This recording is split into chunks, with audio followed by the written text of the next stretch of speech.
Boop, boop, boop.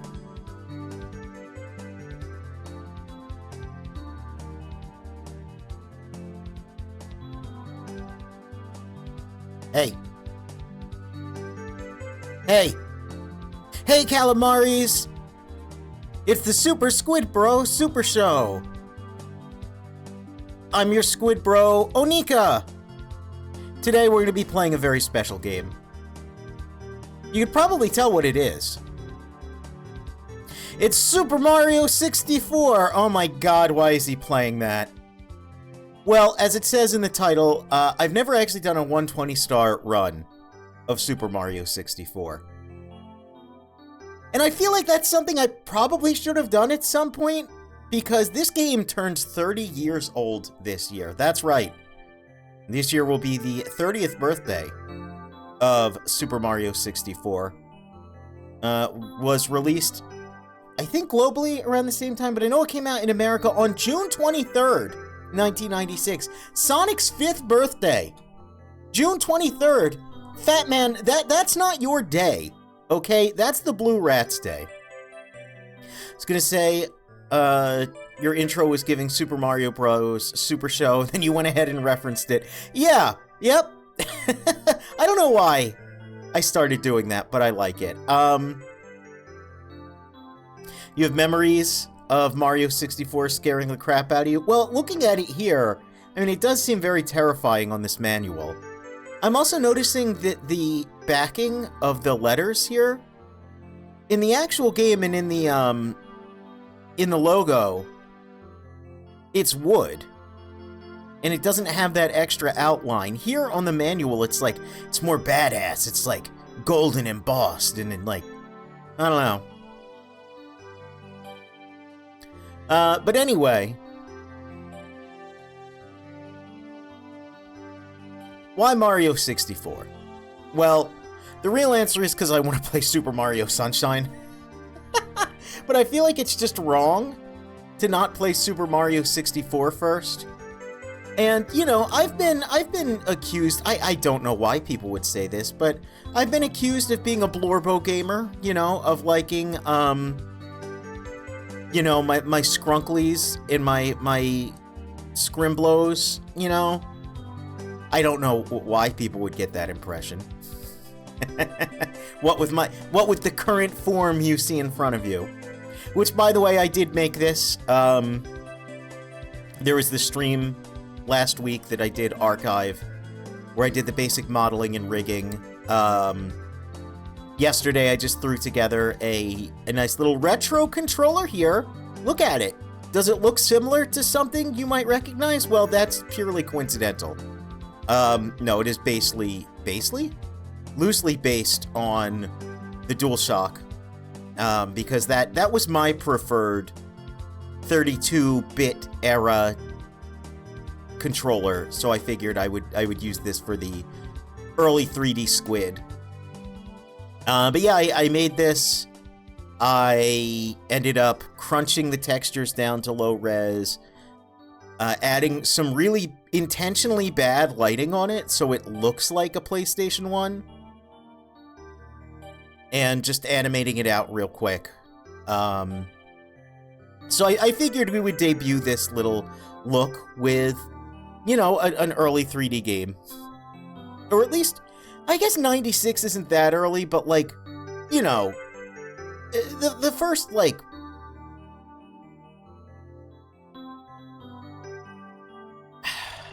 the distinction of what Mario 64 did is very specific, but an iconic early 3D platformer, let's say that. The mansion level in Bowser's Laugh when you tried opening a door without enough stars terrified me. Yeah, so that's a thing with early 3D, I think particularly the way the Nintendo 64 rendered things. Your mind would kind of fill in the blanks, and I don't know, like the slightly jank nature of everything, it just kind of, it was a little scary. And I think they conveyed that existential childhood dread on the manual pretty well. I don't know why this image is like this. I don't know why they would choose, like, you know, the main character being immolated by this demonic entity in a void, a hell void, as the primary image you should associate. Like, wasn't the box art of the game the nice, like, Mario flying around in the sky? Nice bright blue skies and the castle in the background. Anyway, so this is a scan of the manual. We'll be taking a look at this, as I like to do when I start a new game. Yeah, see, that's the render That's the one I remember. I don't know what this demonic hell spawn imagery is. But yeah, part of why I want to do this is I also want to play Mario Sunshine. Like I said, I want to play some Crash Bandicoot because I was absolutely a full-fledged Bandicooter as a kid. You know, in that gap of time between Needle Mouse games, I was Team Bandicoochie. But there is a ROM hack of this that I do want to play. There's a cool mod that turns the entire game looking into how it does in the renders, like the manual and cover and stuff. Oh, that's interesting. Maybe I'll take a look at that as well. So yeah, Mario 64 has a lot of like mods and ROM hacks and like a huge community dedicated to this game. And I want to take a peek at some of that stuff, but I feel like I need to, as a rite of passage, I need to actually complete the vanilla game first. And again, so then I can play, you know, Mario Sunshine, and then I can go over and play Crash Bandicoot and Croc, and, like, you know, have context. Because I love context and revisiting the past and all that. Team Banda what? Oh, Team Bandicoochie? You know? Crash out with your Bandicoochie out? Everyone's saying it. Everyone's saying it in 2026. Hey, Crash Bandicoot also turns 30 this year. Anyway, let's take a look at this. Warning, please carefully read the consumer information. I don't need to read that. This official seal is your assurance that Nintendo has reviewed this product and that it has met our standards for excellence in workmanship, reliability, and entertainment value. Always look for this seal when buying games and accessories to ensure complete compatibility with your Nintendo product. All Nintendo products are licensed for sale or use. All Nintendo products are licensed by sale for use only with other authorized products bearing the official Nintendo seal of quality. They don't do this anymore. They don't do this seal of quality anymore. And also, funny thing about that is, this game is kind of horrendously buggy. And it's very well documented why that is. Basically, like, the universe itself is leaking through the seams. Because it was like their first time really making a game like this, and they didn't really know what to do. Still, this game is great, right? Like, the reason we know it's so buggy is because people like it so much. I mean, like I said, this game is 30 years old this year. There's people way younger than 30 that love this game. There's people who were like negative 10 years old when this game came out. And, you know, still can be like, oh yeah, no, they were cooking. They absolutely were onto something. Let's go to the N64 controller. Yep, I'm not going to be using one of those. I'm going to be using a controller more reminiscent of, you know, what I'm holding here in front of you. We've got that taken care of. Here's what we want. We want the juicy lore. Oh yes. Remember when manuals used to be full color and have like extra story? Ugh. Story. Will Princess Toadstool be kidnapped again? Is there no end to the constant feuding between Mario and Bowser? Mario, please come to the castle. I've baked a cake for you. Yours truly, Princess Toadstool. Peach! Wow, an invitation from Peach. I'll head out right away. I hope she can wait for me.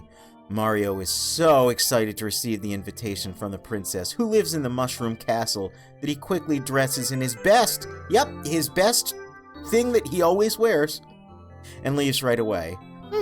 Something's not quite right here. It's so quiet. Shaking off his uneasy premonition, his deadly premonition, one could say, Mario steps into the silent castle, where he is greeted by the gruff words. This is not exactly how it goes in the game. They're using a little creative liberties here. No one's home. Now scram. The sound seems to come from everywhere.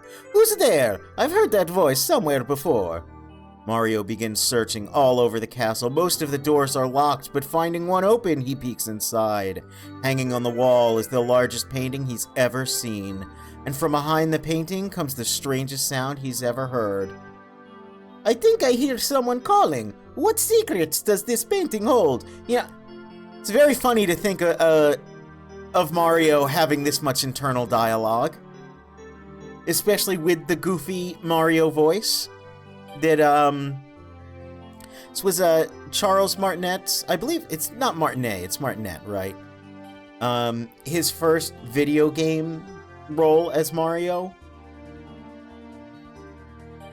Very iconic voice, you know, but, he's not one for like, existentialism and introspection. I can't imagine Mario seeing anything and pondering the secrets. What dark mysteries could await me? Without a second thought, Mario jumps at the painting. As he's drawn into it, another world opens before his eyes. And so begins the grandest of all adventures. Once inside the painting, Mario finds himself in the midst of battling Bob-ombs. Hey, spoilers! Let us discover that on our own. According to the Bob-omb buddies, someone or something has suddenly attacked the castle and stolen the Power Stars. Again, this does not line up with what we're going to see in the game. Toad tells us this information. These stars protect the castle, and with the stars in his control, the Beast plans to take over the Mushroom Castle. To help him accomplish this, he plans to convert all the residents of the painting world into monsters as well. Oh! Is that what's going on? If nothing is done, all those monsters will soon begin to overflow from inside the painting. A plan this maniacal, this cunning, this must be the work of Bowser. He would never, Mario would never, he would never be able to think and put together a sentence. Princess Toadstool and Toad are missing too. Bowser must have taken them and sealed them inside the painting. Unless Mario recovers the Power Stars immediately, the inhabitants of this world will become Bowser's army. Oh no. Well, Bowser's not going to get away with it, not as long as I'm around. Stolen Power Stars are hidden throughout the painting world. Use your wisdom and strength. What about our courage? No? Okay. To recover the Power Stars and restore peace to the Mushroom Castle. Mario! Wait, huh? Who's that? Mario! You're the only one we can count on! I guess that's like Toad or something? Local Squid reads the instruction manual. Glad I'm not the only one. It's important when you start a game, if it's from, especially if it's like from this era, you gotta look at the manual, because that was part of the fun. That was on the car ride home from the Toys R Us or the GameStop or the Electronics Boutique. You would, you know, tear this bad boy out and you'd be like, oh, I can't wait to, oh man, and you'd be thinking about, you'd be pondering the lore. And trying not to get car sick and throw up all over the place. I believe this says before starting the game. Before you start the game and guide Mario on his quest, use the opening screen to become familiar with the new controller. So yeah, a lot of people sort of criticize the Nintendo 64 controller, but I feel like it's only criticized in retrospect. Like, it makes sense for the time, and you see how they're holding it here? Like, it allowed for different grips for different gameplay styles. Now, the DualShock also solves this problem much more eloquently, but the DualShock would not come out until like 2 years later. So, I don't know. Is it weird? Is it goofy? Yes, but it was trying to solve a problem that, you know, we had not yet known the answers to. Insert the game pack. Yep, okay. Yep, we're gonna do that. Start, select, save file, stereo mono headset. That's cool. What's really cool here is on the opening screen where Mario's face appears, you can move Mario around and play with his face. Press the A button to display the hand-shaped cursor. So yeah, we all know about this. We all know about Mario. You can stretch it. You can stretch it all out just for you. It's pretty fun. It's a fun little feature. It's legitimately like a neat little thing. And again, you gotta remember, this was the era of like, oh man, 3D, we are in the future. This was the type of like high poly 3D graphics that you could only see in like, you know, Toy Story or something, you know? But now it's at your home and you're in control. Listen, it was a big deal. How to operate Mario. Now here's the real important stuff. The control of this game, I think, is still very good. I think it obviously feels best on an N64 controller because the controller and the game were kind of designed hand in hand. But even still, like, this game is beloved for a reason, and a lot of that is just that Mario is fun to run around and jump as. A Toad sounded like Dragon Ball Krillin. Listen, I can't really do a Toad voice, but I can't really do a Krillin voice either. Manual will give you a teaser before you play. Exactly! You can then imagine how these actions are going to look. I mean, look at all these cool little pre-renders they made of Mario's various iconic poses and motions. You know? So, like, this is what's going to be in your head the whole time, even though it doesn't quite look like that. Does this stream lead into Croc? Yes. Yes, we will be playing Croc. We will be playing Crash. We're gonna be playing all the Blorbos, all the Skrunklies.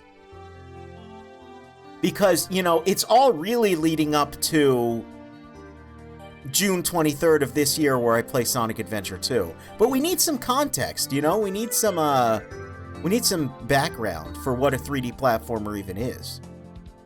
I do want to play, I unironically really like Gex. Like, a lot. I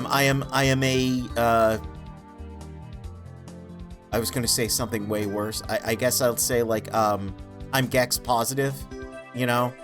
I believe in a healthy Gex life. I love to have safe and consensual Gexual relations. Glover is also one I want to play as well. I'm Gexually active. There you go, yeah. Glover is another one that I have never played all of, but I would like to because it's kind of a nightmare. And again, you know, existential dread is best demonstrated on the Nintendo 64. Right, Mario moves in the direction you move the control stick. The farther you tilt the stick away from the center, the faster Mario will move. If you always run at top speed, you'll make mistakes. The trick is to make deliberate movements using suitable adjustments to the control stick. Okay. It might take all of Mario's strength to go up some hills. On those, Mario cannot go forward even if he jumps. Also, some hills are slippery. Mario will not be able to climb them at all. So yeah, like, you kind of had to explain a lot of this stuff back in the day, because, like, what the hell even is, like, yeah, sure, jumping Flash is, like, right there, but that's completely different from this. Sidestep. After stepping up next to the wall, tilt the control stick in the direction you want Mario to move along the wall. Okay. Read sides and talk. To read a sign or talk to someone, press the B button. You can talk to some people just by stopping right in front of them. If the message is long, press the A or B button to continue reading. Often important hits are written on the sides. Swimming. We've got swimming as well. Left and right. We'll rotate Mario up and down. We'll... what is that? The pitch? Is that... It's like pitch and yaw or something. He kind of controls like a weird helicopter. Breaststroke by pressing A repeatedly. Flutter kick is press and hold A. When Mario's face is above the water, you press the A button as you pull the control stick toward you to make Mario jump out of the water. When Mario's underwater, he will be holding his breath, so remember to rise to the surface to occasionally breathe. Mario can also replenish his air supply if he touches air bubbles or coins underwater. Z button. Z button's really important. Z to crouch. And if you're moving and press the Z button, you'll do a weird little slide. And if you're crouching and then move, look at he's doing a little baby crawl. He's a little baby. Here's a real cool thing. Look at all these jumps. We got a jump. We got jump and jump again. It's not a double jump though, or it's not really a triple jump, but it's like 3 jumps in a row. It's very neat. The side somersault, one of the coolest things in any video game, legitimately. Wall kick, we got some Ninja Gaiden action. We got a backward somersault, we're going to be using that, and the most important thing of all, the long jump. Look at that, oh my god. I used to love all of these little pre-renders. Like, Metal Gear Solid did this as well. They would have little illustrations of Snake doing all the various poses. It's legitimately neat. Fly higher and farther. We got a wing cap. We can fly. We'll see that eventually. Cannon shot. We can launch ourselves out of a cannon. To perform the continuous jump continuously. Yeah. Oh boy, remember when someone was glazing Call of Duty for having fish react to you and someone responded with Mario 64 did that over a decade ago? Yeah, I remember that. I remember that was, that was like 10 or so years ago. Maybe a little longer. It was one of the developers was like, we even programmed an algorithm so like fish, the fish react to you. And then it just, yeah, everyone was like, dude, like games have done this. Video games with fish have done this since video games had fish. And then, yeah, you would get like the smash cuts to like Mario 64. It was one of those things where you can tell that was cut down from a more lengthy interview, and whoever edited it probably didn't know anything about video games. You know? But that's the thing. You can't do that, man. People are huge nerds like me, and if you say something wrong about a video game, or say that something invented something when it didn't, they're gonna beat your ass in the QRTs. You gotta have the biggest nerd fact check you if you want to avoid that.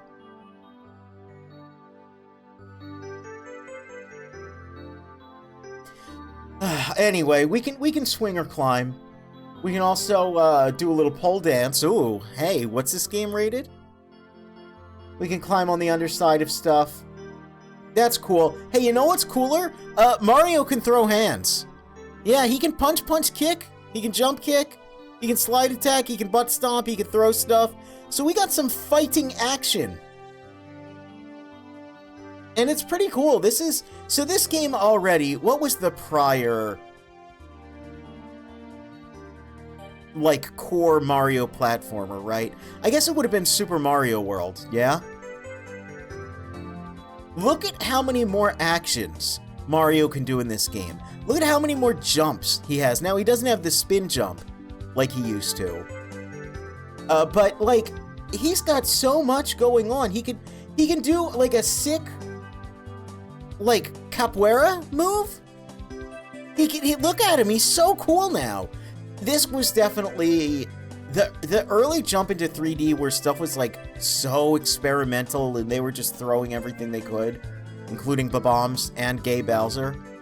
It was really cool because you would get stuff like this where all of a sudden now, like it actually did seem like a quantum leap above what we had before. Not only was there actually a real new dimension, there was a real third dimension. Let's just dial that back real quick. You know, not only was there a real third dimension to things, you just had stuff like this where, well, Mario, you know, never really punched or kicked before, but like we might need him to do that now. So go ahead, give him that. Mario could throw things before, but it wasn't as extensive as it is in this. You keep reading the Z as a Shoryuken motion? Hey, I mean, he can kind of Shoryuken in Super Smash Bros. To jump, press A. To half jump, half press A. You know what's really fun? TJ Henry Yoshi, the infamous meme man of 2016 who said there's no such thing as a half A press. Over the past decade, he's also become a VTuber and also is a fan of Symphogear. Isn't that neat? Isn't that kind of funny how things like that happen? He's actually like a pretty cool guy from what I've seen. He seems like very chill. He's aware of the meme. He's you know, he's like, yeah, I got it. It's been 10 years. I got it. But I think that's pretty funny. When I was watching Symphogear, I remember like seeing someone make a post and I was like, oh, here's like a little Symphogear post. Like, and then I saw it was TJ Henry Yoshi and I was like, oh my god, it's the no such thing as a half A press guy. But yeah, he's like legitimately pretty alright guy from what I can tell. And the guy who made the watch for Rolling Rugs, was that He's got a weird name. He's still doing stuff too. So it's good to see. It's good to see. How to play the game. The Power Stars stolen by Bowser are hidden throughout the courses. To restore peace to the castle, retrieve the Power Stars. There's a castle layout. There's a bunch of floors. That's not really what it looks like. Basically, we'll get stars, we'll open doors, go to boss fights, get keys. Again, all of this kind of had to be explained back in the day because this game's not really like open world, but it's got a very expansive hub, which is something that like Kirby had a hub. And I guess Zelda like kind of had a hub, but it's a little different in this. I don't know. Before entering a course, press start inside or outside the castle. See the number of stars you've collected in each course. So yeah, each level has multiple different objectives. We'll see it. We don't need to extensively read all of this. There's different coins. There's regular coins. There's minty coins and there's spicy coins. There's hearts. We're not going to see a lot of these. Hearts feel like something that they... Hearts feel like an early addition to the game that they kind of then replaced with coins, but they still exist in some places. It's weird. Mario 64 is a Metroidvania? Not exactly, but a little bit. Like, I don't think that's too far off. Like, you don't necessarily get new abilities that make you unlock doors, but you do, you know, have to revisit areas. And, like, here it's explaining the different switches and the different blocks, which do give you different abilities that help you get stuff earlier on. It's just, they don't directly unlock doors. It's more like you'll unlock a thing to get an item that's a currency to unlock doors. You'd argue that Mario 64 is built like a Devil May Cry game. You could. You can get various different hats that get you different abilities. You can also lose your hat. There's a camera in this game. It's contextualized with a Lakitu. Yep. It's honestly pretty good for the time. It's the thing that aged the most poorly, I feel, but they were kind of on that right stick controls the camera vibe 10 years before that became the norm. People forget, it took until about 2006 for video games to universally have a right stick camera. Like, it took a while. There were certainly earlier PS2 games that had it, but it was not normal for the longest amount of time. Try to excuse the terrible camera controls by blaming it on Lakitu. Yeah. Hey look, there's a Boo. I love Boo. Boo is such a fun critter. It's my second favorite Mario critter. You can probably imagine what my favorite Mario critter is. Oh boy, all sorts of hints here. I mean, you know, for those of you who cannot find the next course, for those of you who are impatient or overly eager, it's written very funny. It's written like Himari Tsukishiro tweet to everyone who likes goth muscle baddies. You know, to those of you who fall from high places and to those of you who like goth muscle baddies.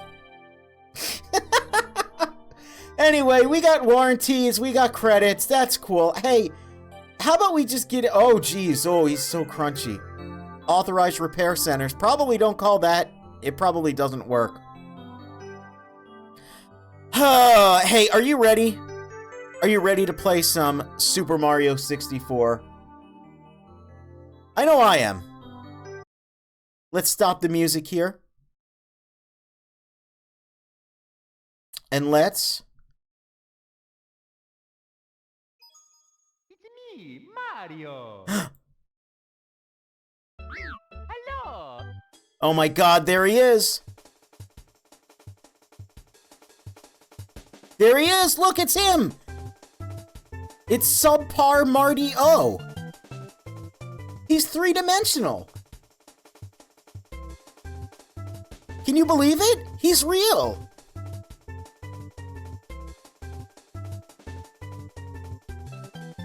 It's true. Well, let's get that out of the way. So yeah, it mentioned this. We can stretch him. You know, we can make him look ridiculous. We can give him a big old nose.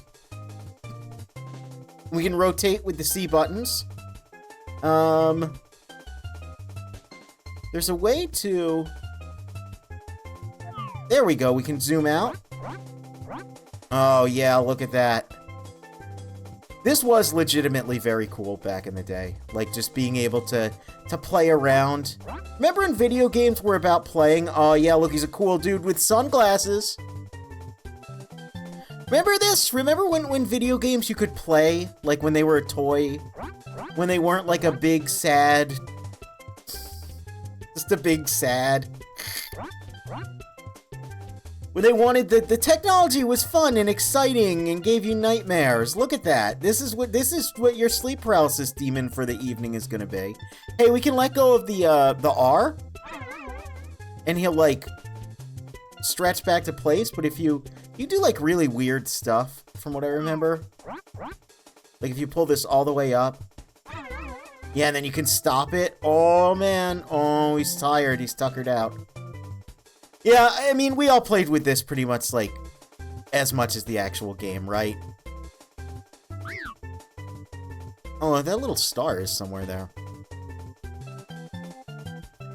Took until Alien Resurrection to pioneer the right-stick camera system for twin-stick games. Again, yeah, like, I can't be too harsh on the camera controls in this because it took a long time for right-stick camera to be the standard that we know it as today. A long time. Like, the next 10 years after this, right, we'd still be having, fixed camera pre-rendered background stuff, which, like, you know, is the objective best type of video game, but still. Let's press start to play. Okie dokie. Start file A. We don't need those options. We read the manual. Dear Mario, please come to the castle. I have baked a cake for you. Yours truly, Princess Toadstool. Peach. Okay. Well, so let me know how the audio is. Let me know if this sounds good enough. I seen this dude on the side of the Rice Krispies box. Hell yeah, that's Snap, Crackle, and Pop. All three of them. They become one entity.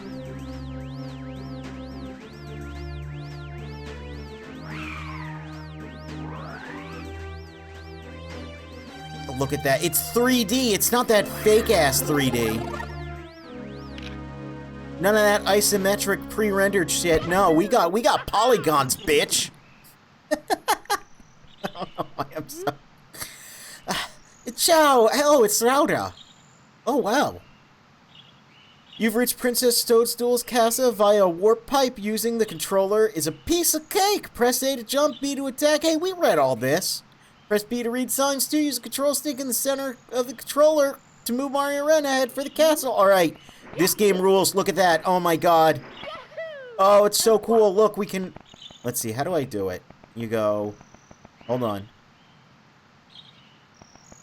We long jump, right? But then also, check this shit out. Oh, no, no, no. How do we do it? How do we do it? It's been a little bit. It's been a little bit since I backward long jumped.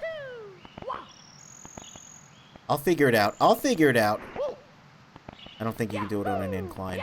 There's our kick. There's our dive. There we go. Backward long jump. Oh my god. It's so crazy. Down here, this vexed me for so long. I was like, what's with this? I can't break it. Oh my god. This squid is so angular. Hey, don't look at my polygons. Don't inspect my vertices. Swimming lessons. Tap A to do the breaststroke. If you time the taps right, I can't read this font. You'll swim fast. Press and hold A to do a slow, steady flutter kick. Yeah, no, hey, we read the manual, buddy. We were on the car ride home from the Toys R Us. We were very giddy, very impatient. We want to hit buttons now. Reading time is over, okay? It was a compliment. Hey, I appreciate it. Thank you.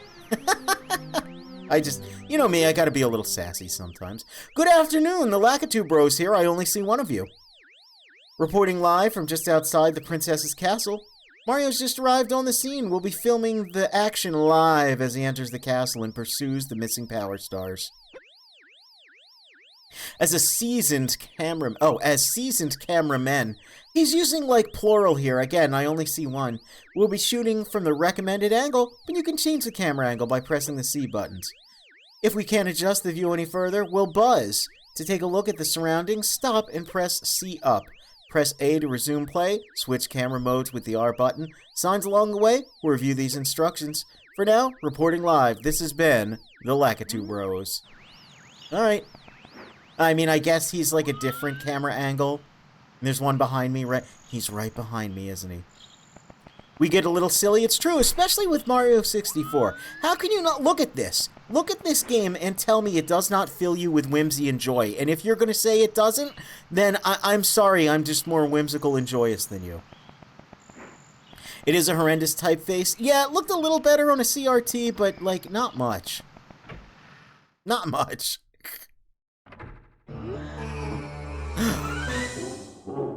Welcome, no one's home. Now scram and don't come back. Gwahaha. Now I guess that's the tone we're going for here. Alright, let's try to not punch him. We didn't punch him! Oh my god, we actually talked to him. Everyone punches him accidentally. Okay, hold on. I'm gonna try to not sound like Krillin and try to sound like Toad. Hold on.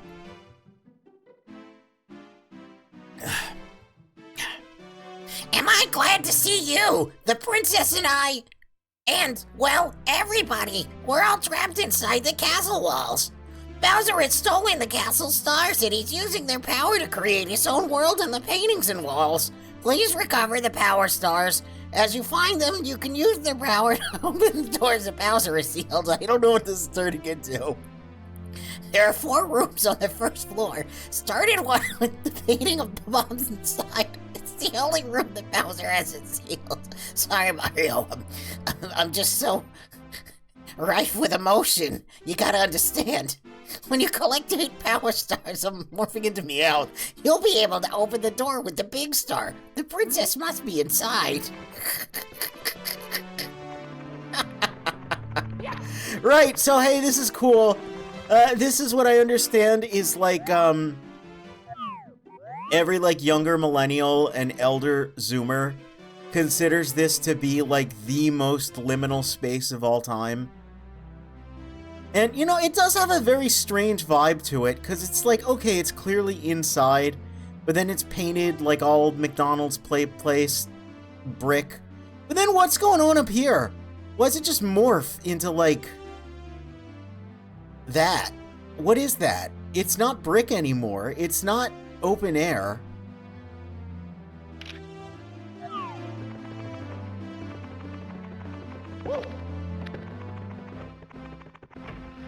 Alright. So, as they said, there's a lot of paintings. We gotta jump in them. There's stuff here we can read, too. You return to the castle's main hall at any time from the painting worlds where the enemies live. Just stop, stand still, and press start. Yep, we can exit course. You don't have to collect all the power stars in one course before going to the next one. So, hey, here's the thing, point of contention. This may annoy you how I'm going to play this. I'm not going to clear an entire world in one go. No, I am going to, much like when I played Sonic Adventure, I am going to be in touch with my inner child. I am going to scatterbrained run about the place and do whatever feels right. And then the final hours of this is going to be me agonizingly complaining about how hard the levels I haven't done are. So, you know. Yeah, very freeform the way you can play this game. Yeah.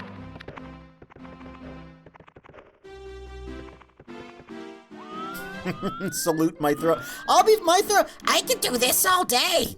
What you don't know is that I always sound annoying. I just can't really do the, like... I don't know, I can't really do a Toad voice, so let's not really dwell on it too much. Let's just go in here. Big Bomb on the summit, hell yes. Let's go. Hey, here's the best first level in any game ever, if you ask me. One of the best. First off, this music rules. It's such a jam. Second off, this game really solidified to me that the first level in every game is the best level. And this, like I said, this is like one of the best of the best. It is basically just a big playground for you to explore, to figure out how 3D even works. There's a lot of obstacles. You know, there's a lot of just stuff that we hadn't experienced yet, you know? Like, this game, I see some talk going on there. Listen, it was revolutionary. It was a very important video game. 3D games, though a lot of them may have looked better than this at the time, the level of 3D motion and interactivity going on here really wasn't a thing yet. Now, if you know your history, you know where Croc slots into this. We'll play Croc. We'll talk about that. Don't worry. For now, we're gonna be filled with wonderment and whimsy and enjoy this lovely game. We are smack in the middle of the battlefield. We'll find the Power Star that Bowser stole inside the Painting Worlds. First, talk to Babam Buddy. Press B to talk. Will certainly help you out. And so will his comrades in other areas. To read signs, yep, we know how to do that. We read the manual. Hey, buddy. I love the little pink Babams. They're very cute. Watch out! If you wander around here, you're liable to be plastered by a water bomb. Those enemy bombs love to fight, and they're always finding ways to attack. This meadow has become a battlefield ever since the big bomb got his paws on the Power Star. Can you recover the star for us? Cross the bridge and go left up the path to find the bomb. Please come back to the city after you retrieve the Power Star. Okay.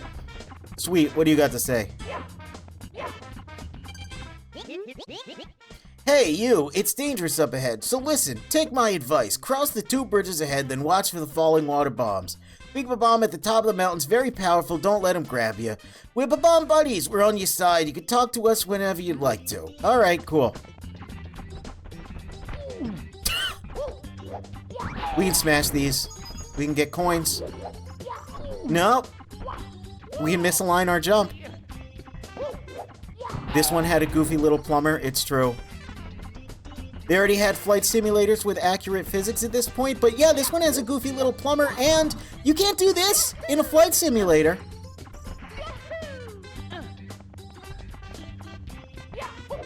You can't do this nonsense.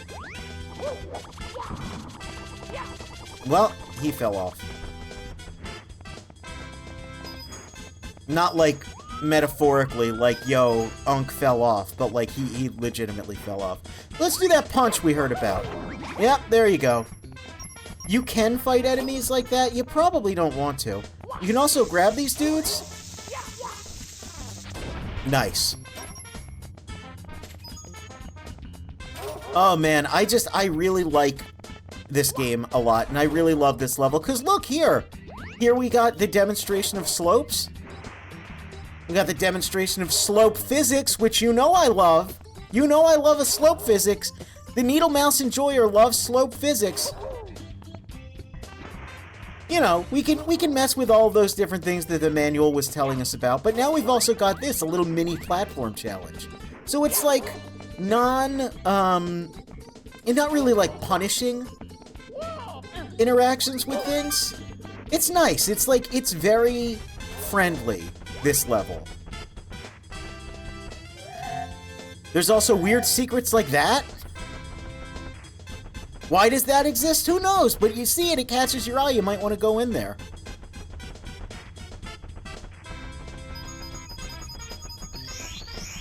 An extra life. Look at that! Secrets! Exploration! You can climb trees, remember it said that? Look at this nonsense. You can pretty much interact with everything. It was so cool.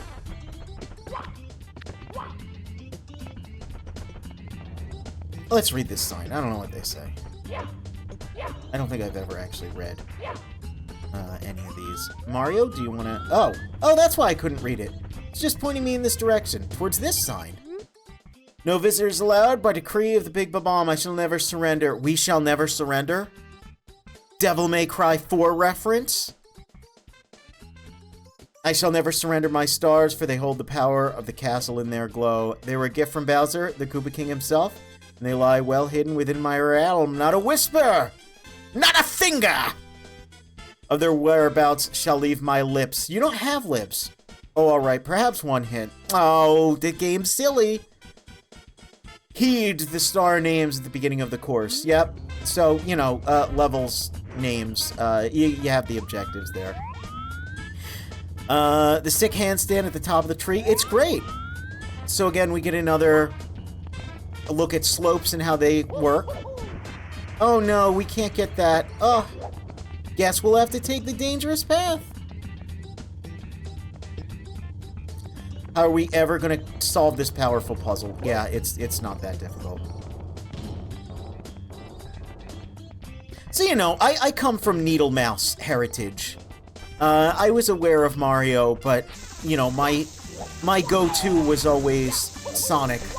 And even back in the day when I first saw this game, it kind of blew my mind. I was like, oh wow, this is like so complex. And again, like so real, so three-dimensional, so interactable. I would end up playing a lot more Crash Bandicoot because I ended up getting a PlayStation, which Crash Bandicoot, also really, really incredible. Doesn't have this level of freedom of movement, which is kind of the thing that sets the two apart. And like, some people prefer Mario 64, some people prefer Crash. I like them as two very different things. Here's this weird heart. That just restores our health. It's like an infinite heal. It's weird. There's not a lot of those in the game from what I remember.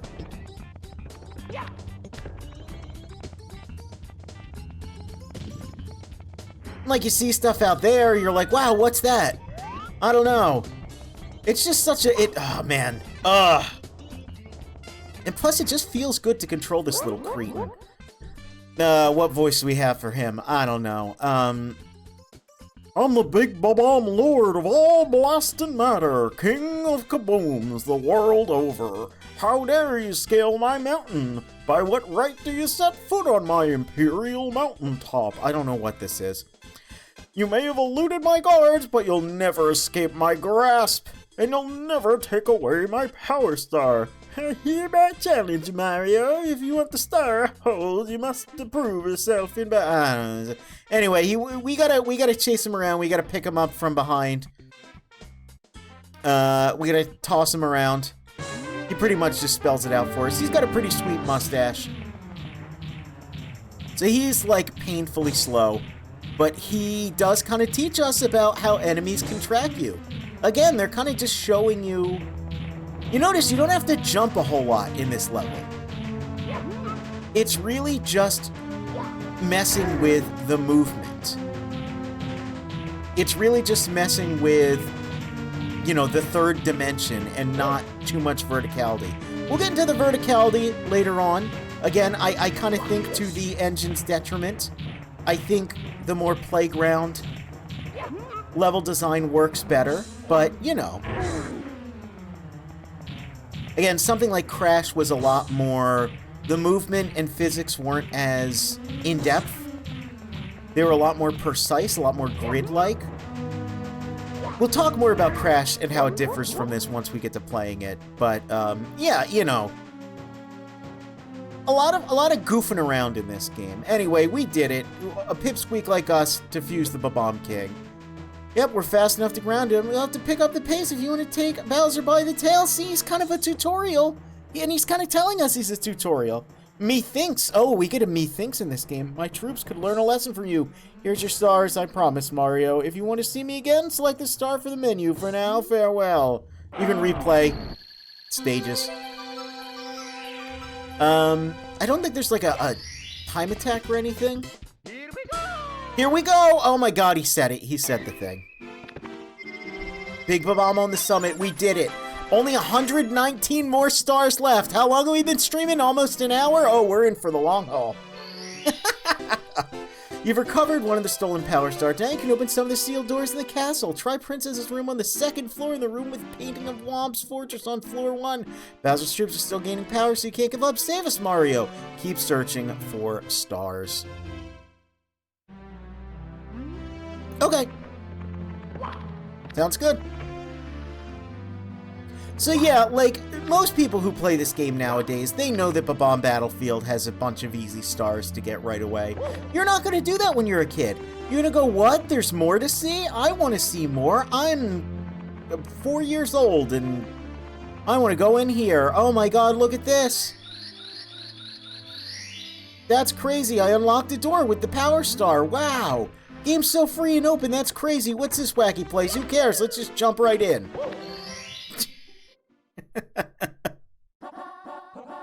Chip off Womp's block. Let's go. Let's do that. Hello, Lakitu Bros, cutting in with a live update on Mario's progress. He's about to learn a technique for sneaking up on enemies. Trick is this: he has to walk very slowly in order to walk quietly. And wrapping up filming techniques reported on earlier, you can take a look around using, the C buttons to view. Okay, gotta keep explaining the camera even further, just in case we didn't know by now. Lakitu Bros signing off. So yeah, we can walk slow. Oh, look at, see that seam right there? See how there's some, like, light-colored pixels? That's because the mesh doesn't line up.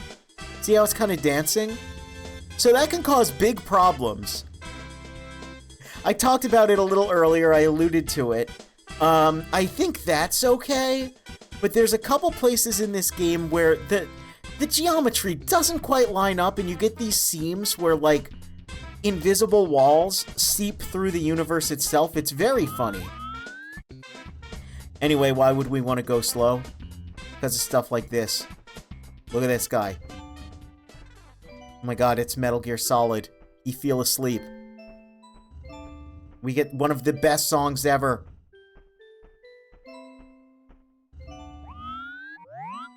Isn't that fresh?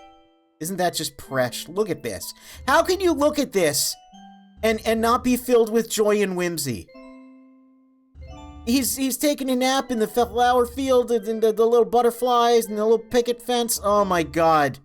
Oh my god. Ugh. Let's not disturb him.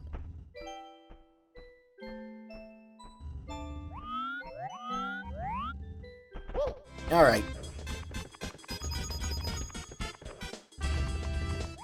Why did these have a face? I never understood that. So I think this was one of the first levels they showed off. There's like a ton of prototype stuff from this game. I love prototype stuff from game. I remember seeing like the 1995 footage of this where they made a big deal about it being in real time, and it's very funny. That's a thwomp. Remember when thwomp? Remember when that noise was a meme on Tumblr for like 12 hours? That was fun. Some honk shoe me type snoozing? Oh, you know it. Oh, you know it. We're gonna get flattened. Oh, we didn't. Okay. Ugh, such precarious platforming.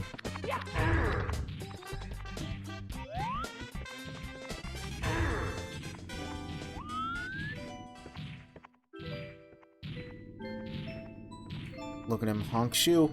We gotta go quietly. Look at these stairs. Look at these real 3D stairs that work. That's crazy. So another way we can do this is we can just crawl. It's actually faster. That doesn't wake him up, thankfully.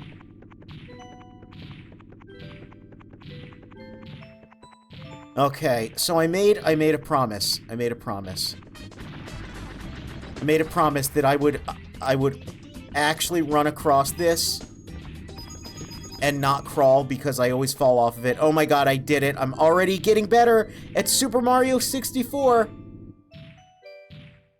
gonna wait for that to come around though, because, I think I am good at video games or something? No, I don't think so. We're not ready for the crazy stunt jumps yet. We'll get there. Look at this guy. It's like a womp or a thwomp or a who cares. Let's just do that to him.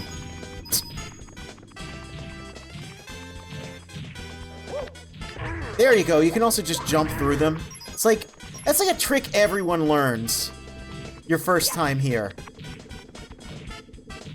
One thing I will say is Mario's turning radius is a lot wider than I remember it being.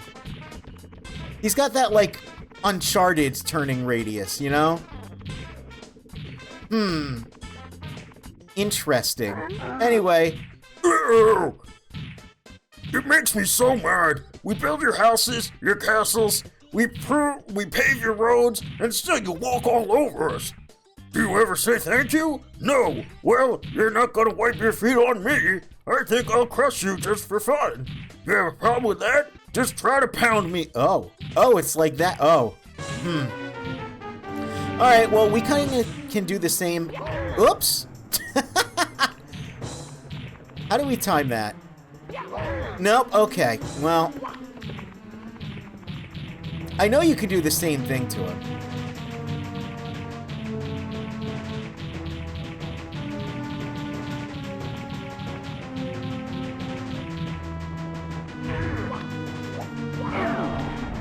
So in typical Mario fashion, we just gotta hit him 3 times.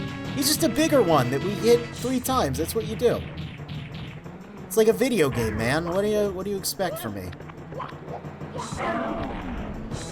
Oh no! Well, that was kind of funny. All right. No, Mario's a little tuckered out. He could go for a little honk shoe himself. Oh, look, the fight reset.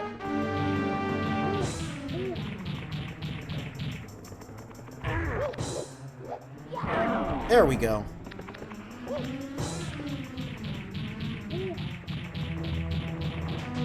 Not much to say about this guy. Again, you just pound him. I mean, that's what he wanted. He just wants us to pound him. I didn't know it was that kind of relationship, but, you know. Crushed again! I'm just a stepping stone after all. I won't grovel. Oh, this game. How delightful. Here, you win. Take this with you. So, I mean, I guess the manual did say that there were monsters in the different painting worlds. I never really thought of, like, the random pseudo-bosses you fight as being, you know, mutated monsters in that way. But, I mean, hey, that's why you gotta read the manual. You know, you never know what fun and lore you're gonna get.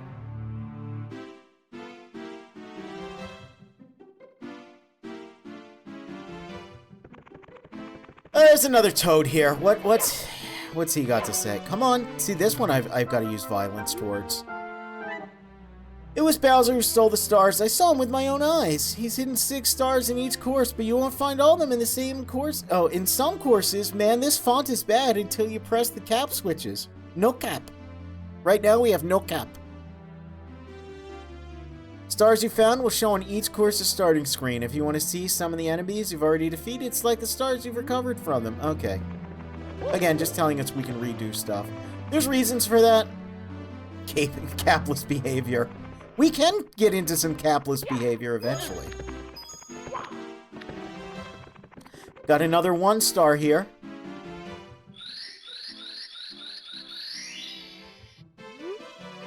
Yep, door slowly opens, except it doesn't. We have to open it. Oh, what a strange little room. Huh. What could this be about? Perhaps a hint? Mario, my castle is in great peril.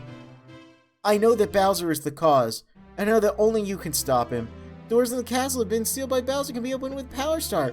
But there are secret paths in the castle. Paths that Bowser hasn't found. One of those paths is in this room. It holds one of the castle's secret stars. Find that secret star, Mario. We'll help you on your quest. Please, Mario, you have to help us. Retrieve all the Power Stars in the castle and free us from this awful prison, please. Where could it be? Can't find it. No, it's in here. And it's this track which also rules. Oh my god.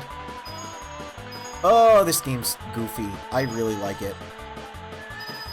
So, I might die here because I don't remember the way to do this. Oh no, that's fine. Oh, yeah, you know, this might have been the cleanest I've ever done this in my life. Wow, look at that. Did I get all the coins too? Oh my gosh.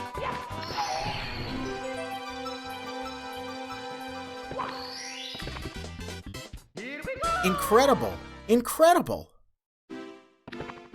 One of the castle's secret stars. So I do know... Oh, we've got 3 stars. We can open any 3-star door. Enemies are even meaner. Oh my gosh. How threatening. Well, I do know that we can get another... by doing this. I don't remember what the, let's see. Secret slide. There's a star hidden that Bowser couldn't find. Press forward to speed up, back to slow down. Yeah, okay. Alright, I thought it was a time thing. But I don't remember what the time is. And I think it's like, less than 20 seconds. Because that's... you know... that's cutting it real close. We only barely missed it last time. No, there's no way it can be sub 20, right? I don't remember. I don't remember how to get this one.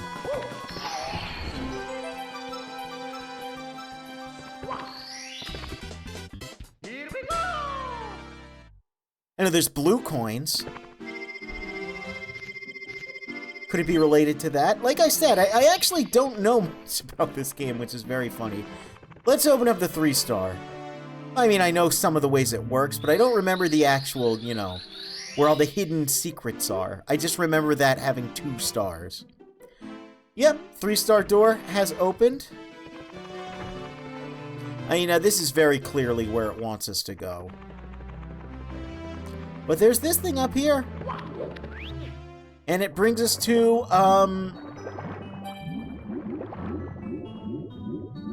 like, a very bizarre area that, I don't know, it always kind of creeped me out. It's so strange.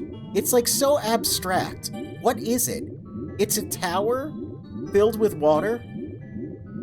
There's just bubbles and fit, like, it's like the Sonic 1 special stages, you know? Where they're so abstracted that it just becomes surrealist in nature. I don't know what they were going for here. I really don't. Like, why is it not just like a fish tank or something? Why is the sky different colors in different directions? Why am I getting 8 red coins? Well, video games. That is a thing I do miss about, early 3D and just a lot of, like, older games is they weren't afraid to dive into the abstract and the surreal. Partially just because it's like, oh, what else do we put here? Look at these fish! Oh, Call of Duty could never.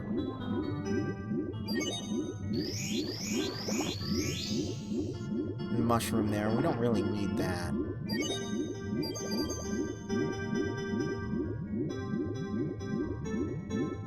There's a coin.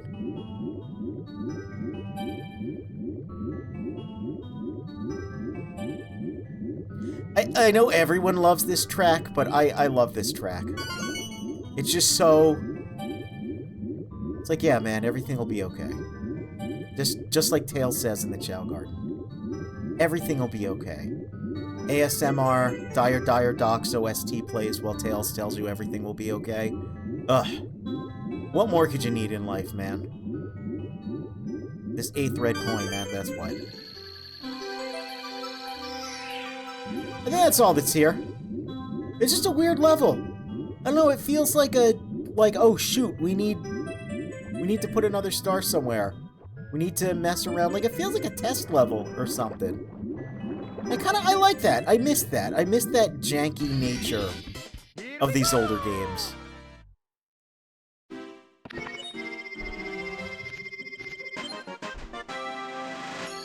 Alright.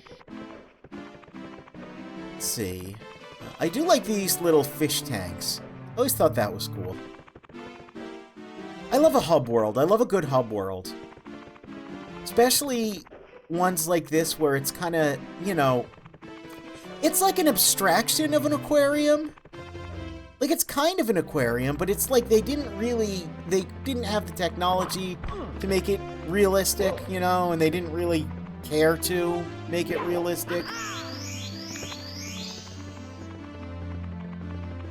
Oh. Okay. Guess we're not getting that life.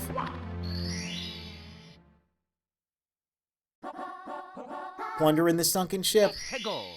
Yeah, plunder that booty.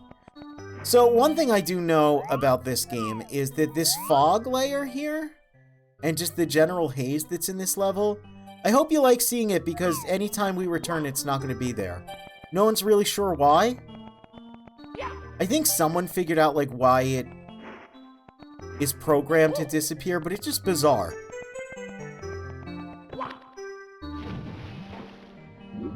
This is also the home turf of another sea creature that causes people nightmares. Mario, a lot of sea critters in Mario. Oh, look at that. I don't remember that having so much animation. That's cute. Mario is kind of a bastard when it comes to the local flora and fauna. He's you know, he's bullied a lot of my brethren, unforgivably. But this guy here, you know, he'll take the revenge of the deep on Mario. Oh, I guess he really will. Oh. Well, that's what you get for bullying sea life. Yeah, a lot of people are apparently terrified of that eel. I don't really know why. Tego. I always thought he was kind of cute, but again, I like eels. I like sea creatures. You know, I don't get it. I don't get what's so terrifying about him. You might notice the red coins also load in before the clamshells. It's an oversight, but it's very funny because it gives you a little hint, albeit unintentional.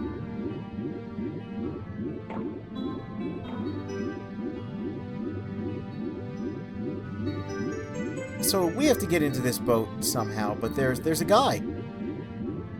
There's an unagi the eel, unagi dayo. I don't remember how to get him to get out of there. Sea creature like sea creatures, ain't no way. Listen, hey. It's true, I do. I just think they're neat.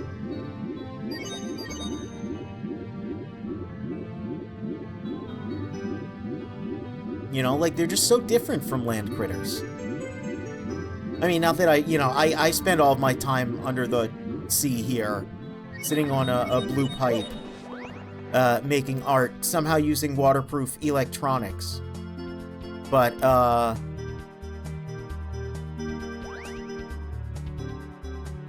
you know.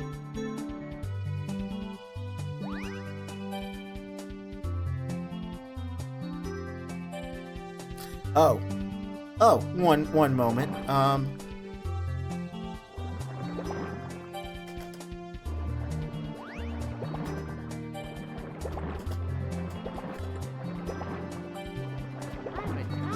Oh, he's tired.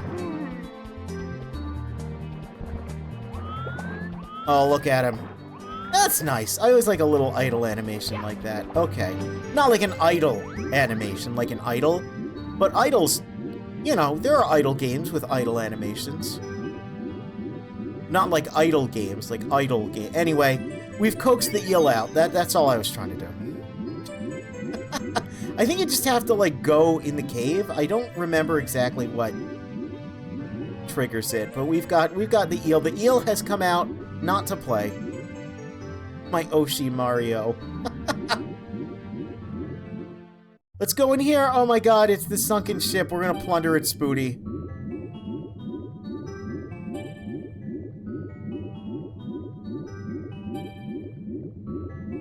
Oh, there's the star, but we can't get it. Also, look at this impossible space.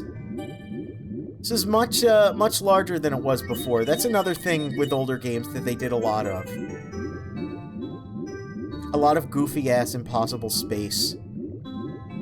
In, you know, like you would see, like, a house, and then you go inside the house, and it's, like, 10 times larger. I don't know, it always gave it, like, an interesting... Oh, you son of a gun.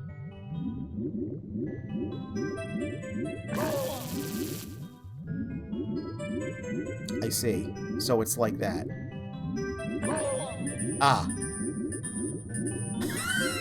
I see, so it's like that.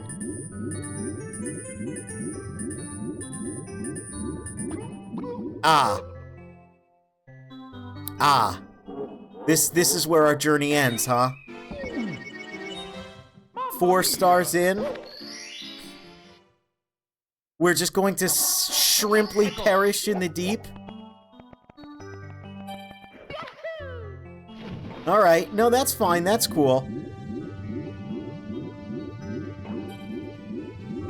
I mean, if that's how you want it to be, fat man.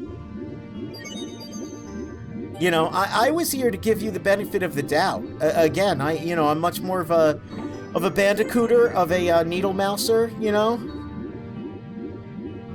But I wanted to go back, you know, for historical reasons, and take a peek at your first 3D outing, and commit myself to it. But no, if you're just going to be weak about it, you know, if you're just going to be like, oh, I can't handle a little electrocution, oh, I can't hold my breath for, like, you know, 30 minutes straight.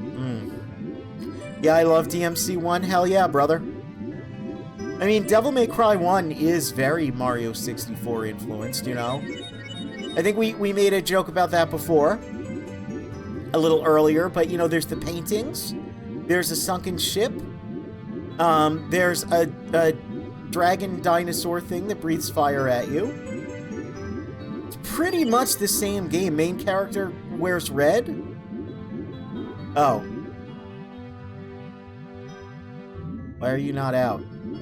Why has the eel not come out to play?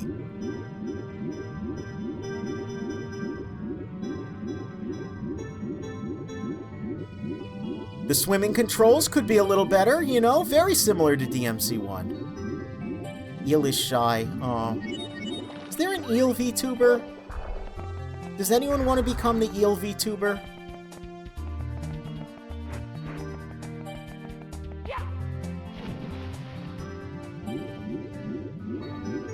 There is an eel VTuber. Okay, then.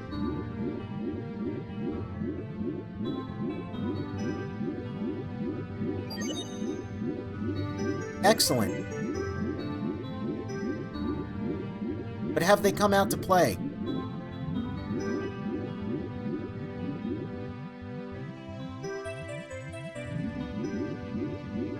Or have they come out to do business?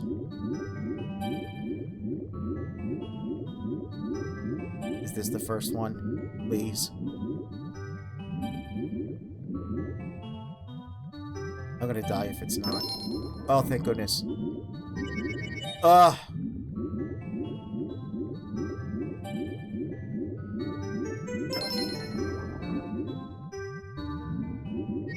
Okay. That one, that one. This one. Okay, okay. And then finally...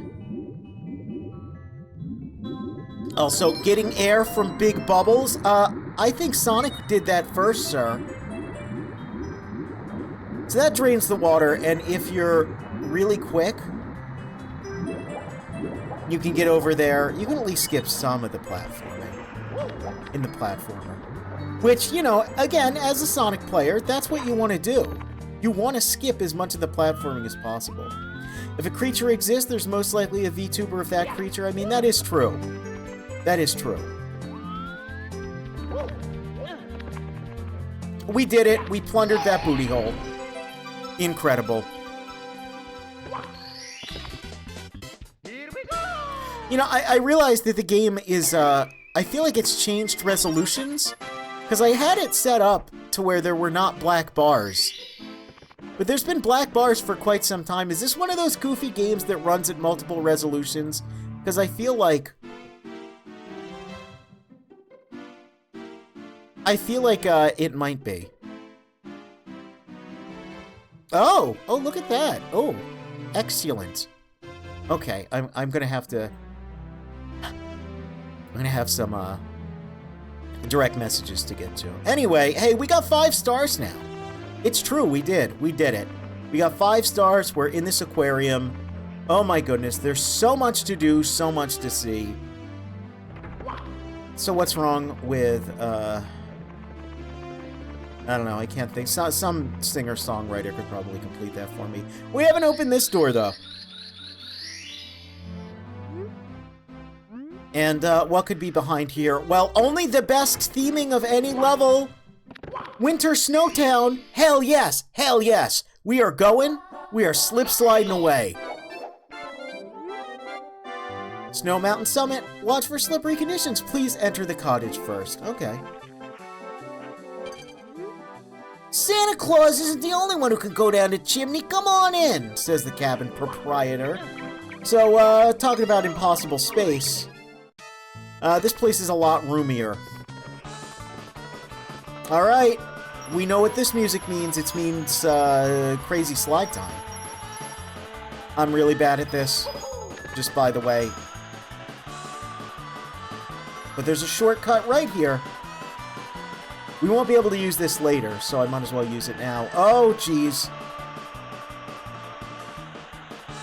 Yeah, I mean, I really like these levels. Again, Sonic player, Needle Mouse enjoyer.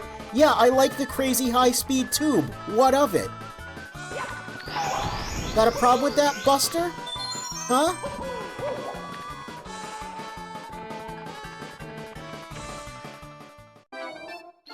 And look at that. A star. Oh, and a penguin. Hey, is there a penguin VTuber? I know there's penguin VTubers. I'm being silly. Let's get it. Here we go! We don't get to spend too much time here. Not in that level, but we'll come back. Save and continue. Okay, so at this point, we've hit all of the levels down here once. And you would, you know, be like, oh, wow. Oh, but I don't quite have enough, I don't think. Because I don't remember how many do we need to get in here?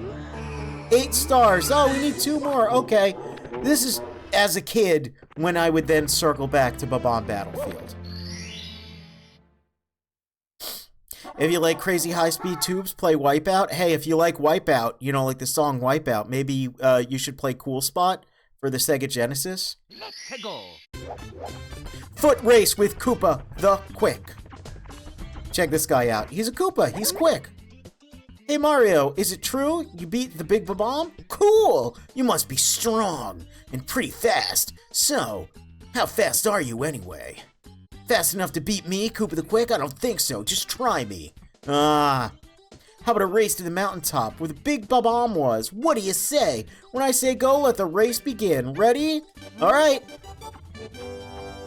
So again, like a neat, you know, first time we come here, it's essentially just a playground. Second level that we're here, it's like, hey, do you remember the layout? You know, how long did it? Now, I mean, granted, yeah, nowadays, and even if you were a particularly, you know, adaptable child. By the way, there's 3. Oh my god, one of them is the corpse of the Bob-omb King. It's not. Don't be weird. You know, like, it doesn't take you that long to get used to it, but I like that. I like the idea that the game starts low stakes and then, you know, kind of raises them over time. And I think that's fun to be like, hey, it's the same path you had to go up before, but now with a time limit. It's neat. It's really simple. It's like nothing mind-blowing, but it just works out really well, I think. And it's very generous, as you can see. We can take that shortcut. We can take a lot of shortcuts, but, you know.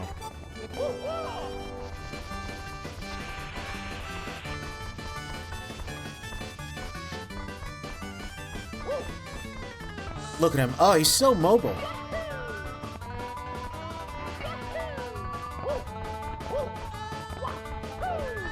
Hey, more like Koopa the moderately paced. Huh. Huff, puff, whoa, you really are fast, a human blur. Hey, it's not his speed. He must be using the Chaos Emerald to warp. Here you go. You've won it fair and square.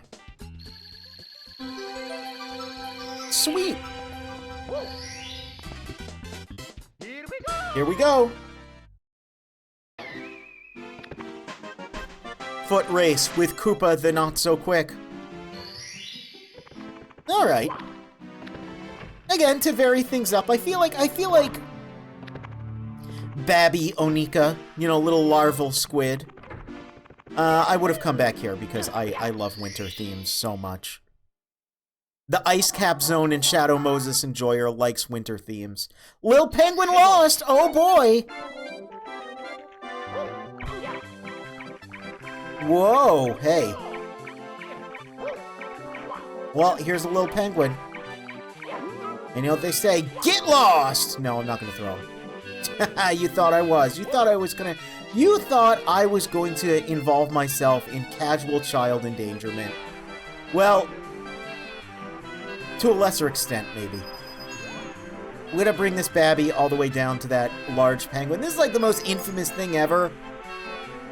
This was one of those things that made children also hate children. If you ever wonder why so many millennials don't want to have kids, I blame levels like this in video games. You know, I blame stuff like Sherry Birkin in RE2. I blame obnoxious child characters in cartoons, you know? Oh no! Snowman. Get back here, kid. God damn it! Get your ass back here! There we go. I mean, now granted, I feel like a, you know, a diminutive juvenile penguin is probably more... I feel like I'd rather spend time with a little babby penguin than a little babby human.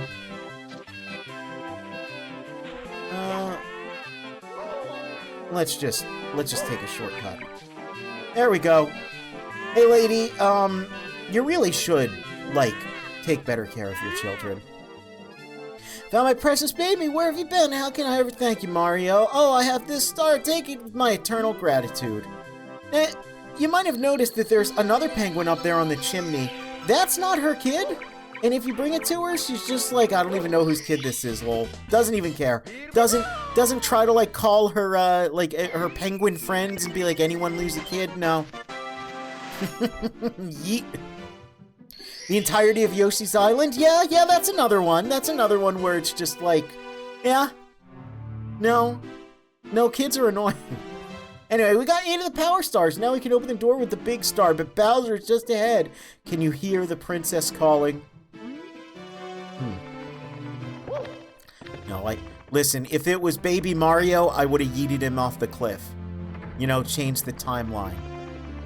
But, a little baby penguin, that penguin didn't hurt no one. We don't yeet small animals unless we're playing Sonic Adventure 2 and we're in the Chow Garden. Reacting to the star power, the door slowly opens. Ooh. Oh my god, it's Peach. Oh no, it's not Peach at all, it's Bowser.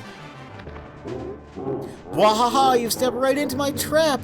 Just as I knew you would, I warn you, friend. Oh, sassy. Watch your step. Alright. Hey, we can't open that. That's crazy. This is the first Bowser level. I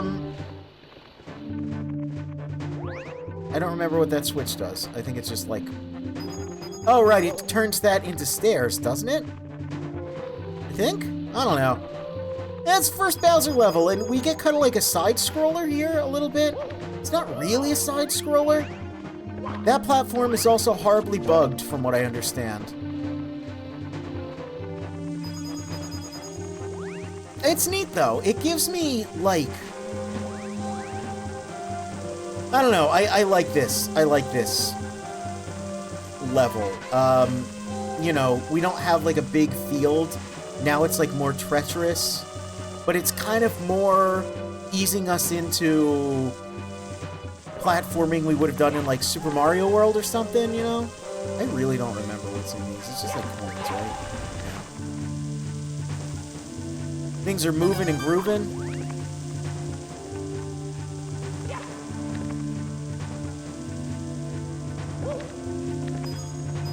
I'm very nervous because, again, I'm not particularly good at this game. There's a Goomba. Well, he's not particularly good at his job.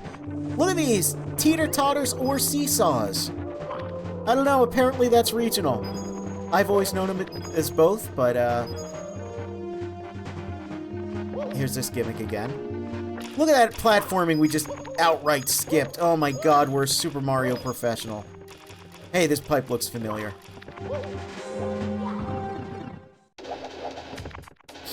Oh yeah, these jams. Tough luck, Mario. Princess Toadstool isn't here. Gwahaha, go ahead, just try to grab me by the tail. You'll never be able to swing me around. A wimp like you won't throw me out of here. Never. I don't know the nature of your relationship, but it's a little weird. So I always liked how Bowser looks in this game, honestly. I think, like, his, like, kind of gross, early, pseudo-realistic, nature of his model. I don't know, it's imposing. He's also gigantic. Also, this is just cool. This is just cool. I don't remember the timing, though. Oh, it's like that. Alright.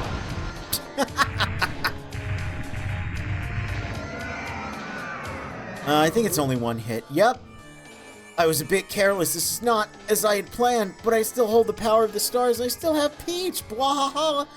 You'll get no more stars from me. I'm not finished with you yet, but I'll let you go for now. You'll pay for this. Later. Later. Look at this boss key. Hell yes. Congratulations. Bowser in the Dark World clear. Save and continue. So yeah, now we've, like, again, sort of Metroidvania'd our way here. We can now open this up. Oh! We can open this up, that's right. My mistake. We have to go down here. Oh, but first, let's take a look in the courtroom. Courtroom? The courtyard. Courtroom is different. Congratulations. Thank you. Yep, sure is nice. Hey, let's talk about something. Let's talk about the elephant in the room. There's no elephant in this room. But there is a plaque.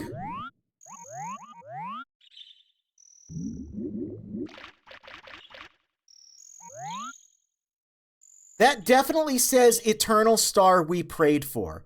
I have no idea how anyone thought it said Ella's Real 2401. You guys are idiots. Okay? It says Eternal Star We Prayed For. Source, the same texture, slightly more legible, is in Ocarina of Time, and you can clearly see even more easily in that it says Eternal Star We Prayed For. Also, Source, there's a goddamn star as a statue on top of the plaque. What does L is real 2401 even mean? And then it doesn't account for the lower line of text. You guys are dumb. You guys are dumb. It's Eternal Star We Prayed For. Anyway. Let's go open up that basement. Our charming power stars versus their tedious golden bananas. Oh, don't you worry. We'll play Donkey Kong 64 at some point, too. I'll even get my Lidl brand Kong Strong and chug one every time Lanky's on screen and die of a heart attack. No, we're not going to do that. So we're not supposed to get up here, but if I remember correctly, it's like kind of hilariously easy to. I don't remember the technique, but I think it's like...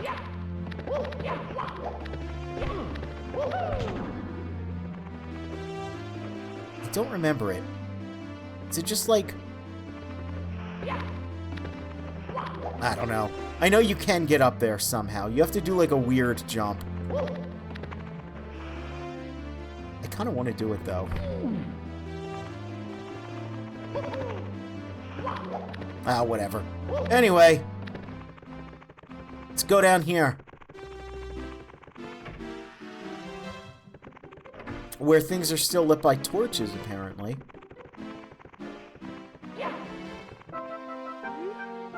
Wow, you've already recovered that many stars. It's only 8. Way to go, Mario. I bet you'll have us out of here in no time. Oh, don't... Hey, there are some levels that are going to make me very, very upset, Toad. Don't get too excited. Be careful, though. Bowser and his band. Oh, sweet. Wait, he's got a band and they wrote a book? They wrote the book on bad. Wow, what 90s writing we have here. Bowser and his band wrote the book on bad. Take my advice. When you need to recover from injuries, collect coins. Yellow coins will refill 1 piece of the power meter. Red coins will refill 2 pieces. And blue coins refill 5. Hey, that's true. You know, nothing heals me more than when people give me money. To make blue coins appear, pound on blue coin blocks. Also, if you fall from high places, you'll minimize damage if you pound the ground as you land. Alright, pound the sand. Got it. Blue fire here. I don't know why. Never understood that. It looks neat, but like, for what purpose? Well, that's a demon. That's cool. Nothing over there. Just kidding. I don't really know how you're meant to learn that, but yeah, that's a level. And the talons of the big bird. All right, Big Boyd, got it. Look at this. I think it's called a crazy block. I believe the name of this item is crazy block. What makes this block so crazy? Well, that. Also, look at the weird pre-render Pokey. Why does he look like that? It's bizarre. I always like this level. I don't know, just something about it. It's like... Whoop. I guess just because it's a weird desert, but like all of the objects are like suddenly really bizarre. You know, there's these big steel blocks with graffiti faces. Whoops. The music's cool.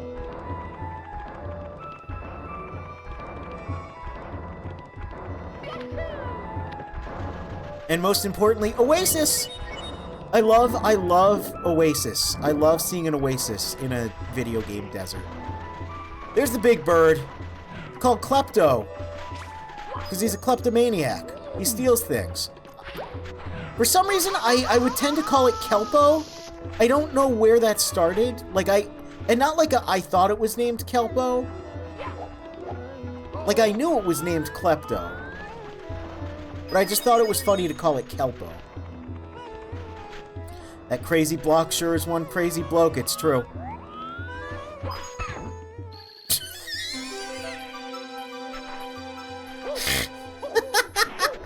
Well, truly video games. Truly the Nintendo 64 can produce mind-boggling effects.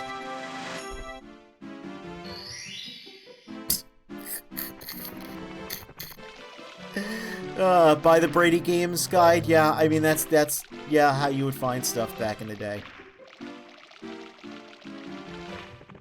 Let's see. What's over here? Oh my goodness. That's strange.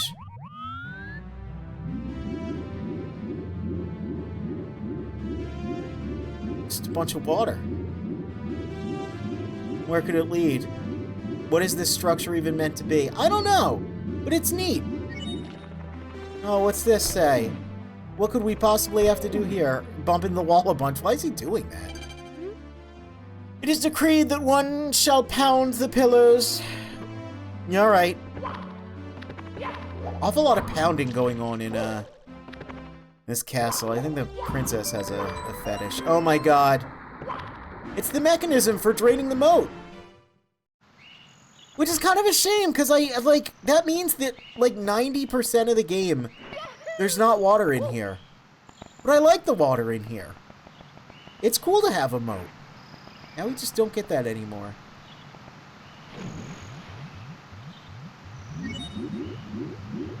So this level, I guess this outdoor area, the Princess's Castle, is represented in a lot of Mario games. One of my favorites is how it looks in Super Smash Bros. Melee. At some point, I might have to play that and, show off some of the references and stuff. Because I I always liked how they interpreted the waterfall and, like, the... like, sort of canyon structure we have. Anyway, let's go down here. Welcome to the Vanish Cap Switch course! All the blue blocks... Wait. Nintendo... Switch... Think about it. All the blue blocks you find will become solid. Once you step on the cap switch, will disappear when you put on the Vanish Cap, so you'll be able to elude enemies and walk through many things. Try it out! Alright. So I think all our red coins are on those, and we have to, like, slide down in, like, a weird way. I remember that being very frustrating.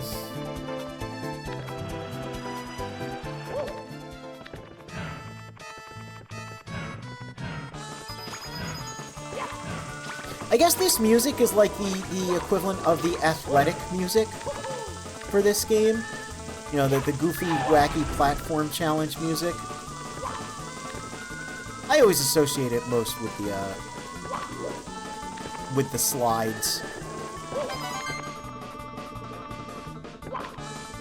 Okay, well...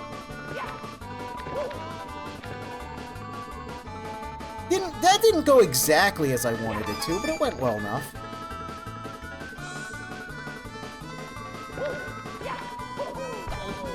Yeah, that's fine too.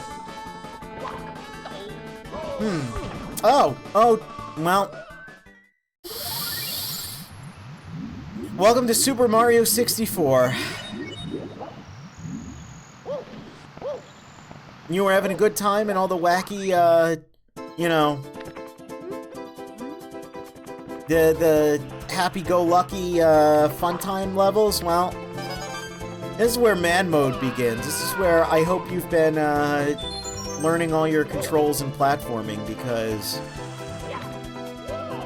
don't forget you're here forever. So some of these, yeah, you can backtrack and grab like that. I'm gonna grab that life.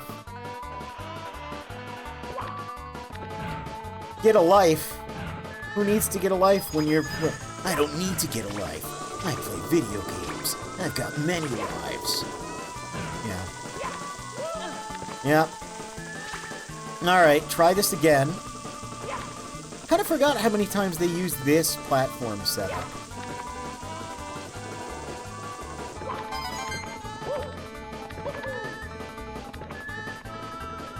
Again, it's neat. It's a neat way to do something that...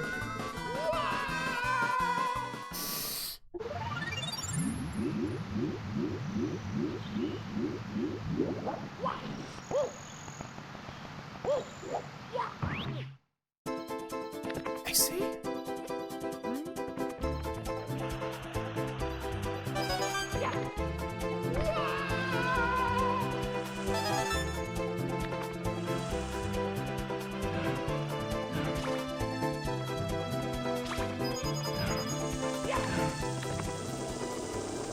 I see.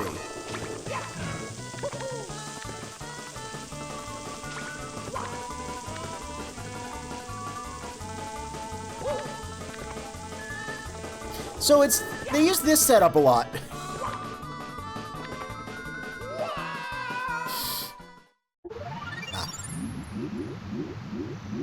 They use that setup a lot, and it's pretty, like, typical rudimentary 2D platforming, but the third dimension adds an extra layer of complexity to it. It means that I'm bad at it.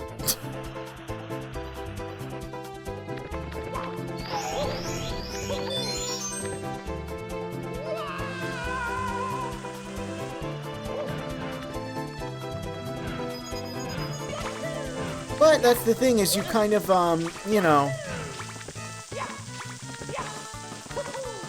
trial and tragedy your way through a lot of the platforming. You kind of learn the different ways pretty, like, naturally how to, like, skip over a lot of this. Like, you start learning, like, oh, I don't need to ride it up. I can just, you know, go across. And it kind of happens through just sheer impatience. And luckily, you know, again, the engine allows for that. Anyway, we stepped on the Vanish Cap switch. Yeah, Vanish Cap. There'll be They'll be all over the place now. For some reason, we can also use it to, like, phase through stuff like this. I don't really know why. Alright. We also have to get all the red coins here. We're not going to do that yet. But yeah, we get the switch and then we just fall into the abyss. For some reason.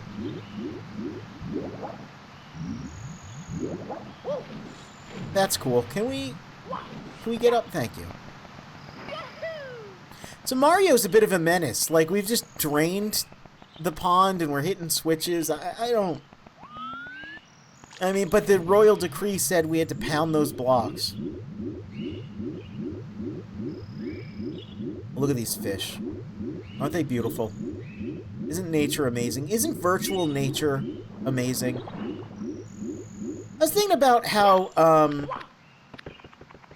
lot of platformers tend to have, like, tropical and, like, some, like, Polynesian, like, influence in them. Like, sometimes not the best influence, sometimes a little, problematic. But I was thinking about that, and, like, where did that start? Because Mario doesn't have that. But, like, it's in, like, you know, Banjo-Kazooie, Mumbo-Jumbo, and it's in, Crash Bandicoot all over the place. I'm like, did that start with Sonic 1 because Green Hill has palm trees and totem poles? Like, certainly there were games that had that stuff before, but, you know, it wasn't really a big thing in platformers until Sonic 1, and then all of a sudden, you know, even Donkey Kong Country had, you know, like, tropical motifs all over the place.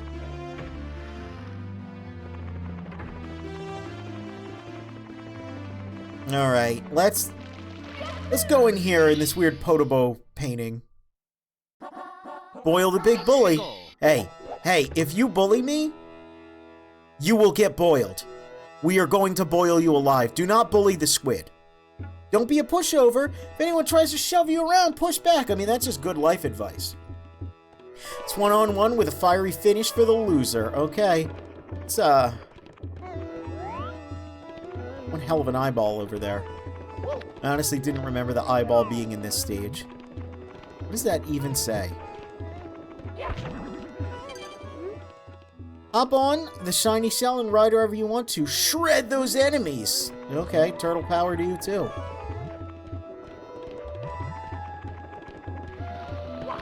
This stage is odd. I will give it this stage, you know... I don't know when it would have been completed in development, but it feels very much like a bunch of assets were put together. Like, well, there's not a lot going on, you know? It just kind of stops after this big square of lava. It's bizarre. There's two other little pieces of trivia I know about this level. One was that Blarg was in here at one point. Blarg is like a big lava monster. And the other thing is, you might have noticed the smoke there on Mario is not actually displaying correctly. It's meant to be more of like a soft... Oh, look at that. It's meant to be more of like a soft, realistic smoke. But instead it just reads the image file, like the palette, incorrectly. And it becomes kind of a mess.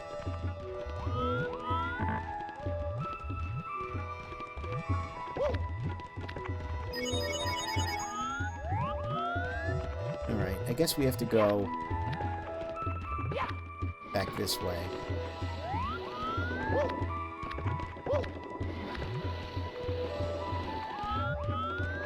Half the levels in this game feel like a lot of assets thrown together, yet this is the most egregious one. Yeah, and I think some of them, like, I think the Bowser stages, it's intentional to be kind of, like, visually distinct and also, be more of, like, a platform challenge that's just devised purely of platforms. Well... But I think in some places like this level, it's a little odd because it's not even like an endless lava ocean. Like, they didn't try to create, you know, like it looks abstract. Like, it looks a little too abstract. Inside the volcano looks cool. But, like, then you got weird stuff like this eyeball here, too. So I'm like... I mean, they had to know they were making something abstract. It definitely was intentional, but I question why. I wonder why this level is so abstract.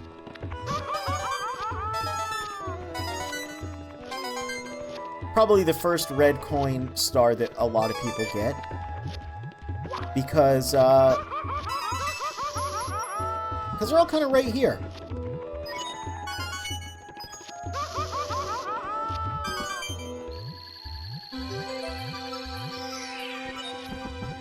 And I guess, like, if you hadn't... Oh, look at the aliasing on this Bowser texture. Oh my god. Come on, man. A coin puzzle with 15 pieces. Might as well get that. I mean, like, it's right there. And that kind of shows you as well, like, you know, people love to say what is and isn't intentional in video games. It's really hard to tell, especially with older stuff. And never ask someone about a game they made 30 years ago. They're going to give you wrong information. Unless they have the design documents and can just go to it, they're going to probably give you the incorrect information. So it's hard to know what really was intentional or not, but I always find that this pretty organically, yeah, gets you the red coins and also shows you, hey, you could do some stuff out of order. Whereas up till this point, you could kind of just be doing each level once and only getting 1 star and not even really, you know, knowing about the red coins. Like, it's neat. Anyway, here's a big bully.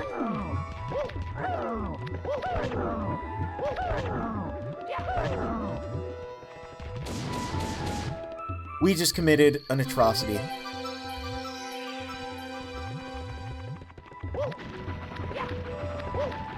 The first star of a lot of these is, like, fighting a boss of some kind. I guess Klepto was sort of a boss? I guess? Klepto was sort of a boss, right? One of many atrocities that we will commit to one of many bullies. Let's go in here. Look at this room. It's like piped. It's like one of the rare times in this game Mario actually interacts with something in a somewhat plumber-like manner. That doesn't look great. Actually, it looks awesome. It's not something you want to see in your house in the basement amongst all the pipes, you know? Oh, that's just the swirling metallic void of pain. That effect, like, you want to talk about producing mind-boggling effects, though. Look at that. That's crazy, man. That was like... Man, you would only see that on, like, an album cover or, like, a music video or something back in the day. But now it's here in your home. And it's going to cause you pain, so let's just go right in. Look, the ripple. It rippled when we butt-stomped in. Swimming beast in the cavern. Oh, my God. It's our very best friend. It's Scuttlebug. Look at Scuttlebug. Scuttlebug has a home. We can raise him. He can grow strong and healthy. Or we can just murder him. Both ways, fraught with danger. Watch your feet. Those who can't do the long jump, tisk, tisk. Make your way to the right. Right, work elevator, cloudy maze. Left, black hole, underground lake. Well... Oh, red circle elevator to underground lake? You are here. Alright, so, I mean, we gotta go to the underground lake. We gotta go to the left. Hold Z and crouch. Yeah, we know. We know. What do I think a Scuttlebug tastes like? I mean, it looks like a jawbreaker. Like, its entire torso looks like a jawbreaker, right? It's definitely some sort of cave demon. So it'll probably taste like a crustacean. Black hole. Alright. Yep, we're in the black hole. We gotta go to the underground lake, though. There's also a little bat. I don't know if you saw that. Look at that. There's bats. They're kind of cute. I actually really like the bat models in this game. Again, the creatures in this game are very fun. The boulders, not so much.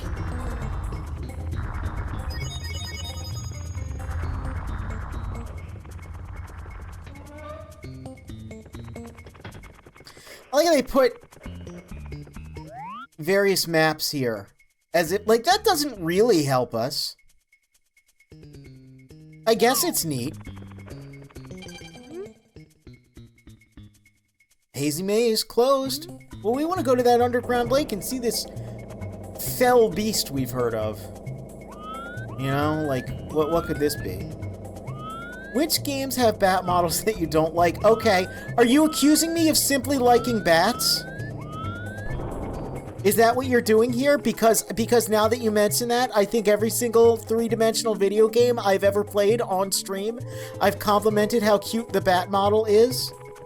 Okay, okay. Maybe, yeah, maybe I just like bats, huh?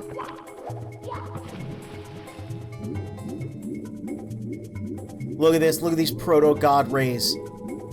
Anyway, more importantly, get a load of this. It's so cute. It's got lad eyes. It's basically a Loch Ness monster that's very difficult to get on.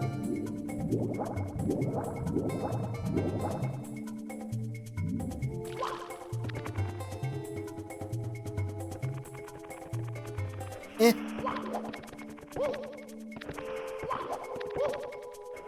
I don't remember how to...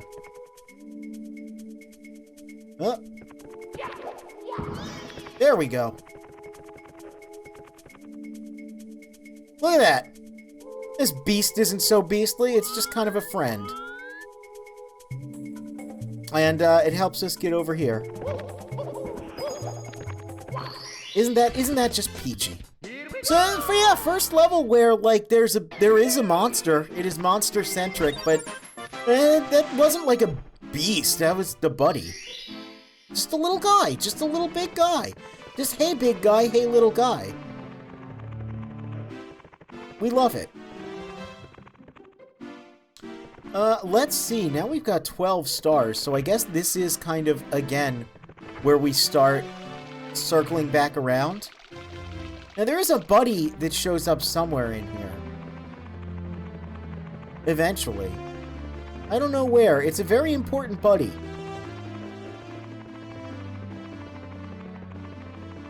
But it's not here yet, so I guess we'll just go back into Shifting Sandland, because, I don't know, I think it's neat.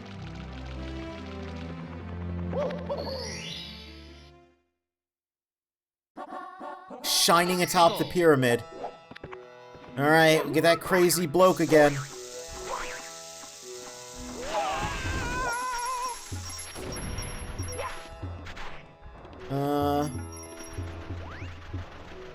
I think if we're a bit of a crazy bloke, I think if we're a bit of a mad lad, we can... Yeah, there he is. Oh, no, he's going away. Okay, well, can I... Nope. No, that wasn't the way to do it. That was not proper. Oh yeah, I also think, if I remember correctly, yeah, look at this bastard position. Why would you put this over here? What kind of a sick, twisted freak would do this?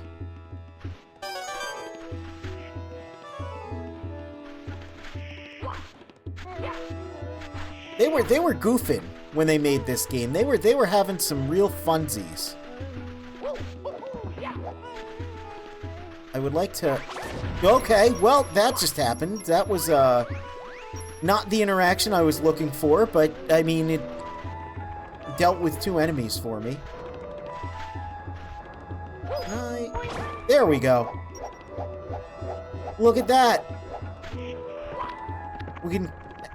create, I guess, a little shortcut? I don't know. I think that's neat. I legitimately think a lot of stuff in this game is very cool and very charming, and that guy is not one of them, because he's going to try and burn my ass. Well, I'm just trying to... yeah, no, well... Hey, he kind of saved us. I'm not going for that. Wait, what are you, craisins?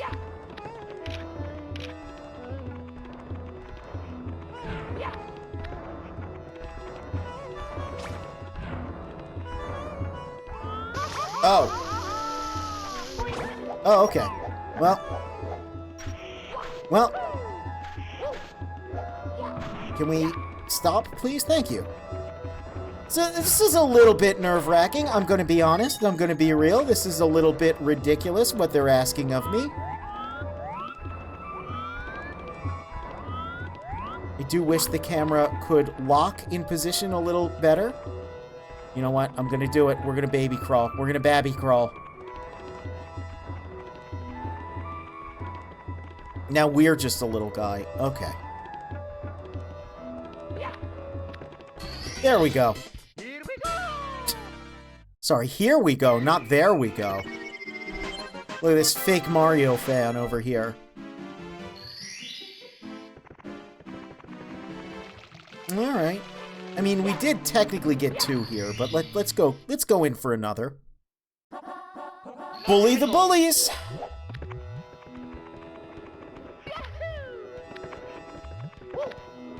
That's why they call it Lethal Lava Land, you know.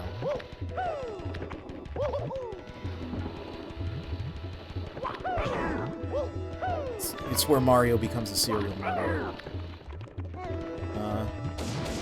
Okay. Well, that's not one of the bullies I needed to boil. I think I have to go back to the fight arena there.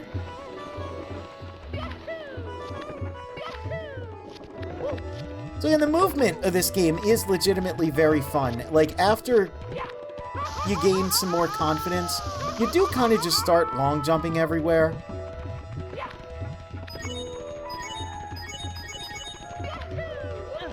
Oh, right. It's over here now. Oh, look at that. We're on the little French fry basket here. We're gonna make some calamari rings out of you if you don't behave. Oh no! Strength in numbers.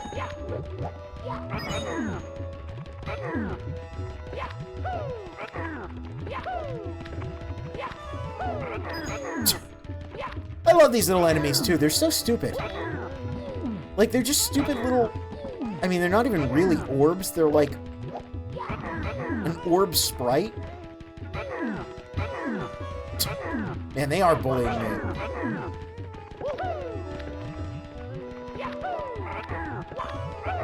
Just, again, like an abstraction of a being. It's not like a real...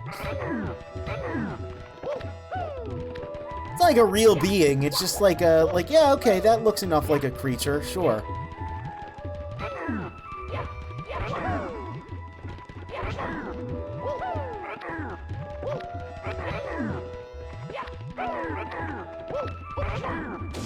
Well,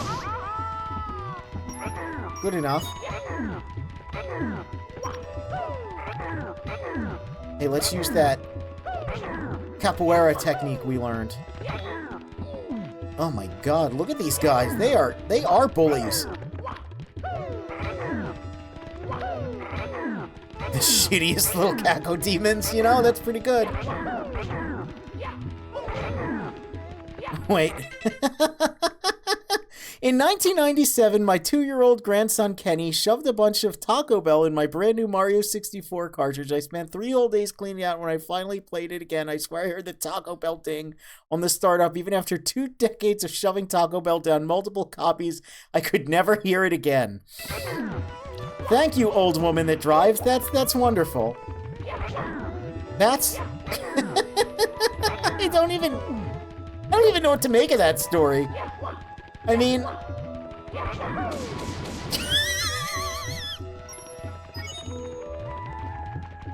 Well... There is like a little bell startup, but it's not quite a Taco Bell startup.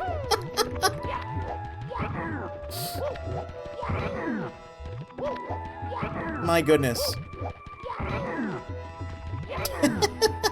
See, everyone's got... I mean, they say that every copy of Super Mario 64 is personalized. I guess some people's are personalized with Wario apparitions, and others are personalized with Taco Bell chimes? Maybe brought onto by the, you know, by using lock-on technology to insert the cartridge into a Crunchwrap Supreme. Man, this guy's a real pain in the behind. There we go.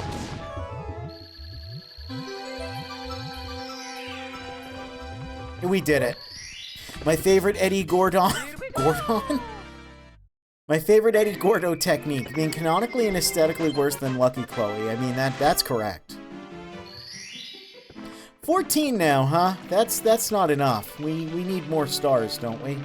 Where's this little creature? Has he reared his floppy-eared head yet? No, doesn't look like it.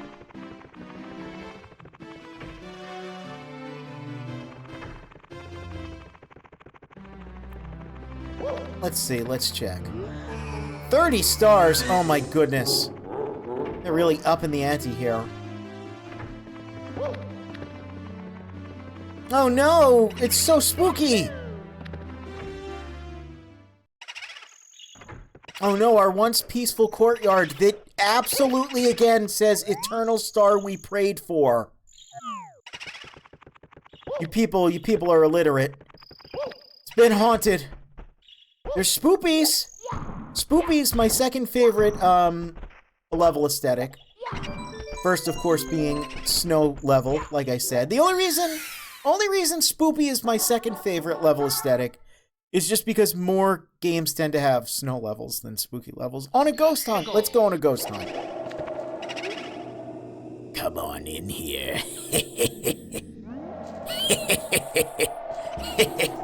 Stranger. Oh, I've got some fine things on sale. These doors. They're creepy. They have cowboy hats? Oh, those might be bats. They're probably bats. I don't remember how this level works at all. I think we just make a bunch of ghosts perish.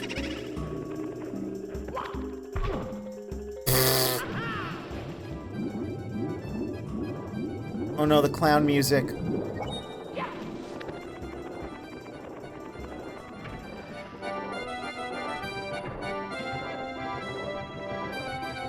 Well, can't do anything here yet. Tekken players are the worst. They whine about Lucky Chloe for 8 years, then instant they get Eddie back, they complain about Eddie doing Eddie things. Like, did they forget? I mean, all I can say is Lucky Chloe is objectively one of the best Tekken characters, but I tend to like the fighting game characters that are more than just, you know, serious martial arts practitioner. I think Lucky Chloe being, an idol that fights using idol moves is very fun, and she has some of the best costumes in the game. And you could just recolor her into Hatsune Miku, which is really funny.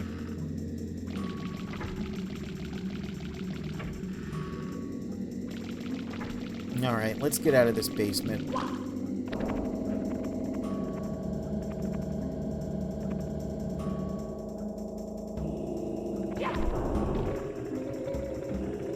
Hey, eyeball, nice eyeball.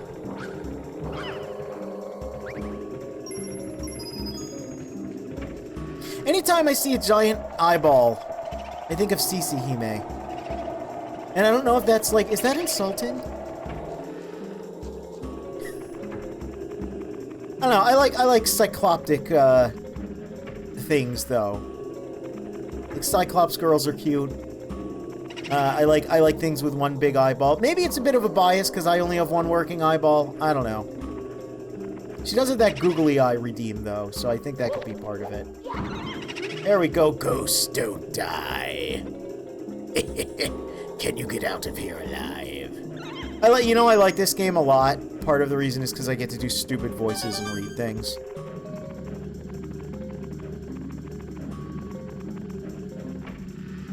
I don't remember how many ghosts we have to hunt. Ghosts don't die. Can you get out of here alive? Yeah, we know.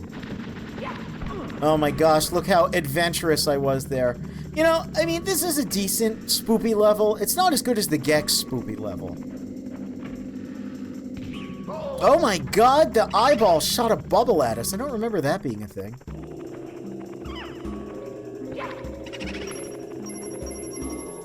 So boos do kind of work like how they did in the past. Like, you look at them and they turn invisible and you can't hit them. Thing is, with 3D, it's like way easier to deal with.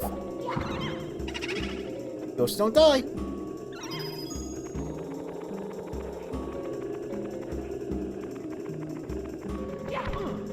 Well. Oh no, you can't get up there. As much as I want to.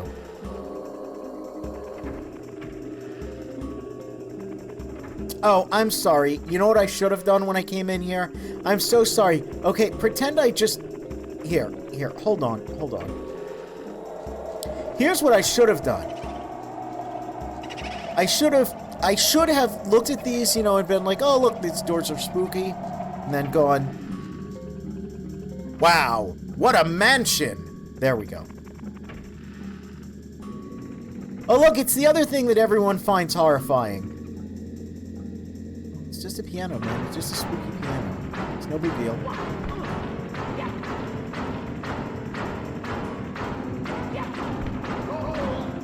I'm gonna play Moonlit Sonata. Calm it down.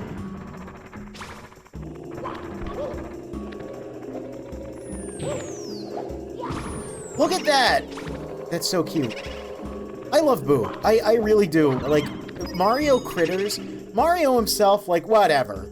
You know? Mario Critters, amongst some of the best critters of all video games. And I think Boo is, like, truly a premier creature.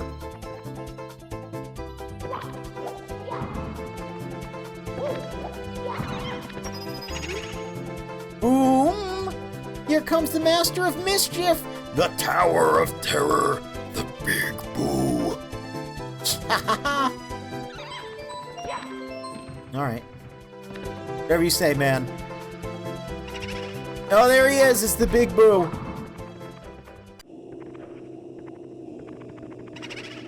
They bring back Eddie in 8, and people are instantly back to complaining about... Was Eddie not in 7? He was in 7. Did they even really bring Eddie back in 8? Like, he was in 7.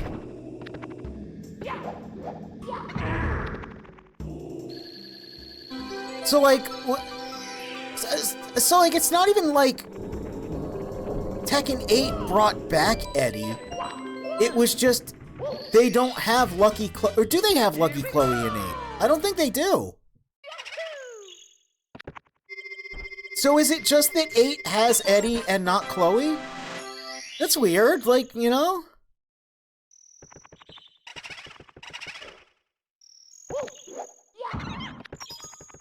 Alright, well, we need 15 more stars, so I guess we're in for a bit of a long haul here. Let's circle back to, Bomb Battlefield. Like I said, kind of just circuit around things. This is what I would have done as a wee lad. As a larval squid. And I like playing games how I would have as a kid. You know, again, I talk about this when playing Sonic Adventure, that I fear a lot of people... They play games too much like an adult. You know, they're too, like, objective-oriented. They want to, like, check everything off of the box. Whereas, like, I don't know. I like to play my video games, you know? I like to mess around with them. And discover, you know, things. And I don't know, like, just not just go all in a row like that. I think it's less fun. Anyway, we gotta talk to this little guy.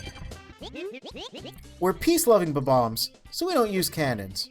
But if you'd like to blast off, we don't mind. Help yourself. We'll prepare all the cannons in this course for you to use. Bon voyage! Why are we speaking French?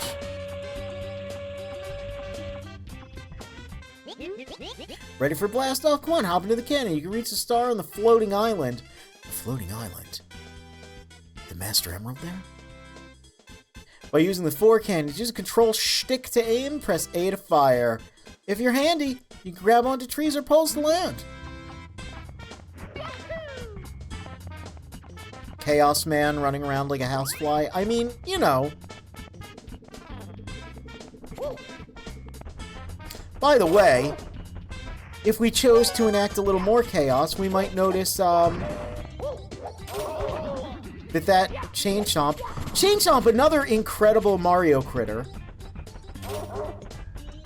All of the Mario critters are so much more charismatic than Mario himself. And I noticed that they actually do market them, which is nice.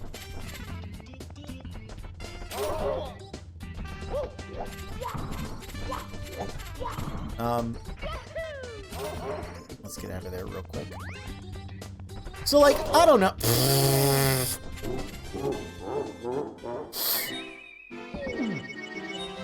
Mamma mia! Let's go back in there. Let's try that again. Go! I don't know. I feel like Mario, I feel like almost by official admission, Mario isn't the reason people play Mario. Whereas, like, Sonic is the reason people play Sonic, right? Like, everyone's got a favorite non-Sonic Sonic character. Jesus hell. But, you know, you want to see Sonic. People who like Sonic, the franchise, their favorite character is probably, like, you know, someone else like Knuckles or Shadow or something. A lot of, man, shoutouts to all of my silver true believers. Man hasn't had a relevant appearance in years, but they keep the dream alive. But you know, I feel like for the most part, you still at least like Sonic a little bit. I don't think anyone's playing Mario for Mario. I think everyone's playing it for like Chain Chomps and Goombas and whatnot. Tails is my fave. I love my Fox Son. Good taste. Tails is great. I legitimately, yeah. Tails is... He's so cute! He's such like a perfectly adorable design.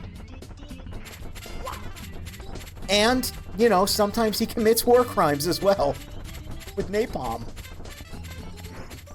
I was surprised that, Duty had never seen that. But I know, again, like, that's the thing. I'm old. I'm old, so I remember all the old Sonic stuff. But,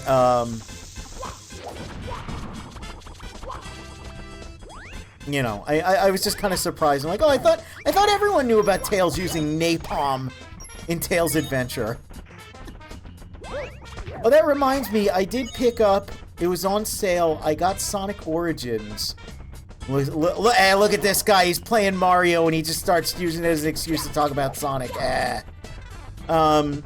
I got Sonic Origins on Steam, so at some point I want to do the, install all the fixes, like the audio fixes, so I can play through, you know, definitive versions of the games with, like, properly balanced audio and stuff. Playing a Mario game for Toad NPC number 20. Hey, some people like Toad, you know, the name's Toad, you can talk... Hold on. The name's Toad, you can call me Toad, we're up in my house now, my little humble abode. Ain't got no guest rooms, guest beds, not even a guest chair. Just a guest toilet and those 3 wooden chests there. You know. That guy liked Toad.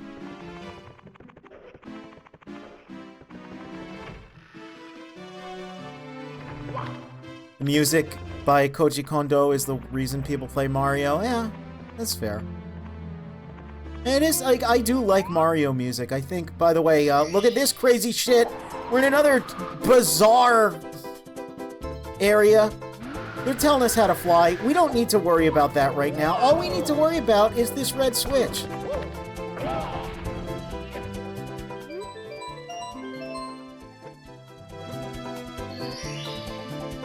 We'll come back here and mess with this later.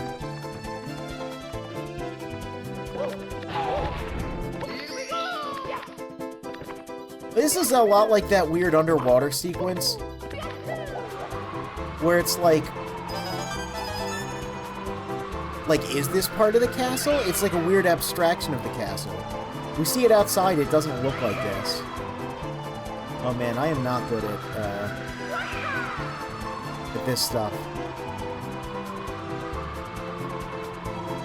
I actually don't know if I'll ever be able to get this red coin star, so let's just not worry about it.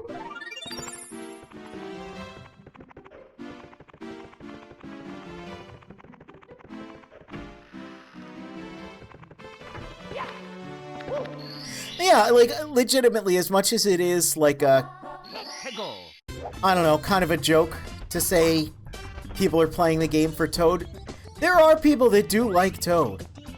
And like Toadsworth, for example, who was kind of like the unofficial mascot of the GameCube era.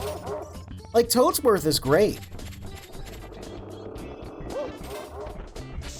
And, you know, Paper Mario, everyone loves the side characters in Paper Mario that are just, they're just little critters with like one extra detail, like, you know, it's fun. I don't know. Mario is a fun world. Well, Mario is a fun world filled with fun critters. It's just like Mario himself is kind of lame. I think the best Mario is actually Smash Brothers Mario, where he's basically just Ryu from Streets.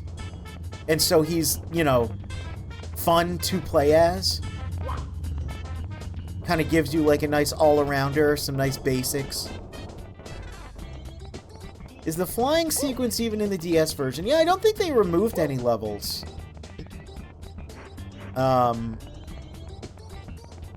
From Mario 64 DS. Which is another game I want to play, because I feel like people just kind of haven't played that. I feel like the original Mario 64 is like, I will say it as I'm playing it right now, almost kind of overplayed by people.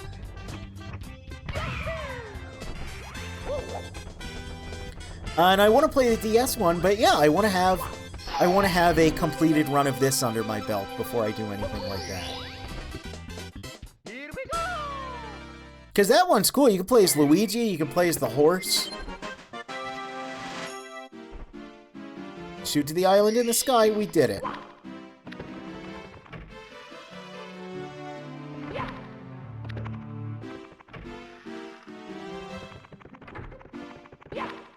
Let's go back here. I like the snow levels. Big penguin race. Oh, Jesus. Oh, I got the hiccups all of a sudden.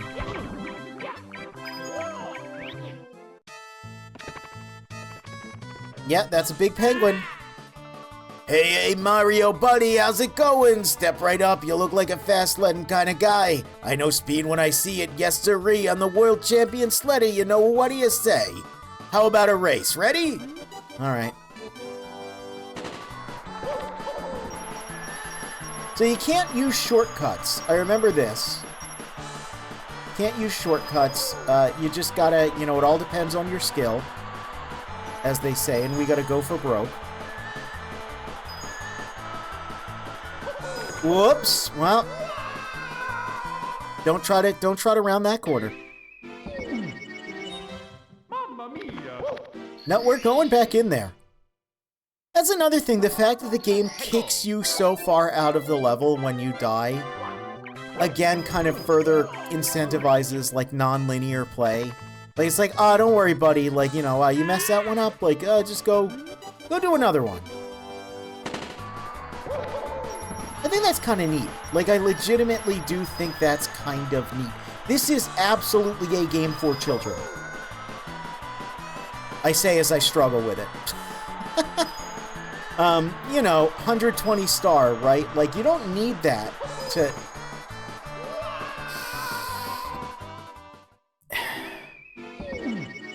You don't need to get all 120 stars to beat the game. You only need 70, which is like, you know, like a little more than half. I don't know, I think I like that. I think games that came after this that were inspired by it, you know, like the collectathons of the day, kind of pivoted in the opposite direction, where there would be like a million things to grab, and you needed them all. You know? And it was like, well, how many do I need to, like, just see the credits? God damn it. God damn it. Fell for it again award. How many do I see, you know, what percent do I need to see the credits? Because Mario 64, it's like 55%? 57%? You know, it's less than 60% of the stuff. Then you get to like Banjo and Donkey Kong, where it's like, oh, you need like 93% of the things to even get to the end. And I just feel like that's not the way to do it. I feel like they kind of got the wrong lesson from this game. Which this is meant to be, even though it's a game, you know, ostensibly for children. It's like if you're a little better at video games, if you're a little more confident in your abilities, you know, in your skills as a runner, then, you know, you can go for everything. You can push yourself to get all of the stuff. Making you, basically requiring you do most of the stuff kind of defeats the purpose of there being so much stuff. You broke my record! Unbelievable! I knew you were the coolest, now you've proven you're also the fastest. Hey! Shadow is the coolest, and Sonic is the fastest. This guy's just some plumber. I can't award you a gold medal, but yeah, take this star instead. You've earned it. Yes, our charming power stars, they're tedious golden bananas. Like, unironically, though. Unironically, because these are just, like, some of them are just hidden. There's, like, you know, the 100 coin ones, which those, to me, always stood out as, like, the completionist reward. But, yeah, like, then when you get to Donkey Kong 64 and you know, games of that ilk, they kind of go overboard with it. This is fun. I'm actually having a really nice time rotating between levels, doing, like, you know, a thing. You know, it's fun. This is a fun game. This is a very fun game to play. I want to get all 120, so it's going to... There's going to be a part where I stop having fun for a little bit. You know, tick-tock clock. But, overall, like, and especially for now, this is a good time. I don't feel rushed, I don't feel pressured, I feel like there's plenty for me to do. Every little, like, trinket and token, you know, I'm not seeing it as a, like, oh god, if I don't get that now, oh, I'm gonna be in big trouble. No, you just do it at your own pace. See, we can just take a slow pace here. Like, these red coins? I can get these later. I don't need them to see the credits. You know, I can beat the game and then I can do some post-game.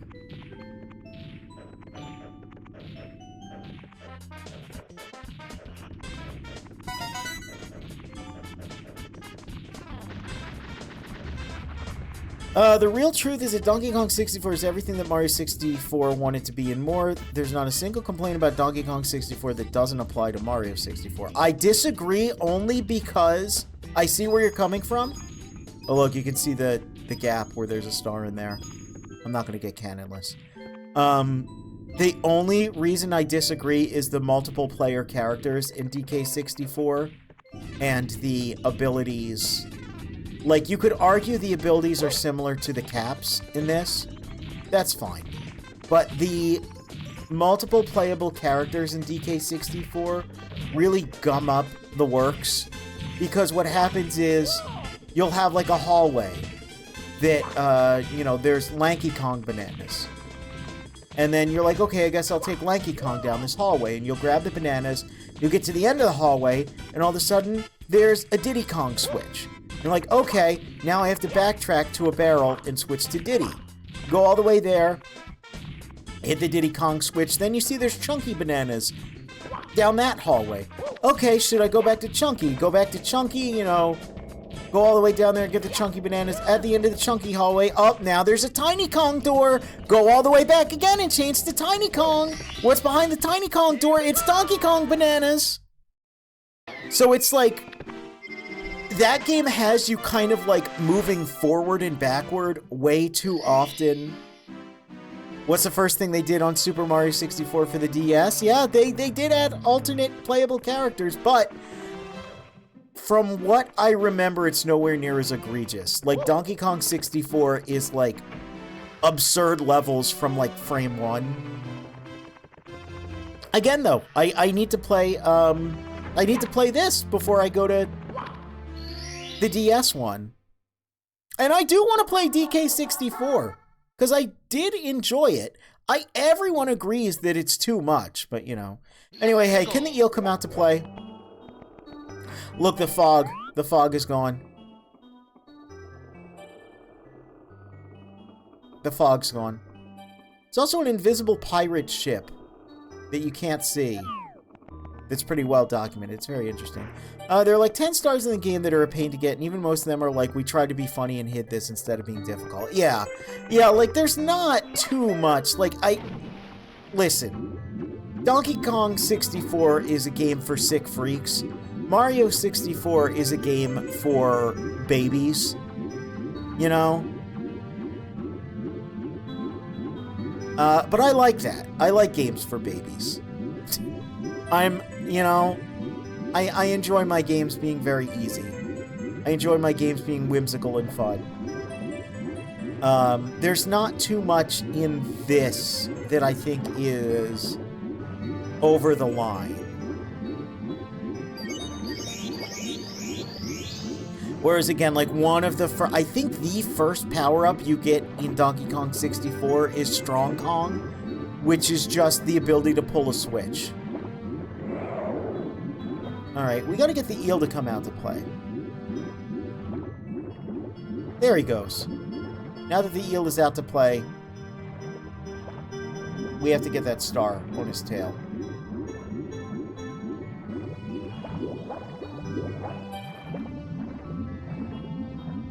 I don't remember how. Oh no!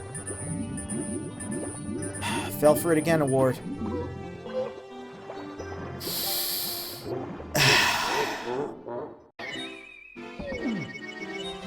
Mamma mia! They had the technical know-how to achieve multiple characters in Mario 64. They would have had Yoshi coins. I mean, yeah, but that's getting into like what ifs, you know? And if ifs and buts were candies and nuts, then we'd all have a Merry Christmas.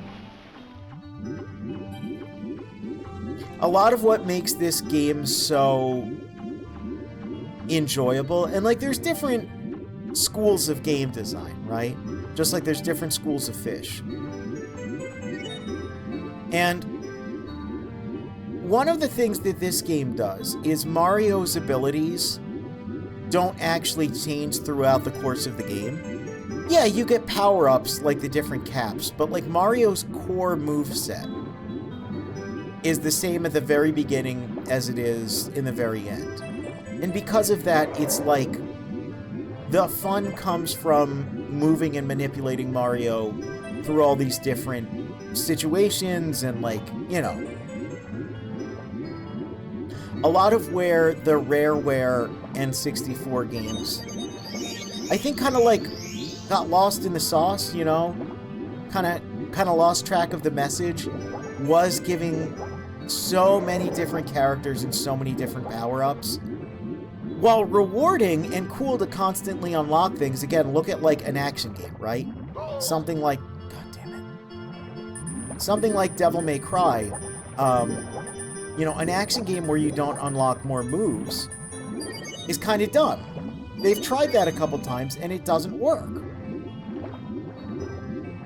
but a platformer where it's all about just, like, you know, the movement and what's going on with that. And can I please just get this star? No, no, no, don't go back in. Don't go back in. The eel needs to come out to play. Here we go again.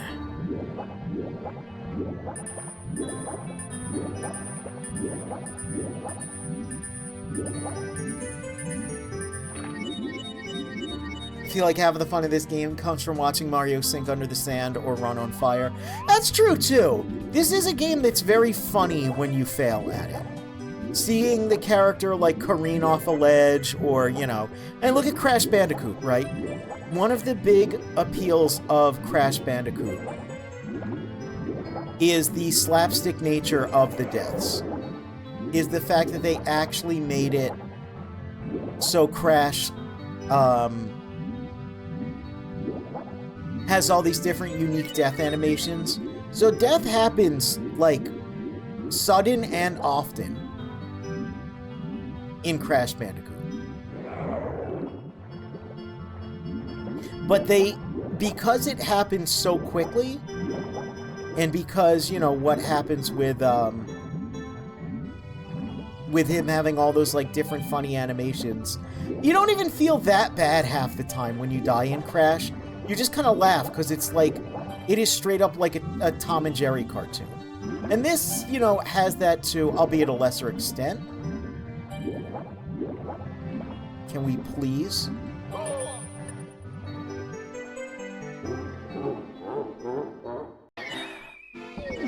This level. I remember this level being a problem. I remember this level always being a problem.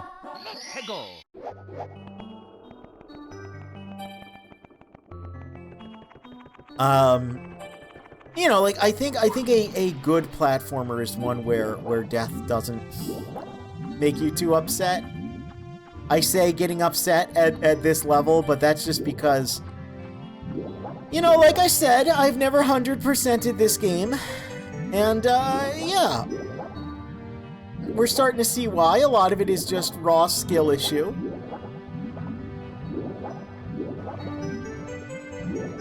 I'm definitely better and have a bit of a preference for,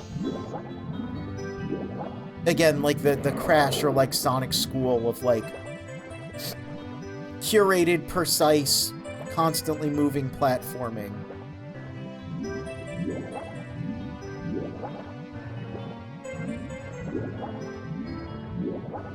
You know what would help this out is some Z targeting.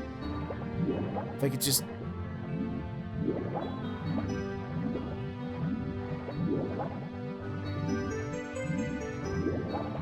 Z target that star. Ugh. Ugh.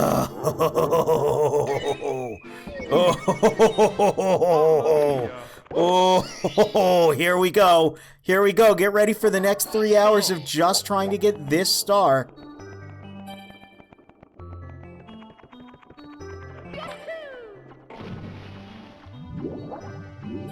At least we've got this relaxing music. I mean, that's nice, you know?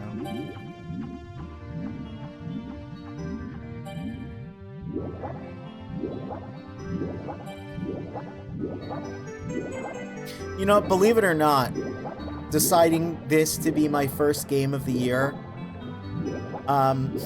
this is me trying to push myself in a way, because I think I'm demonstrating that I do not have mastery of this engine, of this game.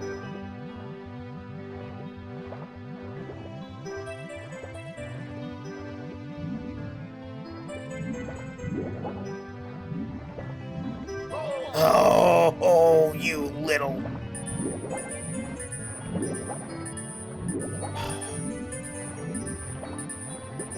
I could be playing Klonoa now. I'll play Klonoa. Don't you worry.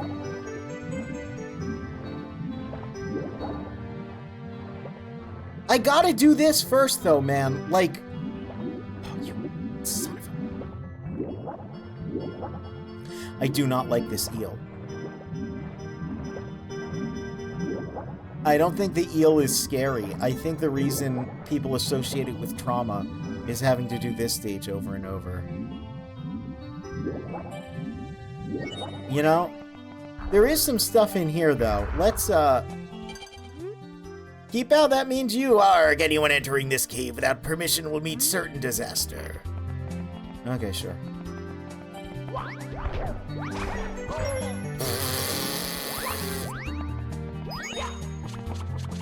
This is a slapstick-ass cartoon video game, man. Oh, shoot! No, wait, I do need to feast on your insides there, little Goomba.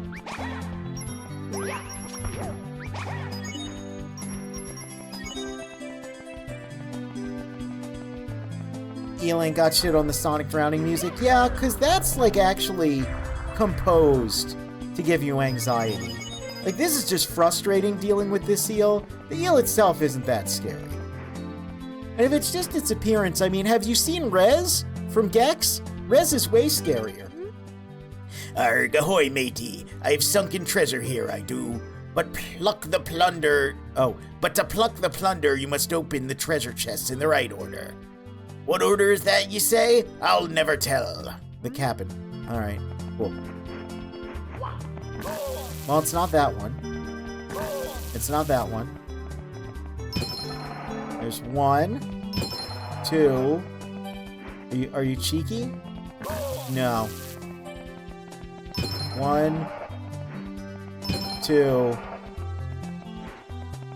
3, 4. Oh my god. I did it. I'm so good. Look, we'll play with that eel later. Hey, I'll play with you some other time.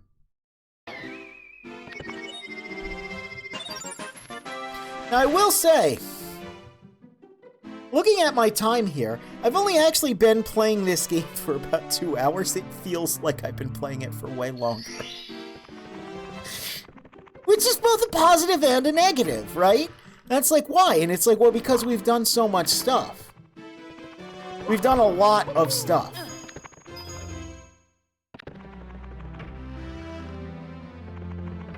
And that's good. Doing stuff is good. But oh man. You kind of get like confused there a little bit. Playing with our eel, are we? You know it. Can the eel what out to play?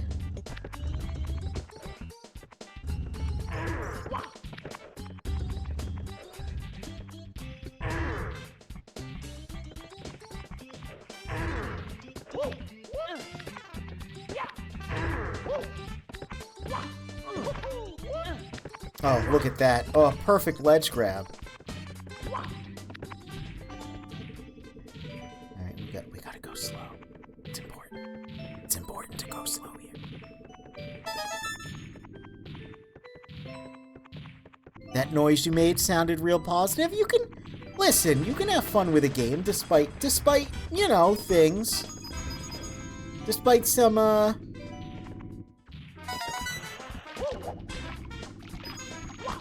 you know, foibles here and there. Hi, I'll prepare the cannon for you. Thanks.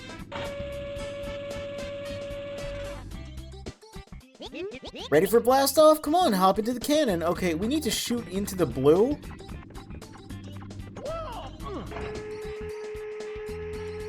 I don't know what that means. I guess it just means, like, you know, that.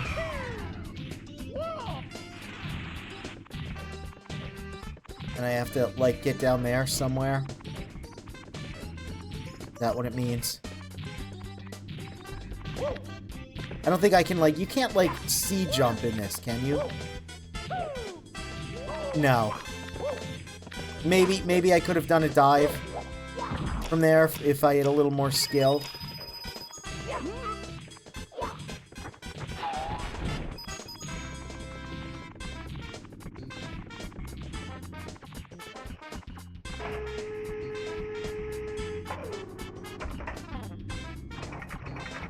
So I guess instead I have to, like, I don't know, aim at something like that.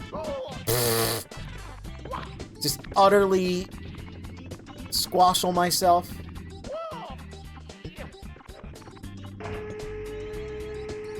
It is fascinating to me that, you know, that I can indeed be a human that doesn't know exactly how to, get every single star in this. And yet there are people that know everything, and I'm like, well, I guess that is like me with, like, some of the games that I enjoy, right? Where it's like, oh yeah, no, like, oh my god. Like Metal Gear Solid 2 is barely a video game in my mind, right? Like, the VR missions are a video game, but, like, the main story of Metal Gear Solid 2 is more just like a sequence of buttons you press, you know? And it's like, I don't know, it's... There we go. It's fascinating to me.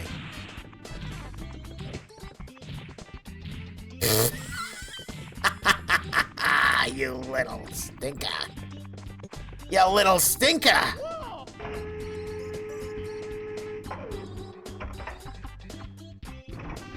Human? Did I say human? Well, I meant like... Oh, well, listen, as a... sometimes I have to speak in terms that are more relatable to humans, you know? Like, if I'm always calling myself a squid, like, it might make some people uncomfortable. They're like, oh, you know... What's up with that? Like, I can't even relate to this guy. He's always talking about being a squid, you know? So I've got to make some of my word choice be palatable to humans. We did it. We shot into the wild blue many times, very poorly. Let's go back in here. Because I know there's at least one more. Red coins on the floating isle is not what I'm going to do. I know how to get it, though. And it says they're on the floating isle, but, like... And I guess it just means this area in general, like this level. But there are little floating platforms that we have a little friend to help us with.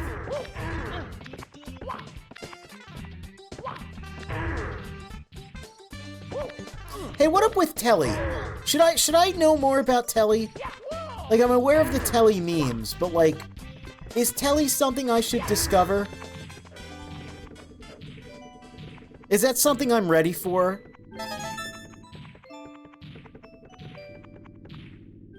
I fear this skill or lack therefore of I'm demonstrating here in Mario 64 means I'm not ready for those horrors.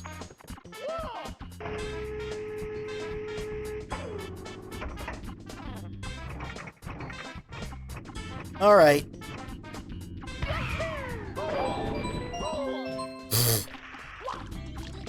I mean, you're supposed to get the star.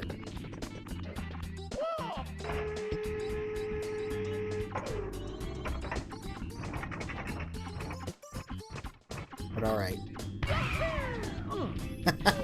Okay, it's gonna be like that, is it? It's gonna be like that, is it? Oh boy, Mario Sunshine. Hey, if I'm already having this much difficulty, Mario Sunshine's gonna be a thrill. Those blue coins? Oh man.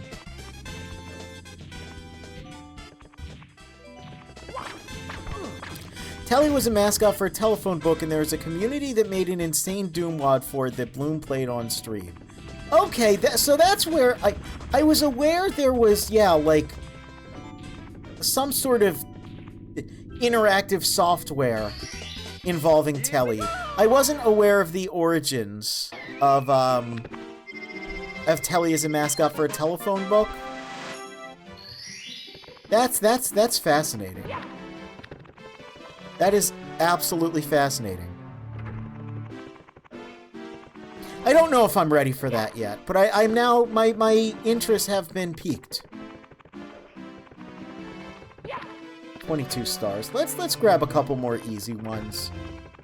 I'm I've got eel stress. I'm being stressed out by eels as a squid. You can imagine that this is you know, something I have to deal with very often.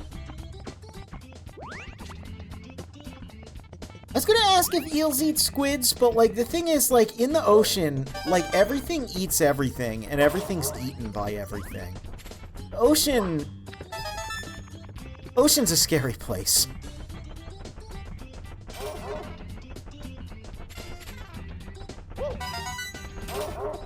Look at that. Smooth little dodge, too. Glad to know you're not just asking about that newfangled television all the kids are talking about. No, there's some,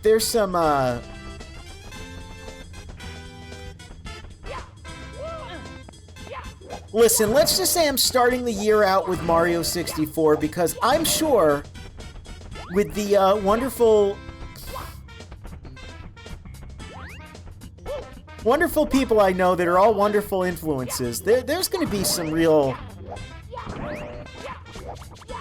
wackiness happening. You can't, yeah, okay, you can't drive it any further. Didn't think so. I don't remember what doing this does. I know you can circle around one of these for like an extra life or something.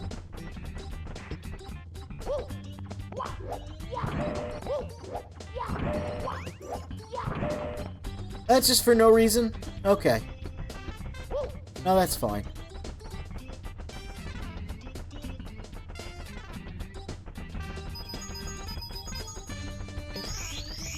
No, well, there's another extra life.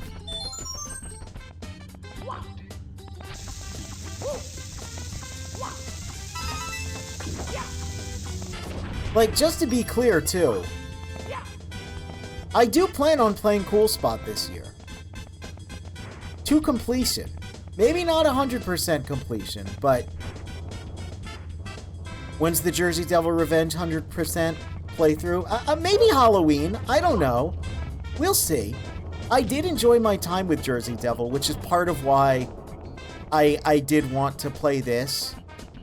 Is because, you know, just, like, what does a more refined version of that look like? Gex and Croc will have to be soon, too, because they're both, if you know the lore with Croc, Croc was actually presented to Nintendo as a Yoshi game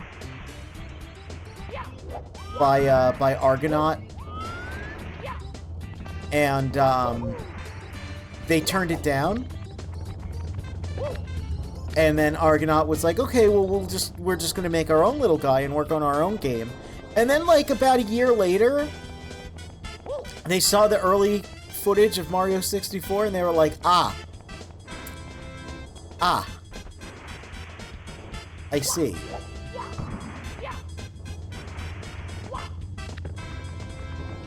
That's how it's gonna be. Okay. No, that's fine.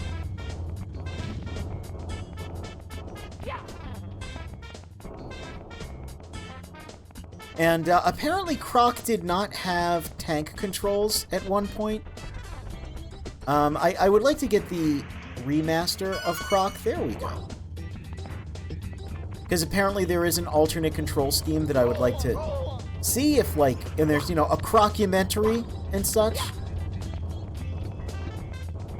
Gex as well, I would like the remaster of the Gex trilogy. From what I understand, they're both kind of bare bones, but, like, you know, I would like to support the idea of, you know, being interested in those platform mascot characters from the olden days. Like, they keep making Mario games, like, you know, what's up with that? I think Gex 2 is not introduced enough in the... Mario? There we go. In the pantheon of Mario 64 likes, because I think most people's understanding of Gex begins and ends with, you know, the memes, that it's a meme game, but, like, even, like, the long jump, for example, right? Gex has very similar movement to this game. Not exactly the same. He doesn't have anything like that. But Gex is structurally a lot more similar to Mario 64 than... Because, you know, people will talk about Banjo. Banjo's a completely different beast. Donkey Kong 64, completely different beast. People have been crashed into the equation because that was Sony's foray. Well, Naughty Dog's, but, you know. That was Sony's... You know, the Sony PlayStation's big platform guy, but it's structurally, it's so much different from this. But Gex is actually very... Gex 2 is very... Oh. Let's go. Very similar to this. Okay, when it says Frosty Slide, it doesn't mean they're all on the slide.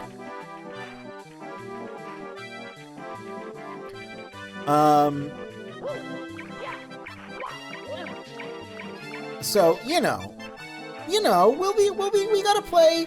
Listen, by pointing out that I'm a Scrimblow Bimblow enjoyer, like, that just doomed the stream to anytime I play a game, it's gonna be a Scrimblow game. It is. Because this is where I come from anyway. And these are the types of games I like. What can I say, you know?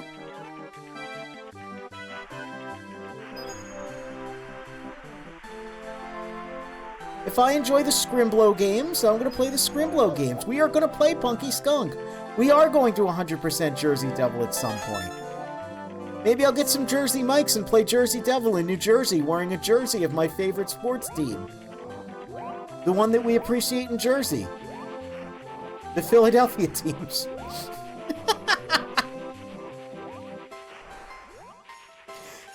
This little guy's called Spindrift. I didn't know that until it was pointed out to me when I had a beverage called Spindrift.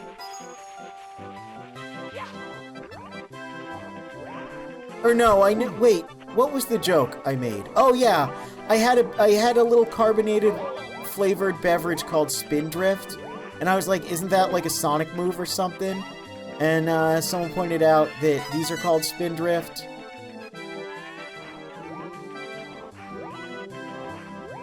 And I was like, oh, I didn't know that. Then Eula from Genshin Impact, I believe her name is the Spindrift Knight.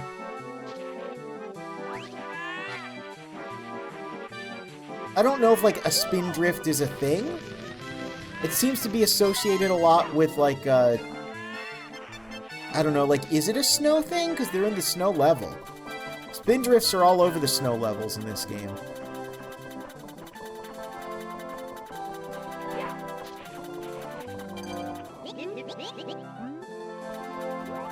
Now, am I stranded here?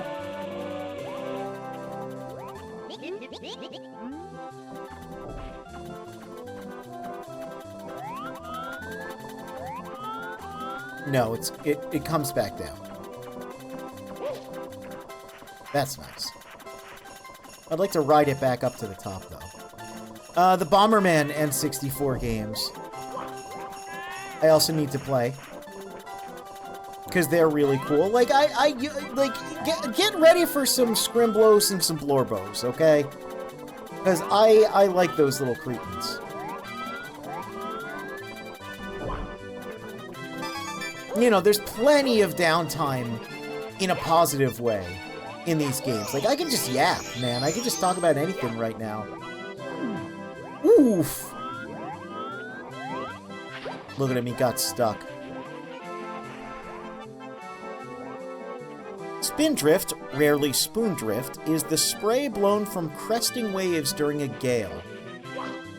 So it's like an ocean in a wind thing. Okay. It's not actually a snow thing. Never 120 starred. No, I've never done it. I mean, and look at this record-breaking pace, you know? 3 out, closer to 2 hours, because I spent the first hour reading the manual and yapping. But, 2 hours in and a whopping 23 stars. How many of these do I have? 5? Where are the others? Well, now I've got 0 unless I can save it. Nope, can't save it. Mamma mia! It's gonna take a while to get all 120 stars, I think.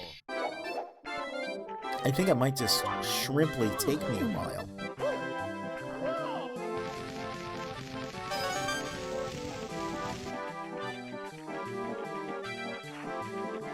I believe in you, gamer. Thank you, but listen, I'm not a gamer. I am an artist. I like video games because video games have a lot of art in them. I've had to be open and honest about this. I mean, look, I made a little, you know, thematically era-appropriate squid for playing games of this thematic era and appropriateness. I am going to make a 2D, like, 16-bit looking one for those scrimblos, for those blorbos. Which, you know, I'll consider, like, Punky Skunk to be 16-bit because of the origins of that game. I'd like to make, like, an 8-bit one as well, and for when I eventually get to, you know, fancier video games, I'd like to make, you know, fancier squid. Because, like, that's, yeah, I like the different eras of video game aesthetics. I think they all have something to contribute.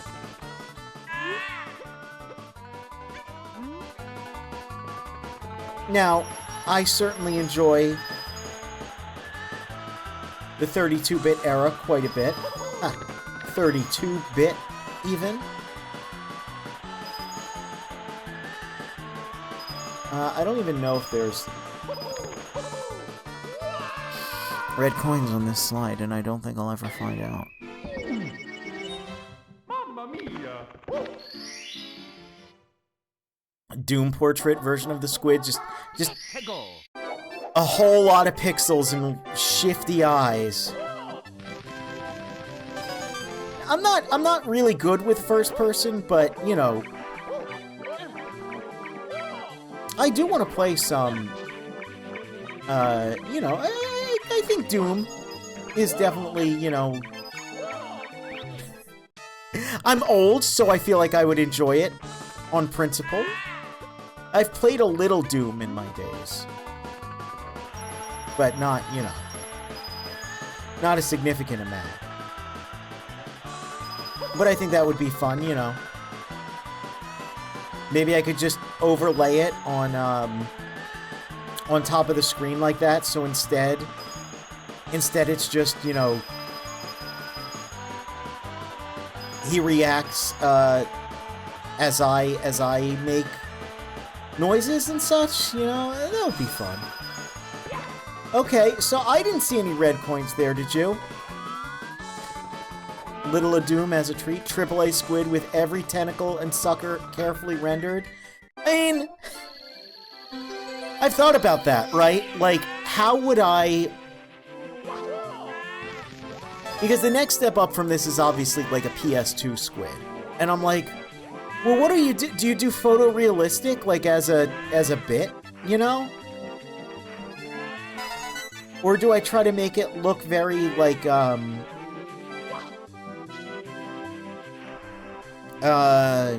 you know, like Illumination Studios, like Disney Pixar rendered, right? Like, it's gotta be moist. I have to look moist. I think that's the most important thing. I don't know how to do those rendering techniques yet, but from what I understand, it's all pretty easy. Just an image of a real squid. That was one of my, before I started realizing that being a real VTuber is fun, and that everyone I know that's a VTuber is very nice and very passionate and very amazing and inspiring, and I love you all. Like, I was considering as a joke to make a little, like, realistic squid. Like, you get footage or, like, crop 69, nice. You know, crop something together where it was just a photorealistic squid. The first time I made a PNG tuber, it actually was a low poly squid. So we've kind of come full circle in a way.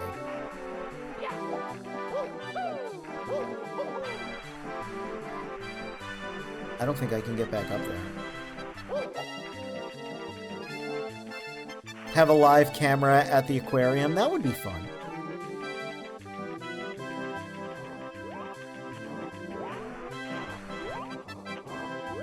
I think being, you know, such a funny little guy, such a funny little creature, I don't know, it makes making a bunch of different assets pretty easy. Surprisingly easy, and the boys don't know. And just, you know, like, there's a lot of fun I can have with that idea. 7. We got 7. Give it up for 7. Where's number 8?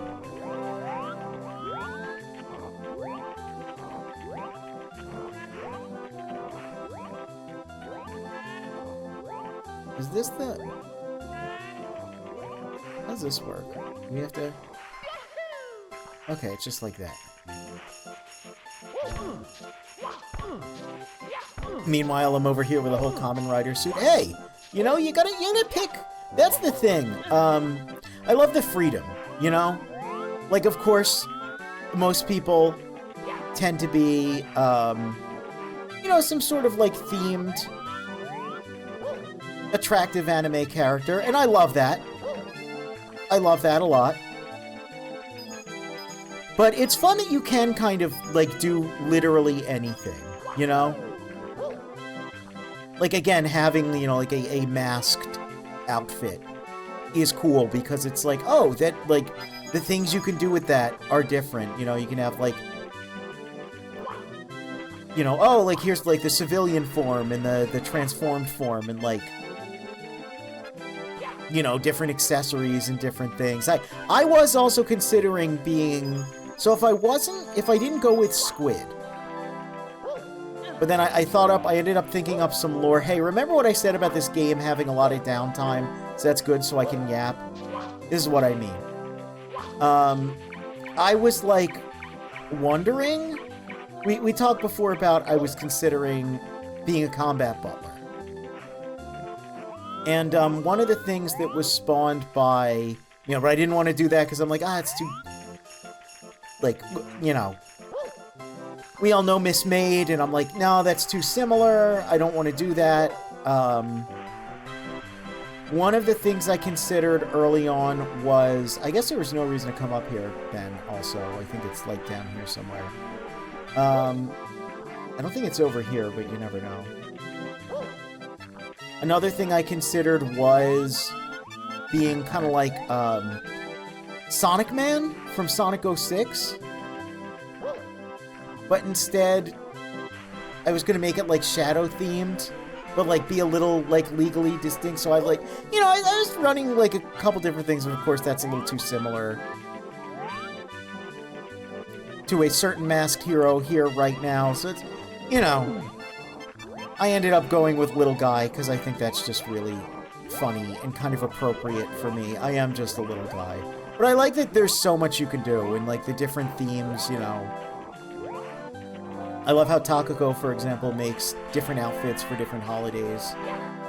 I've said before, something I really like about her design is how versatile it is. Moody, of course, is very strong thematics. I don't know, it's really neat. As a designer, as an artist, I appreciate all the different, like, options there are. You know what they say about options. You can customize various options.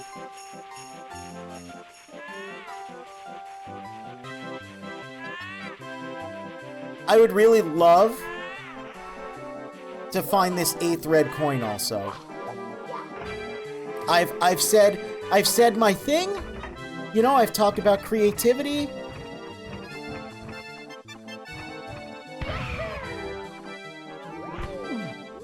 Oof.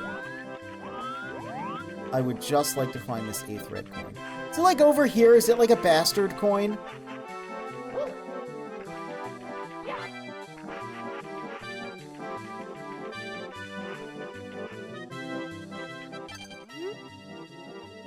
No, this is wall kicks will work.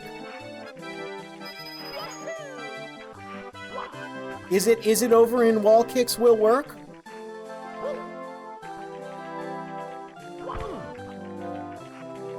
Yeah, I think with my Jesus. with my love and understanding of video game aesthetics,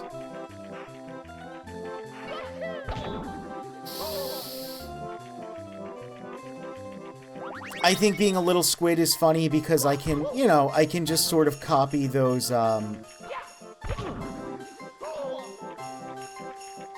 mean, it's not going to be over here. I don't know why I'm doing this. I can copy those aesthetics and, like, kind of showcase the versatility I have as an artist, while also, you know, showing, like, oh, my love of, like, a lot of video games does come from their aesthetic qualities. And, you know, my love of video games, doesn't come from not knowing how wall kicks work and not knowing where this 8th red coin is.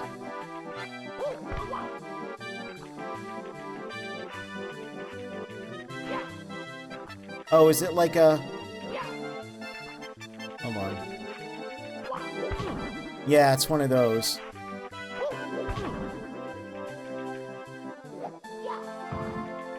I guess that is the equivalent of, like, what I want to call a C jump.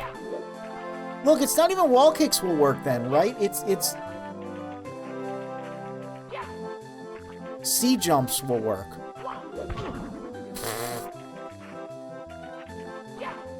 Also, they call it wall kicks. They should have said wall jumps, because, like, wall kick makes me think you have to kick the wall.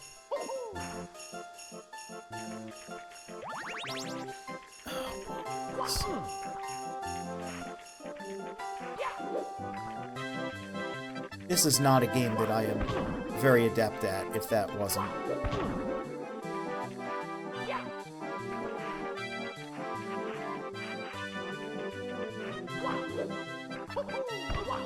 There we go. Okay, well...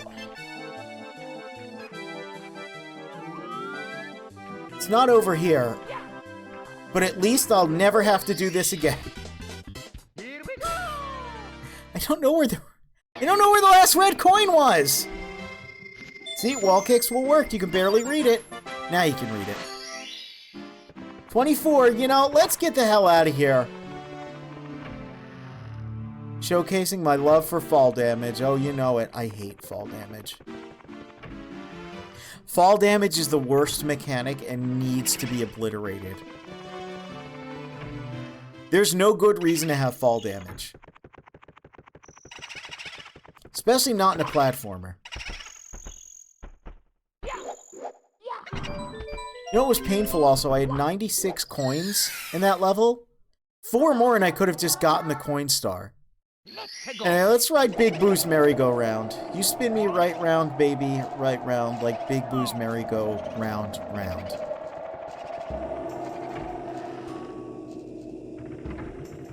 Gotta love when devs add in an infinite health source. Yeah, like a you-know-what-you-did sort of Band-Aid solution. I'm not sure if the hearts were added early or later in development. It feels like something that was added at a different time from, like, 90% of the game letting you heal from coins. And I guess also Mario, you know, having a health system is also something new to this game. Before, Mario just had, you know, regular-ass Mario and Super Mario as his, you know, like, power-ups and such as his health source. But this just has, like, a straight-up, you know, like a pizza pie style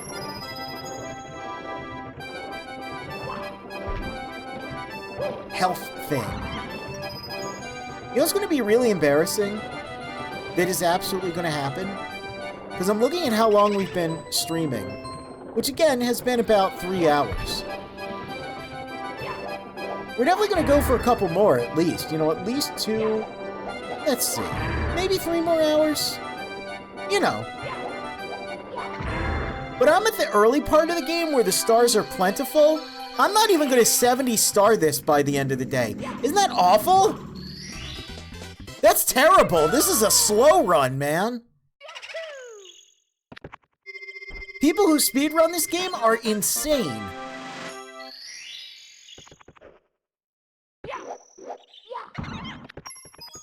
Now, I don't know how long a 120-star speed run takes, but still. And I guess I am wasting more time by going back and forth between stages, but that's what I would have done as a wee lad.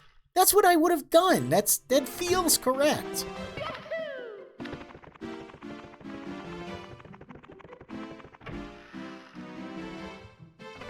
Plus, there's things I haven't seen yet. There's a little guy here I want to talk about. Where is he? Still not here. He's still not here. What's up with that? Why is he not here? Oh, there he is! Me when I get you. Come on, I need to grab... It's a rare Goshijin.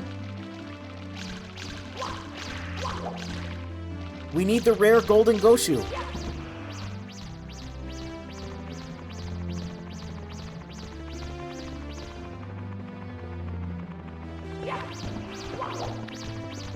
Some people hate this rabbit. I love this rabbit. I think it's so funny. It's so dopey looking. And he's just a little guy. I think he only shows up once. I think he only shows up this once. He's at the beginning of the game in the DS version.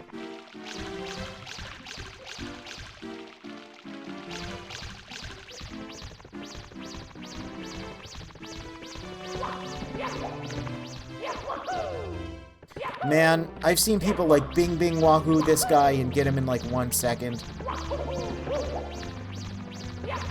I'm not confident at controlling this plumber. If that wasn't grossly apparent.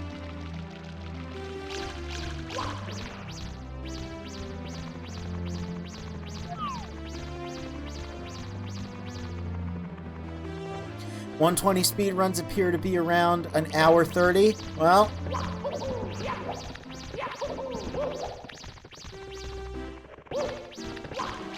I always hate when, and I know I brought it up, but I've seen this happen in like some other people's streams where someone's like playing a game and someone will just be like, by the way, speedrun does this in like, you know, whatever. By the way, speedrun would be here by now. And it's like, yeah, that's the speedrun. It's had decades of like thousands of people, maybe not thousands, but depending on the game, thousands of people, you know, all working together independently to figure out the best way to do things. Of course the speedrun's gonna be like 45 minutes long. Someone who's playing it for the first time completely blind or whatever isn't gonna, you know? I've seen people take like 6 hours to beat Sonic 2. And it's like, yeah, they've never played it before, brother. Like, what? Like, they're not gonna get like the 45-minute speed run or whatever it is. 35 minutes. I can't remember how long it is now.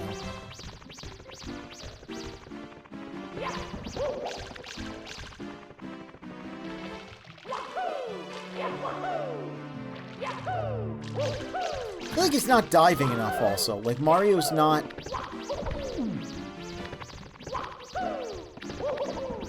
He's not doing that as much as I want him to.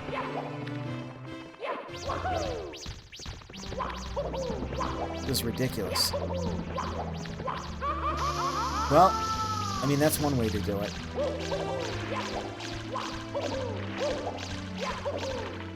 Oh, we got him! Yow! Unhand me, brute! I'm late! So late, I must make haste! This shiny thing mine, it's mine! Finders, keepers, losers! Late, late, late! Ouch, take it then! A gift from Bowser it was! Now let me be, I have a date, I cannot be late for tea! Yeah, he's like a little, the white rabbit, but he's not white. He's yellow. Look at him, he's so pathetic! Look at this pathetic little guy! So this is Mips. His name is Mips. He's named after the MIP maps that the N64 uses for texturing. If you look at me over here, now I'm more PlayStation aesthetic based. I do not have MIP maps on. I have nice crunchy textures. Yeah, it's just, I don't know, Mips, I like him. Even though it took me like, you bet! It took me like 1,000,000 years to get him here. Now, if you leave, he will be gone. But there's some weird tricks you can do with him, like you can place him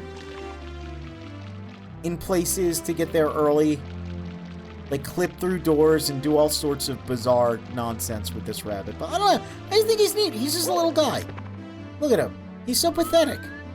He's a pathetic little guy, and you just... Oh, you can't toss him.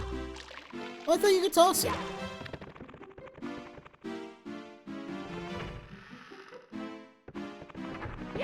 Anyway.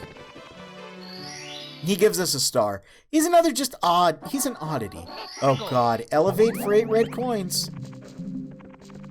Elevate, huh? What do they mean by this? I think they mean go this way.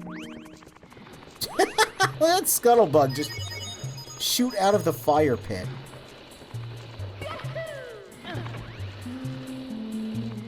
Yeah, I think it's this area. Fall damage.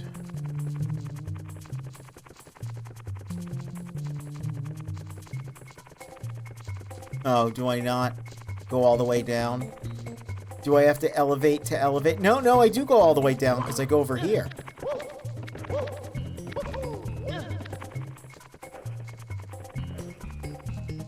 This is a cool thing. I guess a vehicle?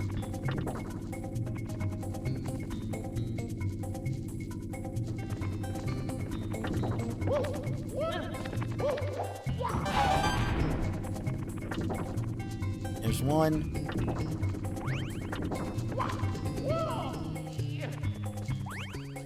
I don't know, I kind of like how, again, early 3D platformer as it may be, they get a little avant-garde, a little unexpected and weird with a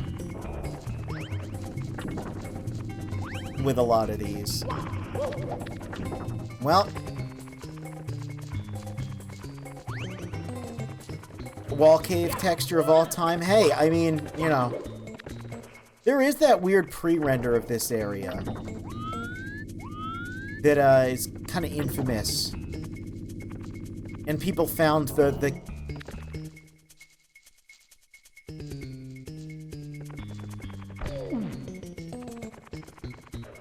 people found the assets for that.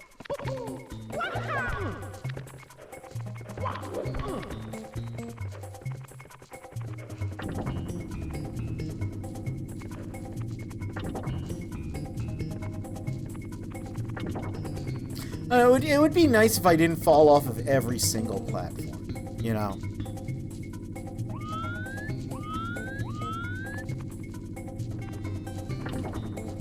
Like, I legitimately fear that 120 stars may not be possible.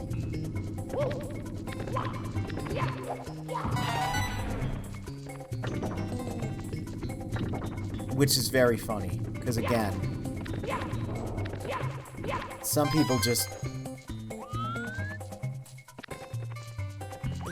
Some people absolutely just can obliterate this game with their eyes closed. Me, not so much.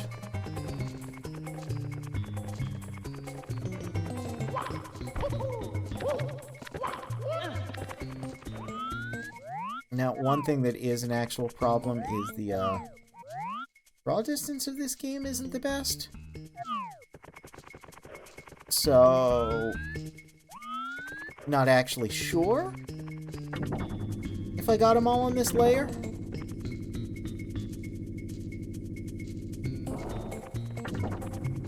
You know what is kind of messed up? Now that I'm thinking about it, though.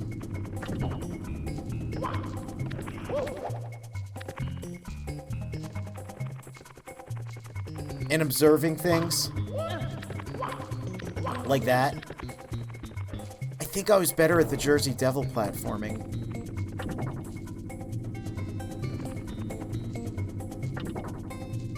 And I think that's a little disgusting.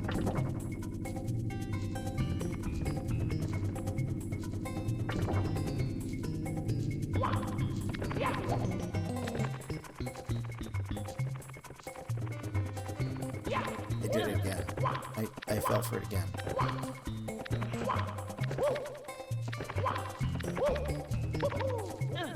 fell for it again. This is really funny how bad I am at this game. Want to pick the brain of someone who's like, yes, this is a game for me, who didn't grow up with it. I mean, that's a thing. There's a lot of younger people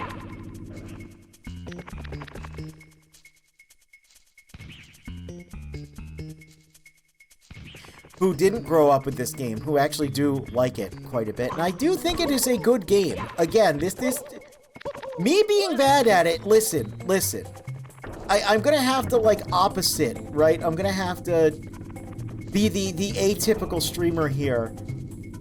And instead of everyone's telling me it's a good game, sir, while I'm bad at it and crash out. No! I think this is a good game. I just realized that, you know, I am suboptimal at playing it. Which is, again, a lot of why I'm like, no, I want to do this. I want to prove it to myself that I can accomplish these tasks. I didn't even need to do this. Because it's, oh wait, I need to, okay. I need to go over to that one. That's fine.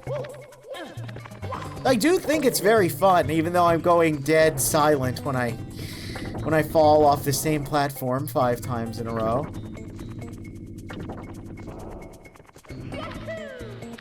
Oh, well, that's not exactly what I wanted.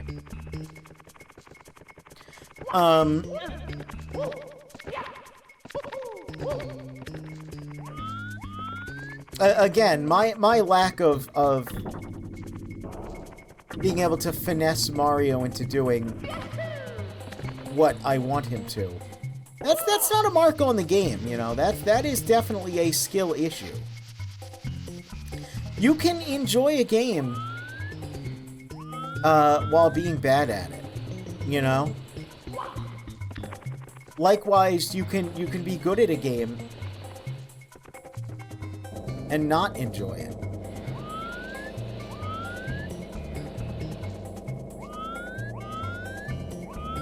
Or you can be bad at a game and go, maybe this isn't a game for me, you know? That is also a possibility. For one, I think this is actually one of the greatest games of all time, and I think I'm one of the worst people to ever play it, especially on the internet. For you. But yet you're here. Watching me. Are you enjoying yourself? How's your Saturday treating you? I could be working now, but I'm not. I'm being bad at Mario 64. To prove a point. And that point being, I will do this, and I will accomplish it.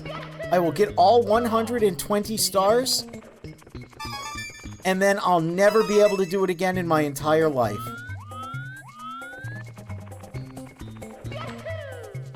And I think that's just truly what makes me an amalgam.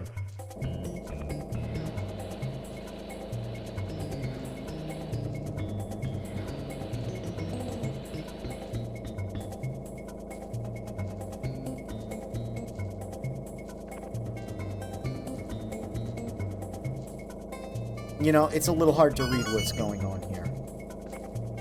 I've been playing Power Wash Sim all day. Hell yeah. Squidge is keeping me company on my second monitor. Oh, that's nice. I'm glad I could be stress-inducing background noise to a relaxing game. Oh no, the bat! Oh no!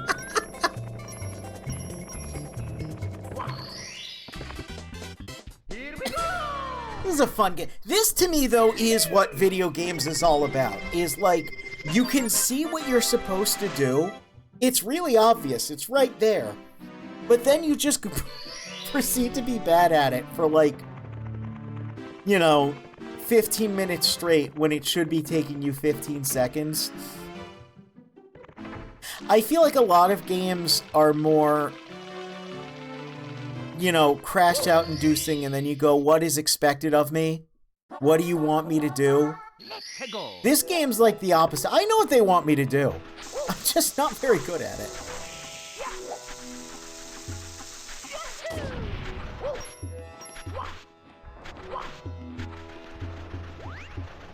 Alright, let's see. Oh, I was going to say, let's see if we can spin drift over there, but you're not a spin drift. Boing! Alright, inside the pyramid, because this level's cool. It has an entire second level inside of it. Look at this! It's crazy. Got the same music as the weird underground caverns for some reason. I wonder if those are legible hieroglyphs. This guy's funny, look at his face! Why does he look like that? Oh. Okay. What's this gonna tell me? On 4 towers, one must alight, then at the peak shall shine the light. Okay. He is! He's totally, greater than :D face.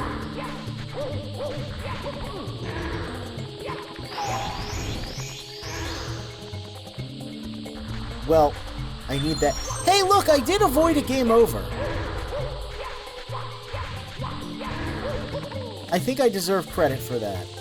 I always liked this level, though. I always liked inside the pyramid. I couldn't tell you why. I think it's just cool. I think I just like... Oh, right! Right! Hey, you know what I just remembered? That Crash Bandicoot is far superior to this game. Because in Crash, you don't have to hold A to hold on to those bars. And because I played way more Crash Bandicoot growing up than Mario, it taught me that I don't have to hold a button to hold on to bars. And most games actually go by Mario rules, which I hate, and it always gets me killed. But you don't even have to do that, because you can just flop on that guy. Look how tiny the texture is on this pole. It's the same texture as the floors, but like it's way smaller. Why would they do that? Alright. Let's do this inferior monkey bar nonsense. You said Crash Bandicoot and my brain processed it as Sly Cooper for some reason. That's another franchise I need to play. I've never played Sly Cooper even a little bit. I've never even... The closest I've gotten to playing a Sly Cooper game is... He was in PlayStation All-Stars, right? I think I played as him a couple times. And from what I understand, they're pretty good. They're Sly Cooper, made by Sucker Punch, who prior made Rocket Robot on Wheels, which is not an accurate name. He only has one wheel. Which is another N64 Blorbo Scrimbo that I need to play. Because I did grow up playing that, and I quite liked it.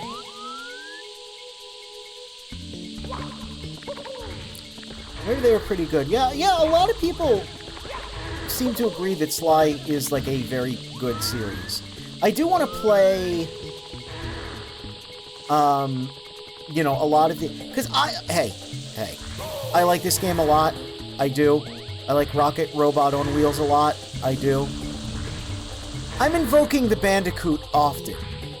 You might be able to tell that I have a preference. And I think the PlayStation 1 platformers, such as Ape Escape and Crash, you know? Listen, I think the PS1 and PS2, I think they have a larger amount of high-quality platformers than the N64 and GameCube, respectively. I'm going to say it. You know why? Because the PlayStation 2 has Crash Bandicoot Twinsanity and Ape Escape 3. And the GameCube, while I respect it, has Billy Hatcher and the Giant Egg. And I mean, like, come on. What do you even... Is that even a comparison?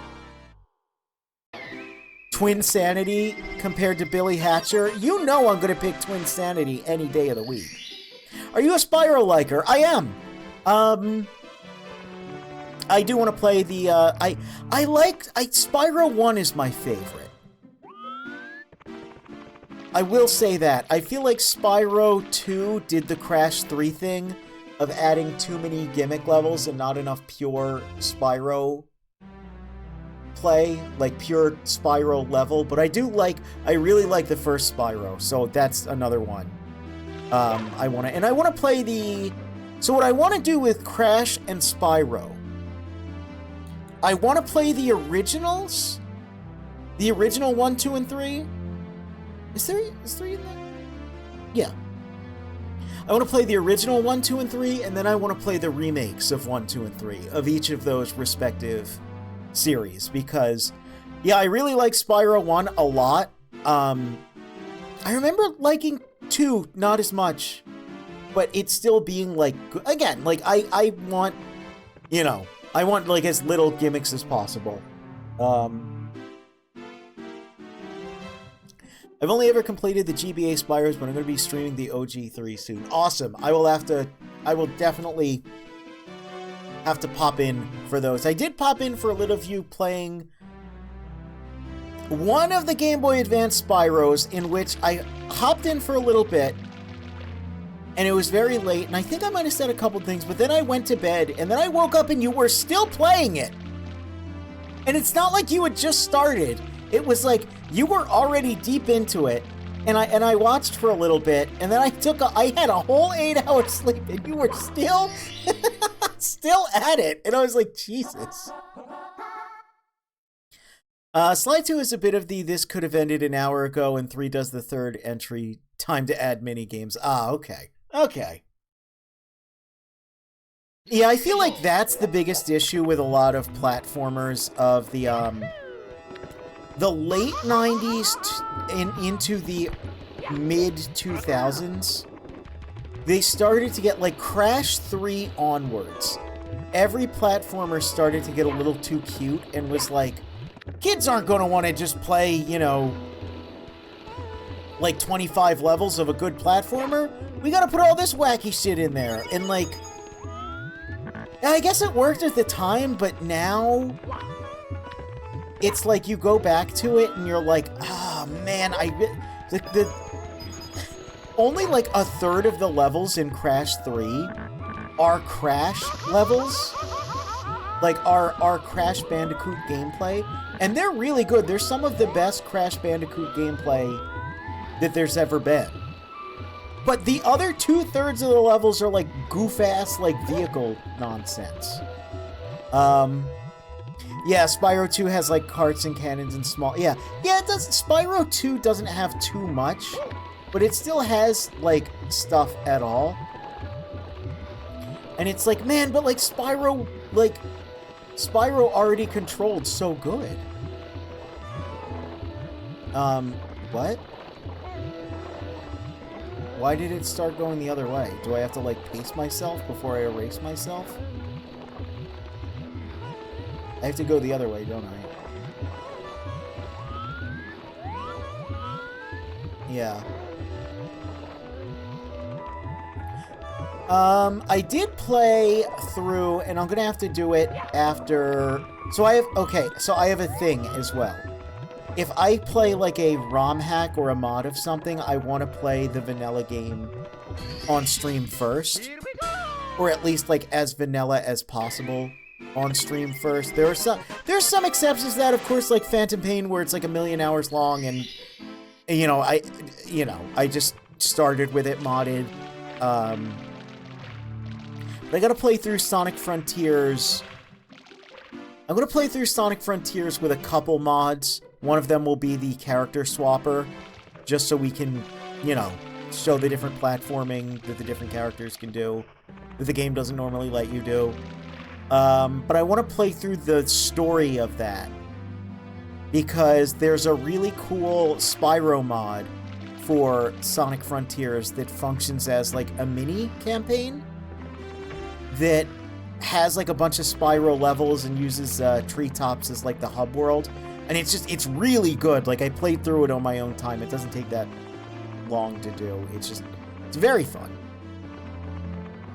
I'd say Spyro 1 has the best vibes, 2 is the best overall, 3 feels the best gameplay-wise, but riddled with not playing as Spyro. Yeah, that is kind of the platformer issue. Like, that there's usually a point where there's a sweet spot, and then they, I guess I'll go back in here. They'll kind of hit weird, like, Metalhead Mario can move. Okay, let's read this real quick. Okay. Cloudy Maze. So I guess Black Hole is where I want to go. Underground Lake. I don't remember where Metalhead Mario is. I don't know how to get up there either. Yeah, bat! I know I said it, but the bat is just so cute. What's in this door?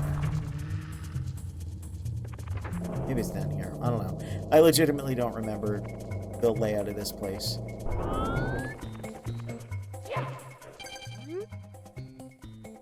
Oh, I think it's through the Hazy Maze.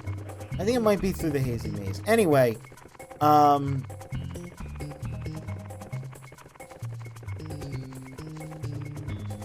yeah, like, when I think of Crash 3, I think of the extra additions to Crash's moveset with the power-ups are great. I think the levels themselves are really good. Sniff It! I love Sniff It. Oh yeah, the little mole, too. The moles are so adorable. They're gonna throw stuff at me, though, so I'm not gonna spend too much time around them. But there's just way too... Like, it is quite literally, if you break it down, it is like 2/3 of that game are not playing as Crash. Like, on foot, doing Crash platforming. Can this stop happening, please? And that's a big problem with it. And then, after I do the original Crash trilogy, I also want to do Wrath of Cortex. Because I've never played that to completion. Fell for it again, award. Fell for it again, award.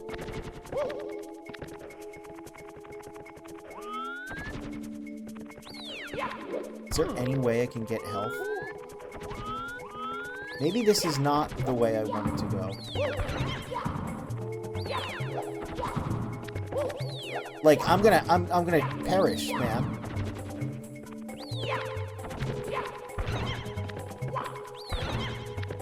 What is going on? Does this just go on forever? How do I get out of here? Help! Let me out of here!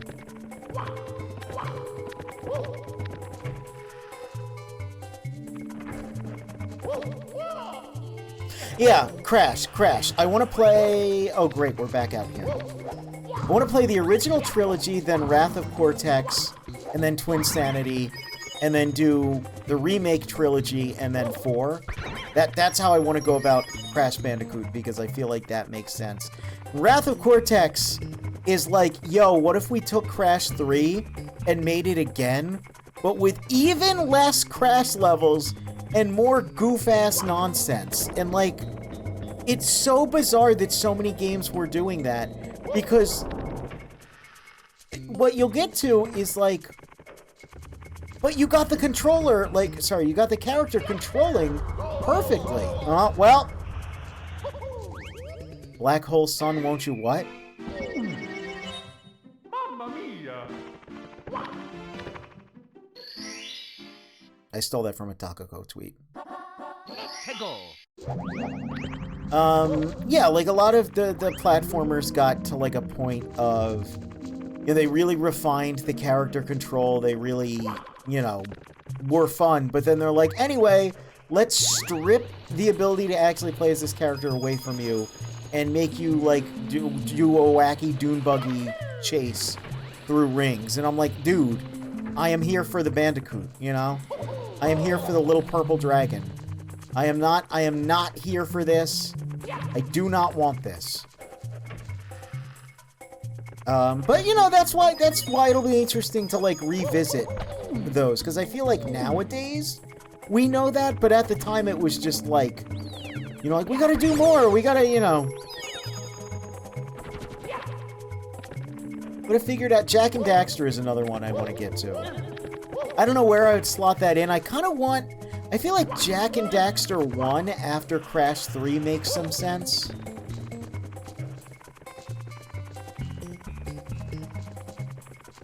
I don't know. I gotta figure out how I want to do these. But I'm full on. I'm Scrimbo maxing, man. I'm Blorbo pilled.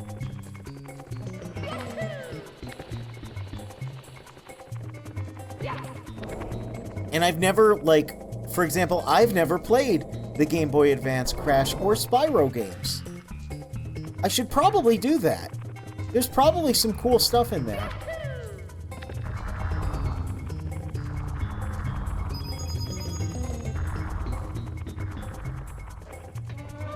I remember Crash Purple and Spyro Orange was like kind of a big deal back in the day. Like that happened was a big deal.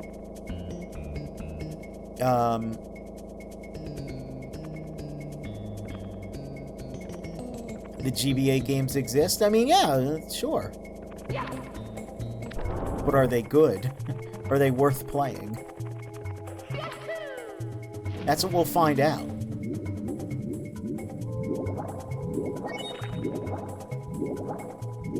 You know, I'm the guy who's always talking about how Sonic games overall are pretty alright. And I feel like I gotta put my money where my mouth is on that one, you know? I need to see what else was going on. I need to play other games that came out around Sonic Heroes, so when I go, Sonic Heroes exists, it certainly is a video game, I have a better understanding of how much does Sonic Heroes exist. Is Sonic Heroes actually pretty good for its time? I've heard people say Sonic Heroes is their favorite one at its peak. I don't know how the hell you could say something like that. So maybe just everything was a lot more dire than I realized. Not like the dire docks. Seeing Dory manifest out of the rendered distance was kind of creepy as a kid. Yeah, so I gotta play Ocarina of Time and Majora's Mask as well. Because again, the N64 was just rife with existential horror. Like, even something like this, I don't know, man. It's just a little ominous. They would never put a room like this in a Mario game nowadays. Like, and the music's just kind of like... It's playing off of the Mario Underground theme, but like, what is this? This is like some fucking... This is like some shit... And like, it's like one of those Stephen King made-for-TV miniseries movies, man. They'd have some visuals like this, and you'd be like... That... Ugh.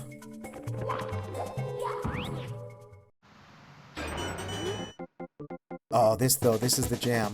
Welcome to the Metal Cap Switch course. Once you step on the cap switch, the green blocks will become solid. When you turn your body into metal with the metal cap, you can walk underwater. Try it! You're also invincible, so you can just crash through these fools.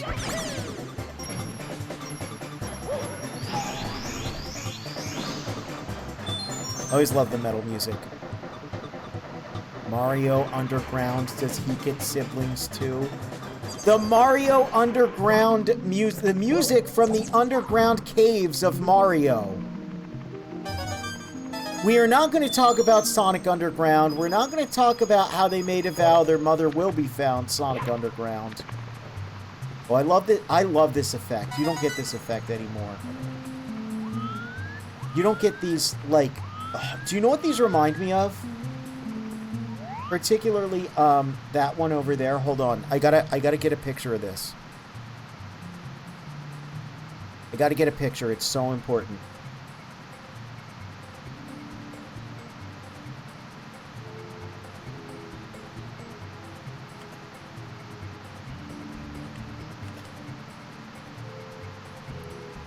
I miss the 90s, dude, because the 90s was filled with, like, so many, like, just fun materials. And one of those materials was... What's a good picture? What's a... I want an absolute pristine image of what I'm looking for. I don't know if I'm going to find it.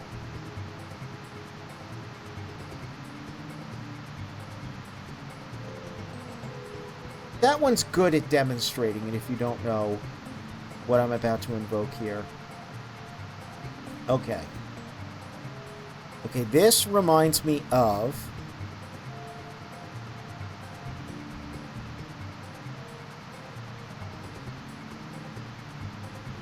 This Lego piece. Look at it. I loved these. I had so many of these. I'm so mad that my Legos, like, were not preserved because, oh my god. Oh my god, I have so many of these little things. They were the coolest ever. They were the best piece.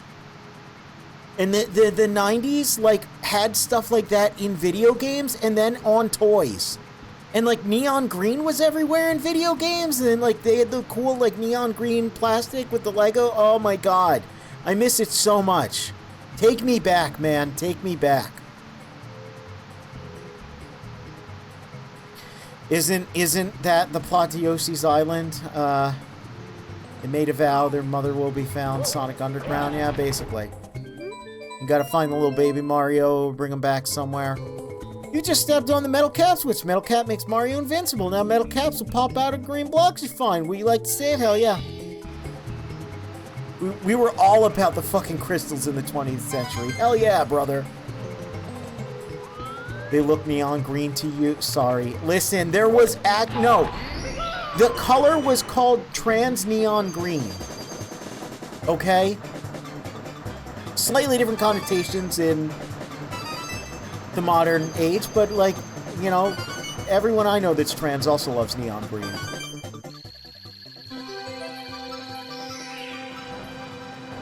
But that's what it was called. There was trans neon green and trans neon orange, and they were the best Lego pieces you could possibly get. Good for them. Absolutely.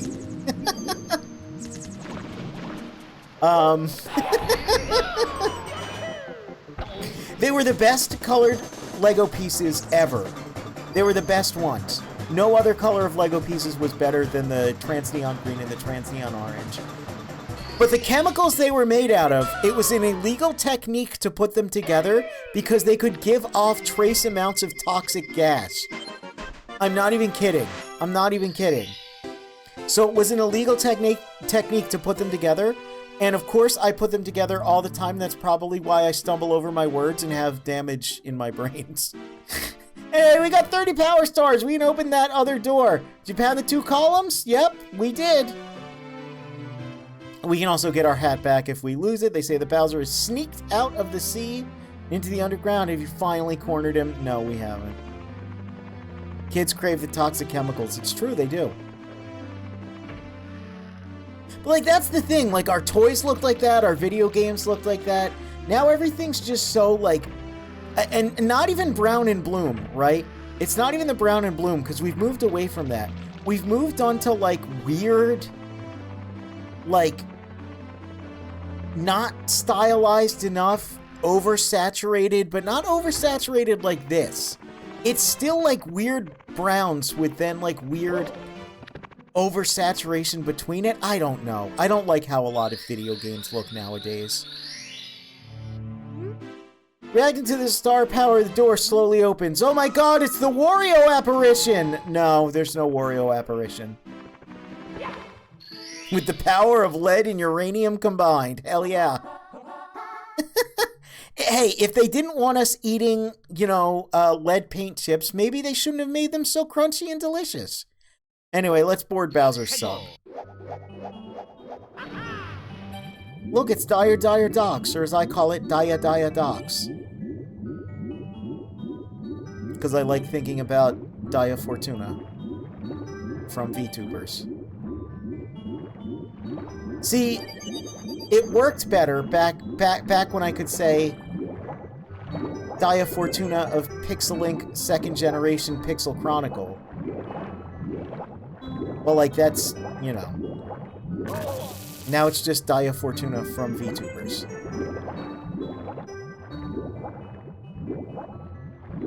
Wonder Twin powers activate. Bucket of water and yellow cake. Oh, that's just death.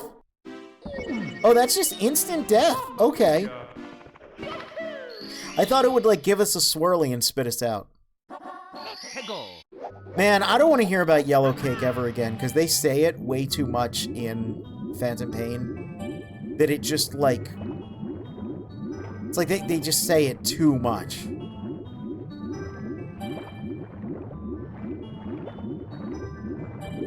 Like, I want to hear the actual name of that chemical said. I want the scientific name of that mineral.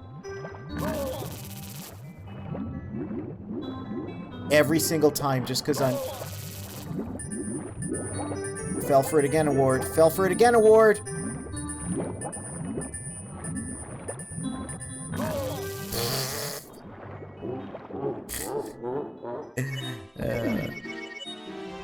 Because Yellow Cake is also the name of a dessert, you know?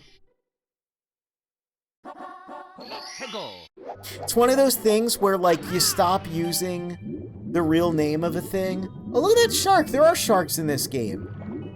Wait, I didn't remember there being sharks. Oh, there's Cheep Cheep. I forgot there was a shark in this. Alright, let's just get to this. So, look at that shark! It's so funny! Oh my god, it's hilarious!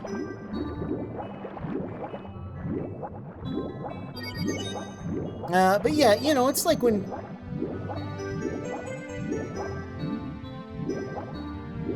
It's like if I want to go get some weed killer because I've got too many weeds in my lawn, and then everyone's just like, yeah, man, this weed's killer. It's like, oh my god.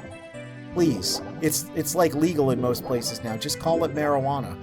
It's fine. Like, that's like what Phantom Pain with Yellow Cake did to me. I'm just like, ah. Then again, that game pretty much made me want to never hear anyone talk ever again. that game just, you know, made me go, Skullface was right. Maybe we just need to eliminate the English language. Anyway. Sometimes if you pass through a coin or ring and find a secret point in a course, a red number will appear. You trigger 5 red numbers, a secret star will show up. Well, I bet there's a bunch of secrets here that we're not going to worry about right now. Because we got to get onto this submarine that'll just disappear after we get this star. Which is so weird. Because it's such a cool, like, it's a very cool submarine. They went out of their way to make this whole model, that custom little Bowser insignia, and once we grab that star, it's just going to be gone forever. I mean, I think we can come back here and redo this level and grab it. I don't know, though. I'm always fascinated by that, by things that only exist in, like, you know, like one level or whatever. Stuff you can only see once in a game.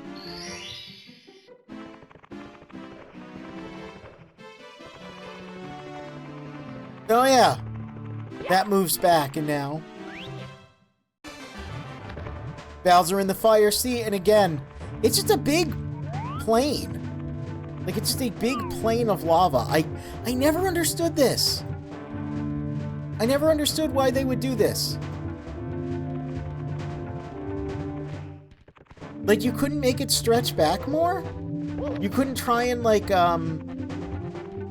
you know, paint the background so the lava looks like it goes, like, into the distance, you know? Like Sonic R. Their backgrounds were really cool, like the skyboxes in that game. I'm gonna die, just by the way, it's fine. Don't worry about it, I'm just talking about Sonic R. Ah, that was a fun time. Remember Sonic R? Remember when I played Sonic R?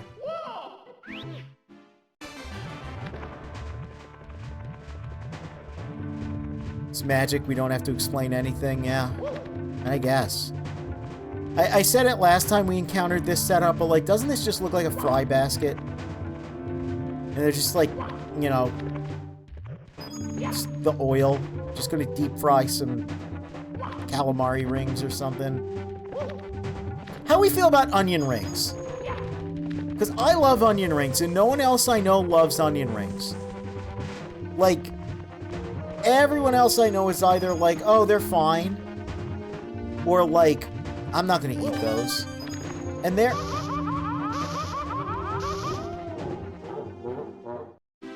I actually prefer them to French fries. You know. I think if you give me a choice, like, I will not turn down a French fry. Absolutely not. But I think given the choice, you know, if I'm at a restaurant and it's the same price, you know, for a burger with fries as a burger with onion rings, I'm gonna say, you know, I'll have that burger with onion rings, thank you very much.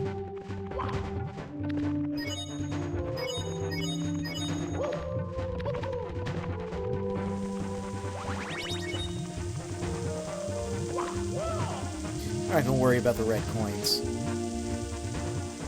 Oh yeah, I think the way... Is it the way he faces? Yes. The way he faces at the top of that. That always confused me, because to me it always made more sense that he would, like, backflip off of it, but no, it's the way... It's the way you face. I'm a fan of the rings, hell yeah.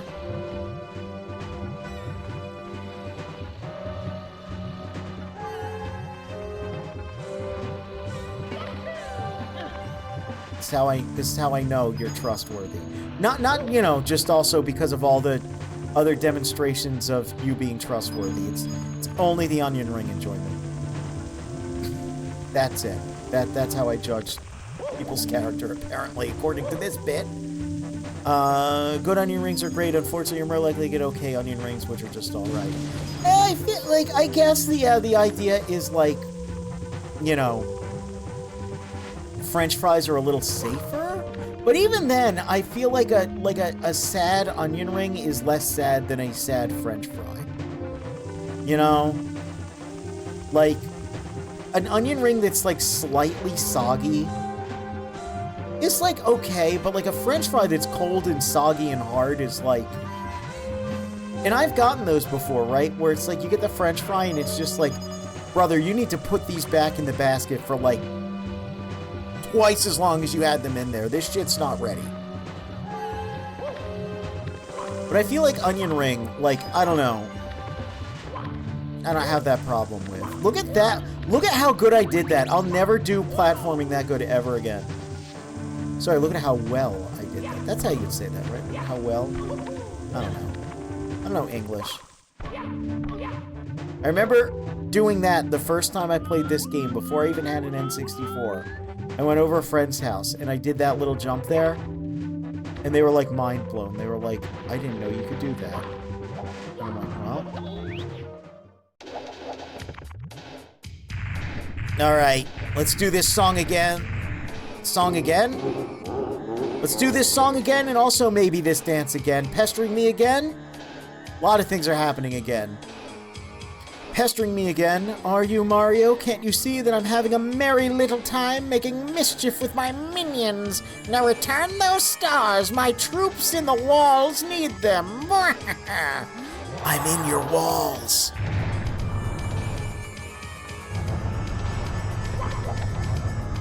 I just saw Mario level of detail backhand. That was funny.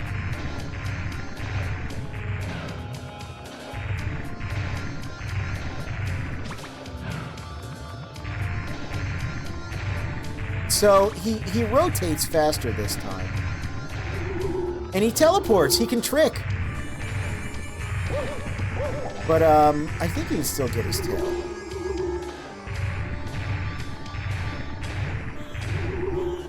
Could have just had a pipe again, but they added the little funnel thing. Yeah. I like it. I like it. It's funny.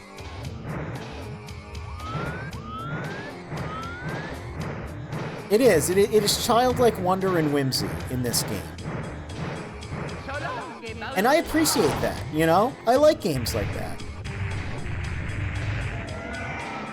Oh, still only one hit? I thought it was two here. Huh. That ring, though, with the little tubes and everything, it always reminded me, have you ever seen those things in the shopping malls? Where, oh god, I'm so old, I'm talking about shopping malls. I miss okay, first off, we need to bring back the shopping mall. Shopping malls rule. Okay? Please. Rescue all of the... Moths are an endangered species. We need to bring them back. But yeah, like, the shopping malls would have those, like, things where you put, like, you throw, like, the coin into, and it spins all the way down. It reminds me of those. Those things were so cool. I don't know what they're called. They're called shopping mall spinning coin things. Anyway, ooh-ah! Can it be that I've lost? The power of the stars has failed me this time. What did I accidentally... Yep. Consider this a draw. Next time I'll be in perfect condition. Oh, is he going to absorb Androids 17 and 18 and become perfect Bowser? Now, if you want to see your precious princess, come to the top of the tower. I'll be waiting, Gwahaha. We had a big old gumball machine in our mall with that. Hell yes! Oh man, those were always the best. The gumball machine right next to, like, they had all, like, the goofy shit, like, like, it was like this, not quite the center of the mall, but it would be the center of, like, the one side of the mall, like, in front of the, like, not the main anchor store, the secondary anchor store, right? You had, like, a Macy's on one side, a JCPenney on the other. Like, whichever one was there first would usually have, like, the watches and, like, the jewelry store and stuff, like, open in the front. But then the other one, the secondary one, would have all the good shit. All the goofy, like, UFO catcher and the gumball machine and all that. Oh, man. Oh, take me back to the 90s, brother. Perhaps shit just shrimply was better.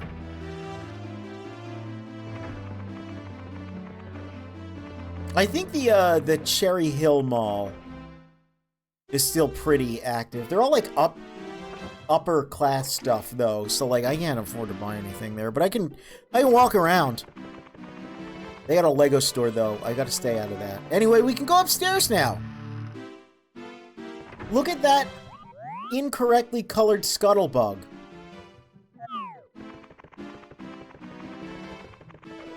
Oh, look, it's Bob-omb Battlefield. Oh. Hey, what do you got to say? Thanks, Mario. The castle is recovering its energy as you retrieve power stars, and you've chased Bowser right out of here. On to some area ahead.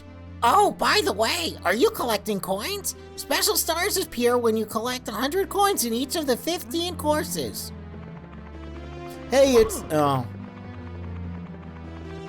Well, surely that one's not a level. That would be ridiculous. This one, oh. Yeah, no, this is a level. There we go. Scuttlefug. Oh my god. Scale the mountain! I always like this level. For a couple reasons. One of which is this little area down here. I think it's this one. Is it?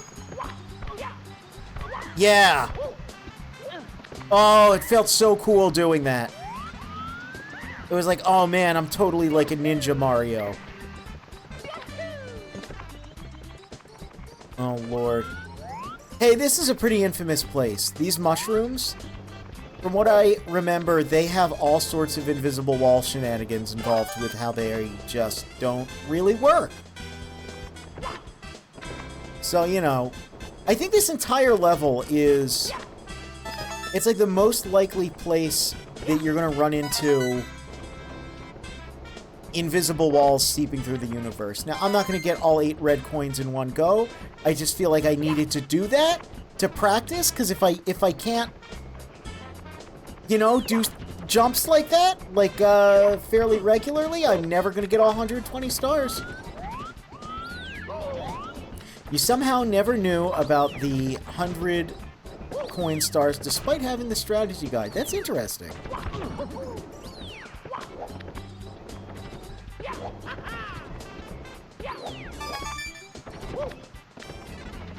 Hold on, wait. Maybe I will get all these. Hello? You know what would have helped this game with the camera? Because I still think it's manageable, but I think sections like this it needs to have, like, a thing I can press, like, you know you can, like, hold the camera with some buttons? Is it this one? Oh, right, it's like, yeah, set camera angle, yeah, Mario or stop. So here's the thing. Fix just fixes it wherever it is, right? I wish if you had it set to that. It set it to, like, a predetermined fixed camera angle for the platform sequence. Because this should definitely zoom out and be a 2D camera. Like, this is 2D platforming, right? Like, that is a thing that Crash Bandicoot, I think, did extremely well. Was mixing 2D and 3D platforming in a way that, like, worked and didn't feel awkward. And we'd see Sonic Unleashed copy in the future.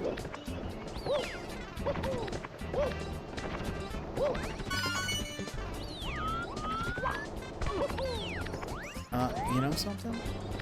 Maybe I'll just get the 8 red coins. Like, I'm one away.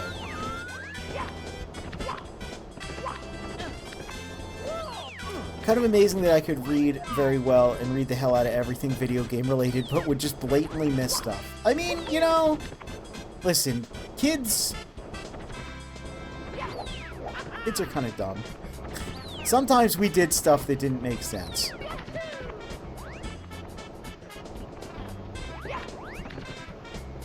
When I played Majora's Mask, I thought I had to, like, redo everything every single time. So, like, I would play the game and then I would waste the first, like, I wouldn't really think about what was... Oh, that could have been bad. I wouldn't really think about what was happening. So I would just sort of, hey, how do you expect me to do this, also? I would, like, start the game up, and I'd be like, okay, I have to go beat, Odalwa again, and then I have to go and beat Goat again, and then I can go do what I wanted to. And I would waste so much time, you know, doing that I just, you know what? YOLO. Hell yes. I'd waste so much time doing that I'd run out of time. And not even think about, like, oh no, I didn't need to do that. Because this area needs to, you know, be cursed for me to even do what I need to do. Basically, any other game, yeah, I would have, like, zoomed out and had a fixed camera for that, yeah. It's weird when it doesn't. I remember always getting the strategy guides and reading them and not really caring about spoilers. I also did that. To this day, I still don't care about spoilers. I think, like, again, seeing something and hearing something are two different, like, emotional experiences. So, like, I read the hell out of the Resident Evil 2 strategy guide. So I knew everything in the game. I did not actually beat Resident Evil 2 until, like, last month or something? I've never beat the original Resident Evil 2 all the way through all scenarios until very recently. Anyway, here's Wet Dry World. It's got its, like, reverse energy aura reaction or whatever. Let's go. And some people think it's modeled after a brain. I don't know why people are so weird about this level. It is a little odd because it's, like, abstracted, but, like, it's fine.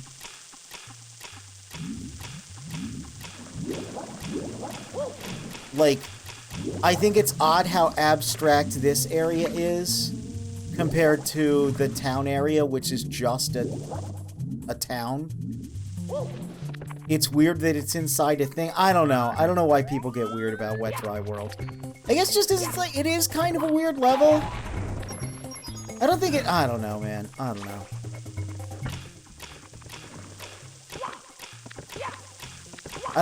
I don't know why people think it's like, I don't know where, like, the goof-ass shit about it being modeled after a human brain and having, like, negative energy auras or whatever comes from. Why this level? You know, what's so crazy about this level? Hey, I love these guys. They're so stupid. They don't cooperate a lot. Negative R memes aside, this is a prime example of abstract playground design. Yeah, absolutely. I like that about this. Like, I think the memes are goofy because I'm like, oh my god, what is that? Wait, what is that on you? Wait, hold on, what is that on them?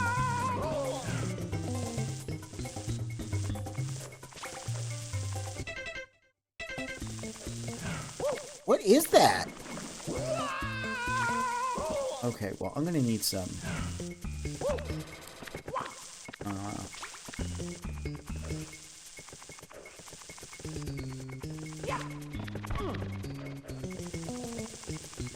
Need a little health here.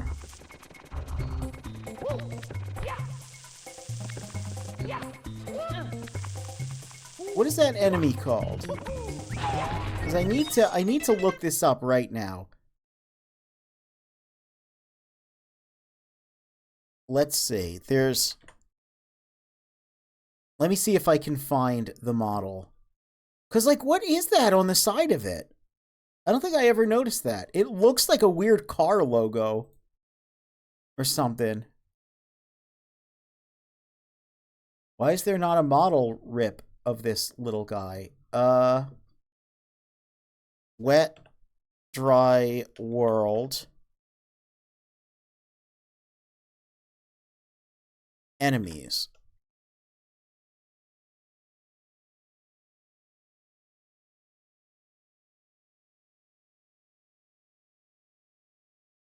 Heave ho. Oh, it's a little Koopa giving a thumbs up. It's Bowser and it says Koopa. Here, let me save this. Let me put it on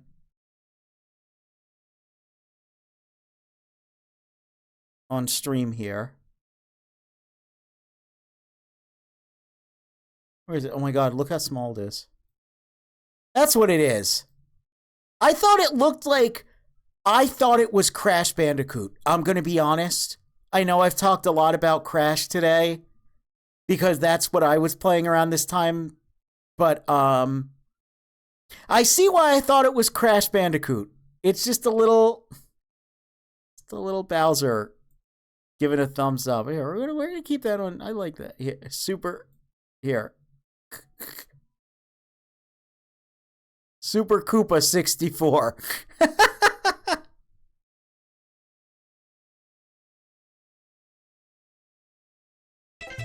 That's fun. I like that. I never noticed that. That might be one of my favorite favorite Mario facts now. I'm sure Super Mario Broth was privy to this information. Ugh. It's a preview of the future. This is a preview of the future. No! Hi, I'm a Chuckster. Get ready for that.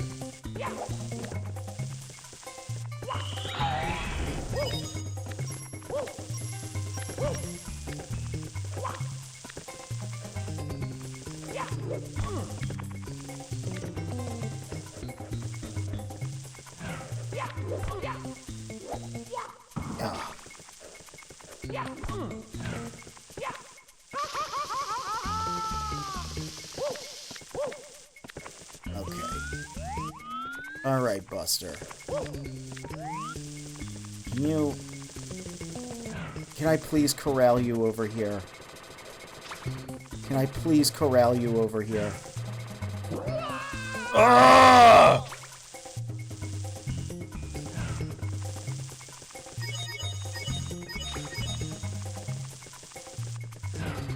Why did it have to be this way?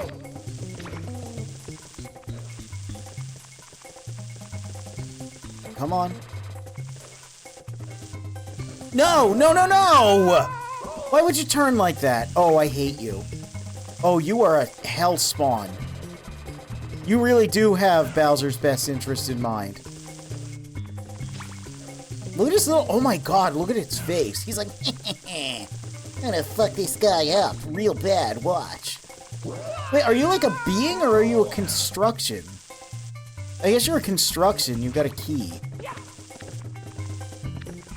Alright, can I like...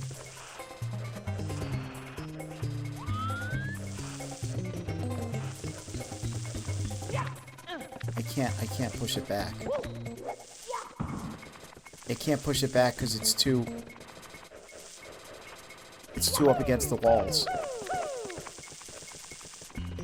Oh, this is a dilly of a pickle. Oh.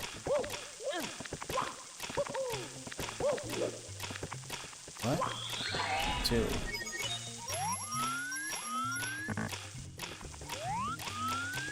I guess I can just, yeah, do that now.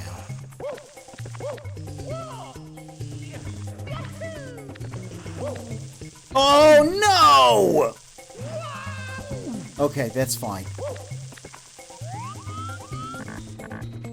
Oh. Lord.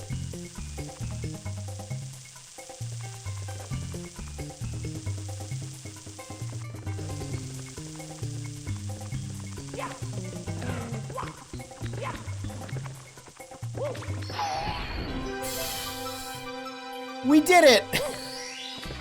That's the thing though, like, this game really is fun. Like, per level, they just give you, like, a goofy little sequence to do. And then they reward you, and then you move on to the next goofy little sequence. Remember when I was playing Jersey Devil and I said the biggest problem with that game, aside from the soundtrack, was really just that the levels were way too long? Because they would give you a sequence, and you go to a room, and then there'd be another sequence, and then there'd be like 4, 5, 6 in a row in rooms that would lead to each other, and it just wouldn't end. And it was like, holy hell, this game is nice. I feel like, you know, I get to breathe for a second after I do something. Like I get to unclench my whoa. I'm tired.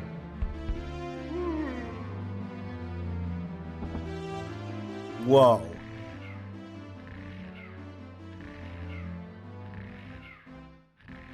Okay, then. That just, the camera zoom was concerning.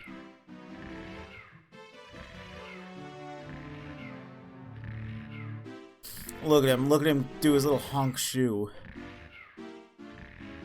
Ugh.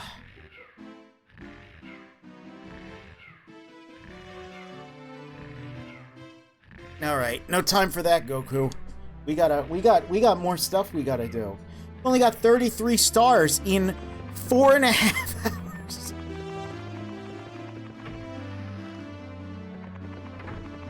hours. Check this out. Look, we can actually see behind us. There's the other Lakitu. And look, it's a perfect reflection. Isn't that cool? What? Huh? What could this mean? Yeah, it's a hidden thing. I don't currently have Taka Sleep, but I'm putting that energy here. Thank you. Snowman's big head. Let's go. I got a big head too. Look how voluptuous and squishy it is.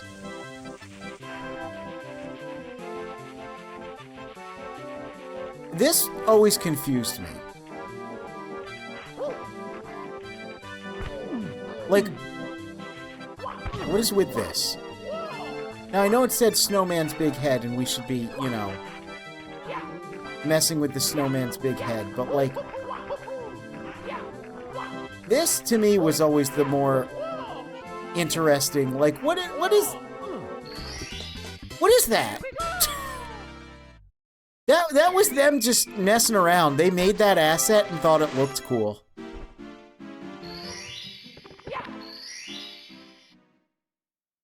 And I mean, it's neat, it's eye-catching. It's just funny that, you know, sometimes, like, oh, what do we got here? Oh, we're gonna have this big, crazy course we have to go on. Okay. Like, no, that's just over there in that little thing. Hey, Spindrift, give me a lift.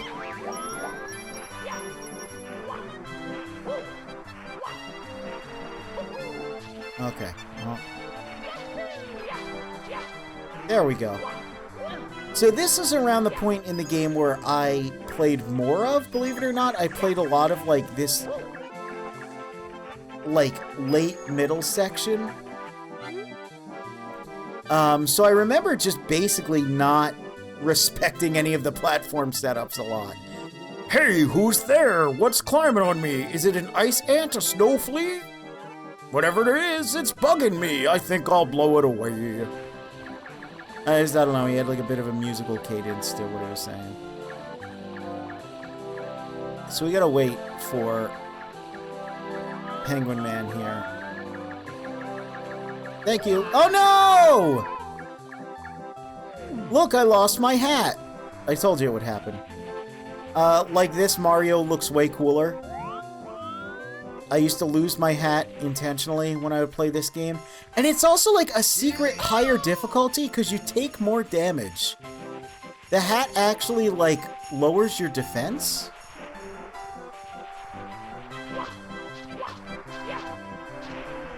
Like if you don't have it on, like the hat is like a piece of armor. It gives you like defense points. Alright, what's the real way up here?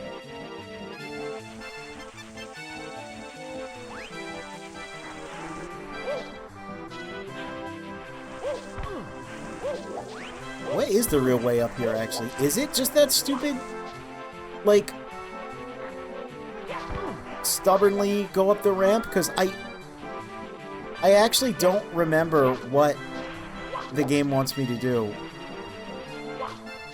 I mean, I guess that's why they put multiple spin drifts here. Well, maybe you do go around the whole thing. I don't know. Let's find out. Let's find out together. Hey, here's a part that can just straight up kill you for no good reason. You can get, like, pushed into a death plane by these things?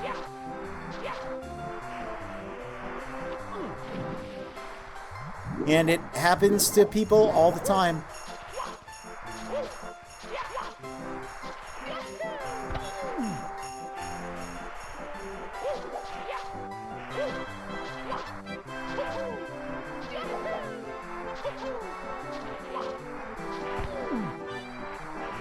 I see. There we go. There we go. It's fine. It's fine. Yeah, I guess that is the way up here. Like the manufacturer's suggested retail method. There we go. No! You asshole!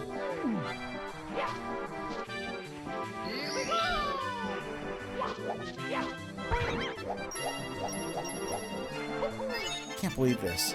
Can't believe this.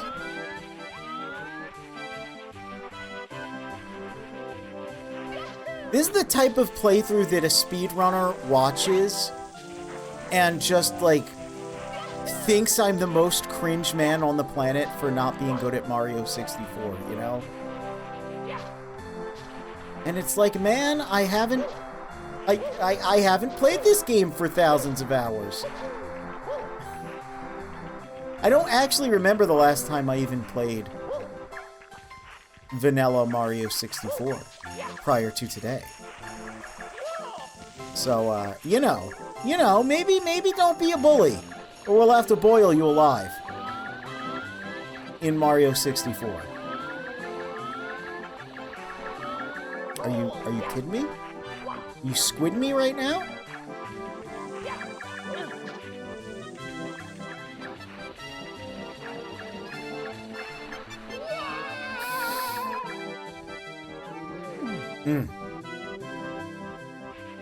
I see.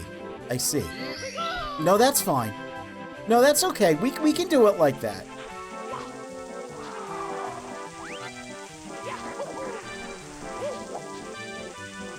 We can carry on like this if that's what you desire. If that's your fetish, if that's your sick, freaky little wish, you know what? Nuts to you, guy.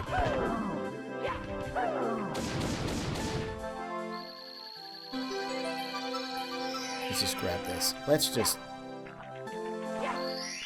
grab this and peace out. Let's just do that a little bit. Chill with the bully. Let's not do that. Let's go a different level. This painting I always wished was like a level. It looks, I don't know, it looks like very cozy sleep. Which I could go for after this very high stress, high impact video game play. Oh yeah, here we go. I love this optical illusion. 3 different ways to go. Let's, there we go. You know, they're all about the same distance away, you know? Just 3 regular, you know, paintings. That's weird, must have 3 entrances. Oh, that one doesn't work. Well, let's go here. Oh, that's much shorter than I thought. But it ripples, so, well, you know. Oh, let's go here. Oh my gosh!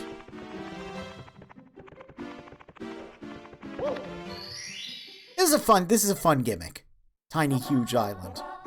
Pluck the piranha flower. Oh no, look, the Goombas are so big and I'm so small. Pure witchcraft here, yep. How did they do this?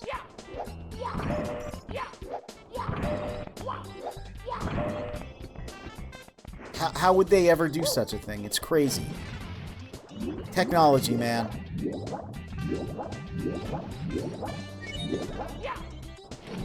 The Nintendo 64 can produce mind-boggling effects. Oh no, it's Boss Bass.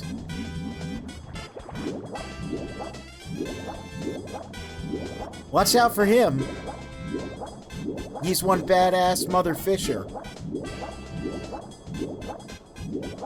Oh shoot. No.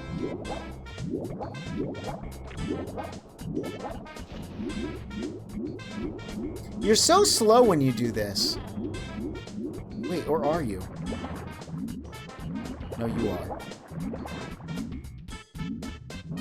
Oh no! Oh no, Boss Bass! Well, luckily we're in the water, so any health we lose is, like, immediately returned to us upon taking our breath. I think he can just straight up eat you, though, if I'm not mistaken. I could be mistaken.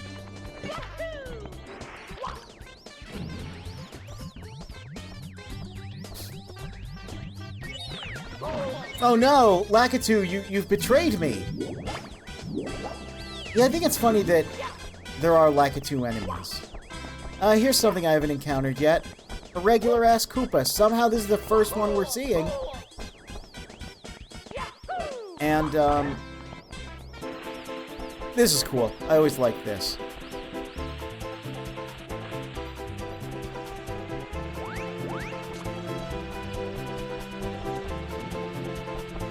Just shell surf. I think it lasts for as long as you use it. And you can do all kinds of stupid slope shenanigans with it. Which is fun. It's not as cool as, like, you know, Crash's wakeboard or Sonic's various snowboards, but, you know. Oh. Oh. Ah. Mamma mia! All on purpose, so I can show you the island when I'm real big. Look, now we will be the bully. I love the miniature Goomba having a panic attack.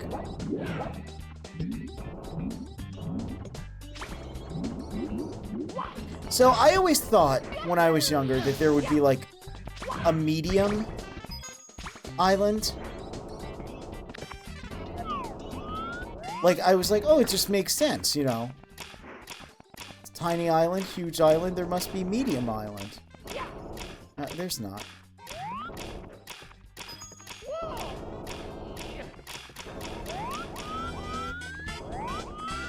What? What's all this about? Have I just been hoodwinked, bamboozled, led astray?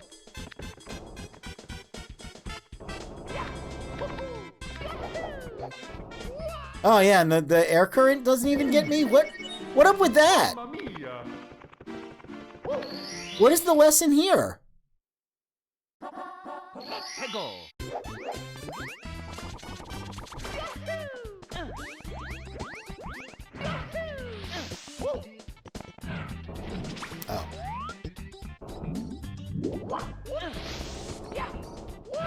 Alright, this pipe just makes us small. That's pretty cool.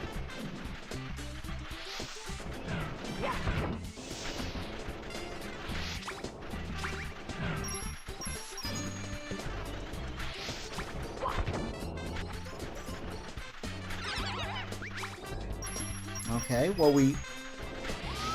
Oh, there's a third, of course.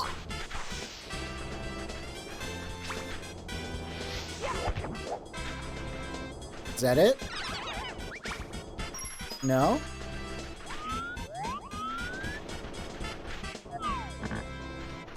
I can't see the ledge. The button's gone now.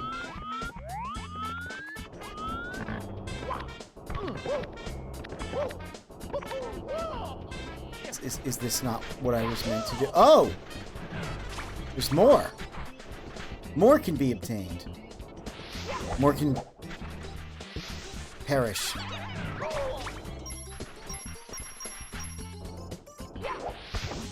Okay. Ah, there we go. I was gonna say, that's definitely what they're going for here, is like some sort of a boss encounter.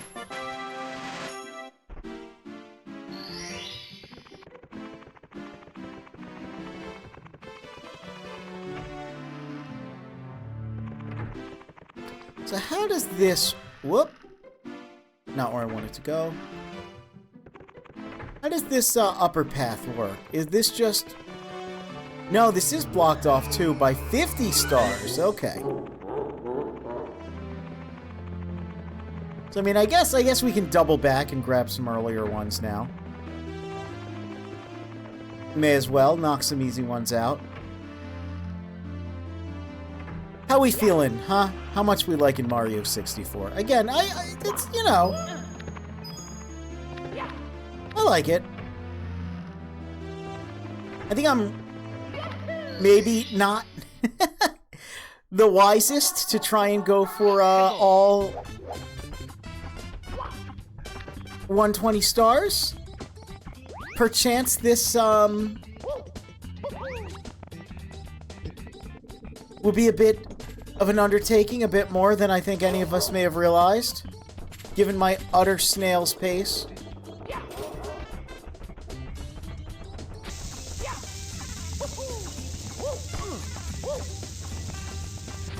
I still quite like it, though. I think it's, you know, there's a lot more frustrating experiences I could be having right now. So that's good. At least it's not a frustrating game. I mean, like, it's just kind of funny when I get squanched by, like, 15 things in a row. Only ever watched other people play it? I only played 2 whole stages in my youth. I think it's very fun. I think maybe a first playthrough should be done in, like, short bursts. Maybe, like, between... I mean, it depends on how much childlike wonder and whimsy you have left in you, you know? Because I'm alright. I am wishing I had a bit of a snack. You know, wishing, I could get some string cheese and apple juice. But aside from that, you know...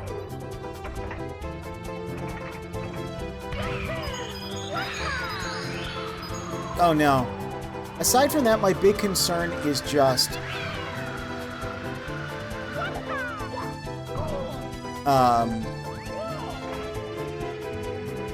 given my slow pace, that this could take longer than expected. But I think that's fine. Like, we don't have to It's not a speed run, you know? It's a marathon, not a sprint. Tanuki are made of whimsy. This is true. Whimsy and absolutely gigantic pouches.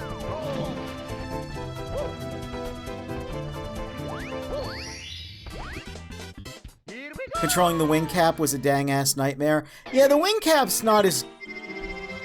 They were trying to do the cape, but in 3D, where you have to go up and down. But it doesn't really work. It doesn't really work the way they want it to.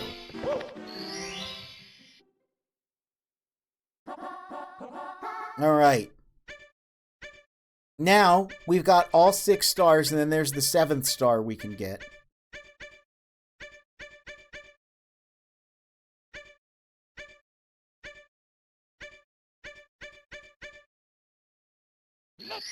I'm going to end up getting the 8 reds anyway, so I might as well just pick that.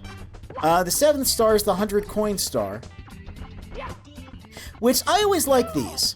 These to me always, I don't know, they felt like because it doesn't actually label it,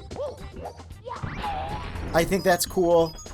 And because it's like, this to me was like the expert challenge of, you know, oh, can you find all 100 coins in the stage? Some of them, it's a lot easier than others. This is not... Oh my god, look at that sliding. We got obliterated by it! Hey, there's plenty of enemies here. Plenty of coins scattered about. So, we'll be fine. But I don't know, I always liked these ones.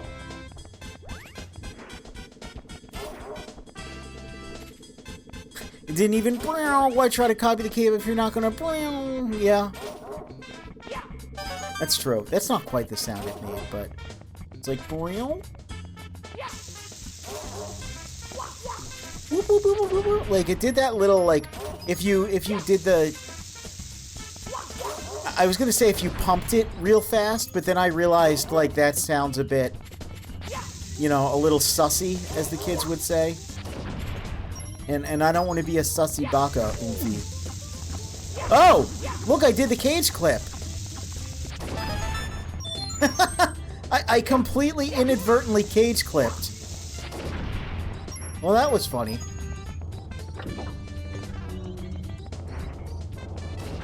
Another funny thing about not knowing the coin star, I knew there was 120 stars, never sat down and did the math to notice things didn't add up. I was never one to 100% everything as a kid.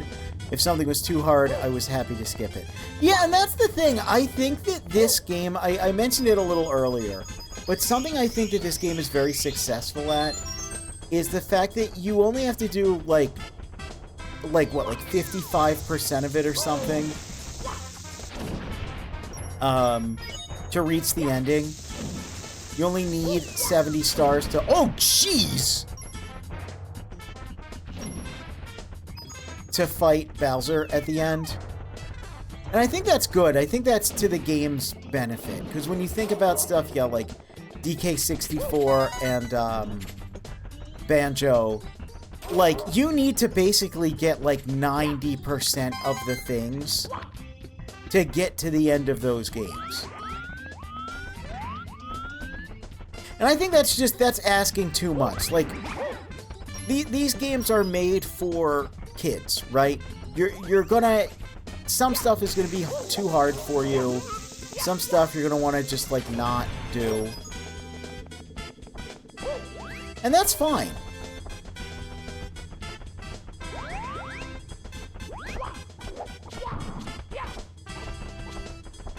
Like, you can just go for the 70 stars.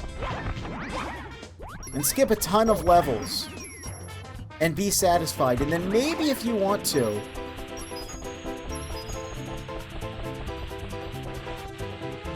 The little Koopa panic running around like that. If you really want to, you can go for the other stuff. I think that's neat. I genuinely like that. I like that type of level design. I like that type of game design.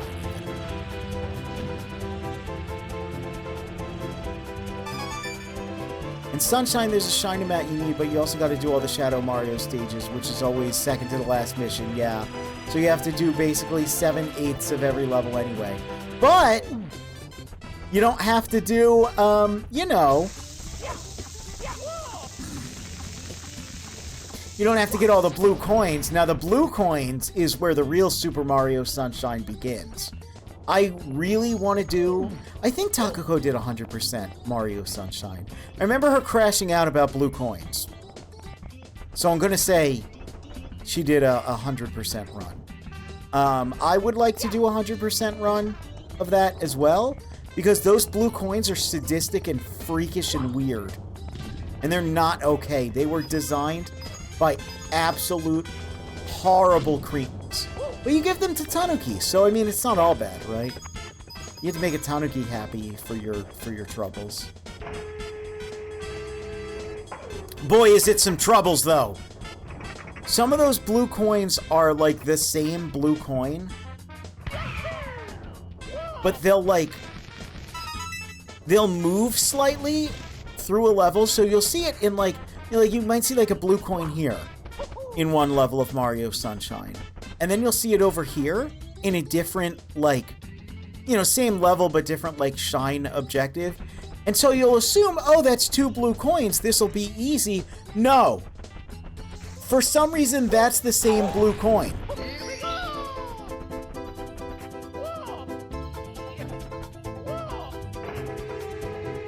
True, it is true. And they go, oh, now, ah, in like the most compressed. I don't know what they're saying or why they say it like that, but it kind of disturbs me.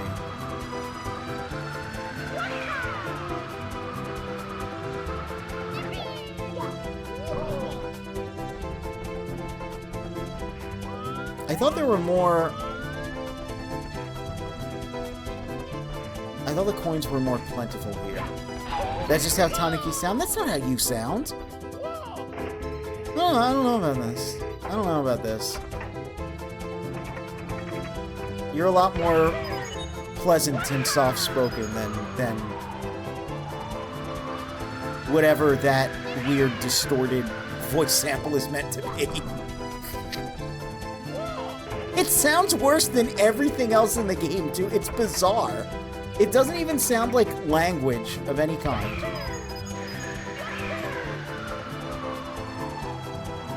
Alright, there's gotta be like... Yeah, okay. Good. I was gonna say, there's gotta be more enemies here. Jesus! Water bombs are crazy, man. Oh yeah, doesn't...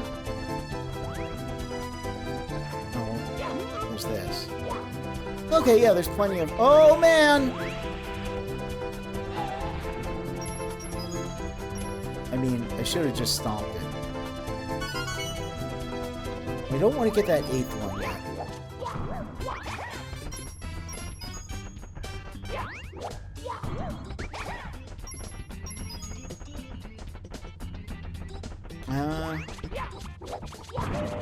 Oh yeah, there's the blue coins up there I can grab.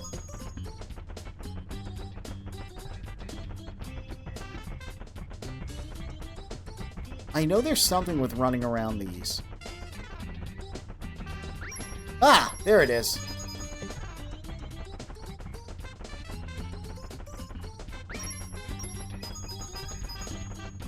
I'm not even gonna need the blues. Because that's what, that red is worth 2?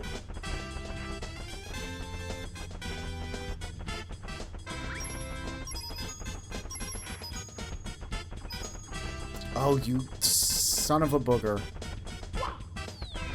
Wow, I turned into like a grandma there.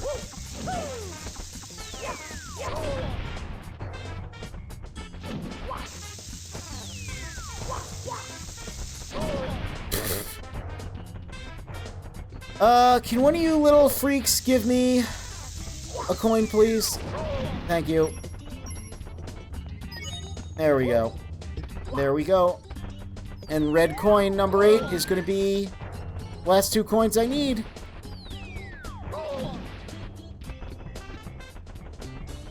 That would have been really funny if I died.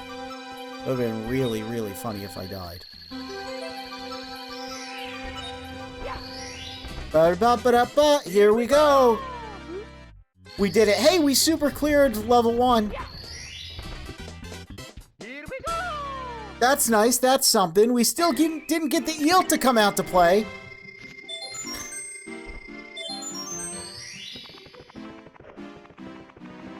We could probably do other stuff there. Who says the eel needs to come out to play?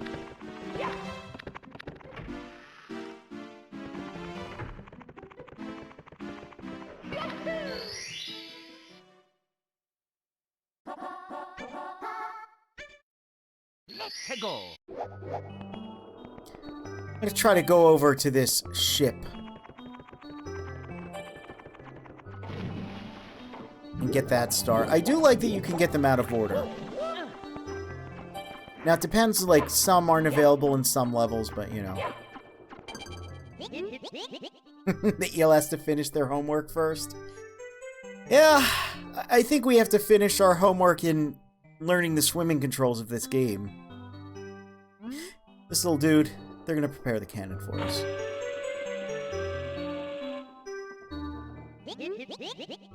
Hop into the cannon!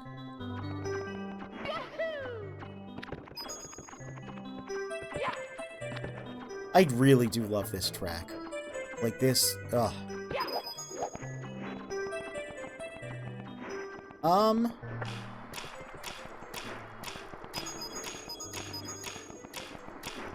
Would Metal Mario even benefit us in any way, shape, or form? You know what I've been thinking about a lot again? I've been thinking about Chisai nature. She is the smaller size nature than the larger nature. Okay,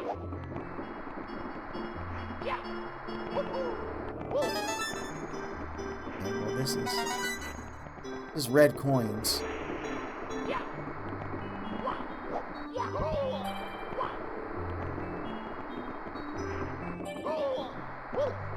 Oh.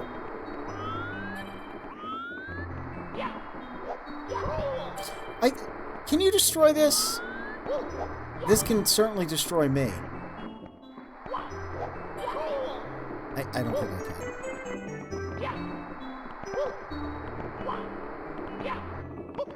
I can't get in there. Okay. It is amazing how little I actually know this game. Like, I'm impressed by my own lack of knowledge. Like, I'm asking questions that I don't know answers to. My knowledge of this game is very sporadic. Like, I knew you could climb this. Because it always makes me nervous. Like, that comes to way too much of a point.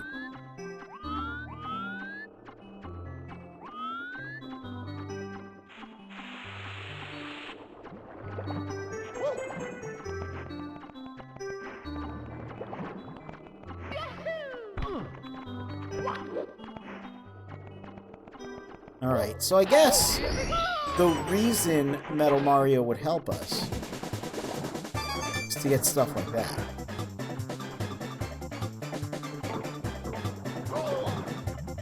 Huh?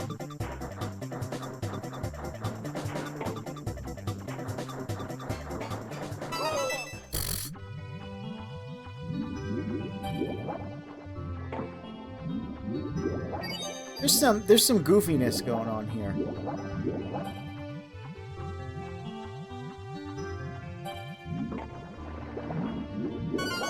Seven out of 8. I don't know where the 8th one is. Oh, it's right down there.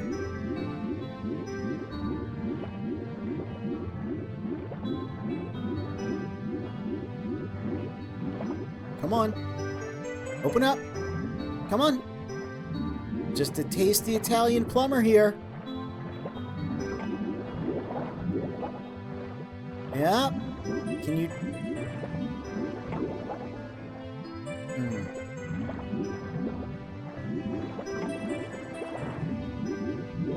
There we go. Now we gotta get back up to the boat. The boat.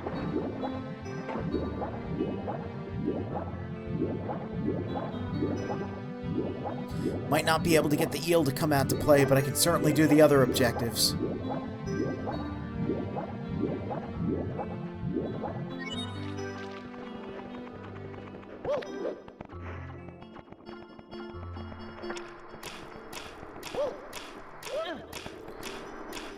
Ah.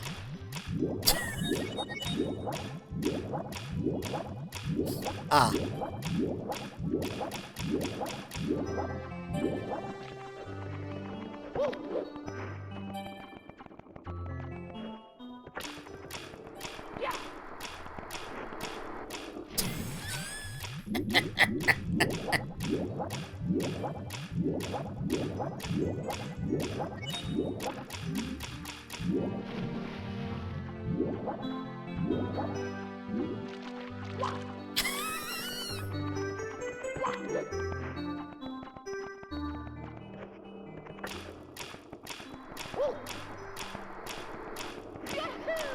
There we go.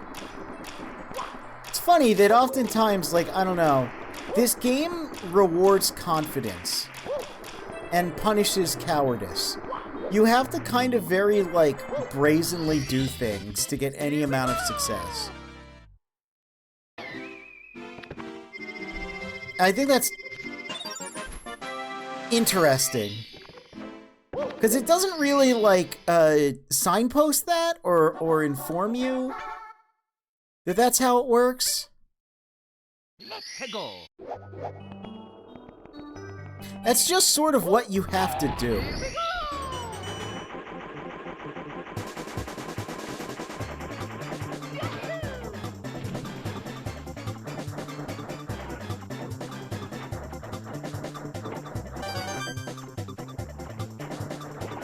You know, I didn't really want that.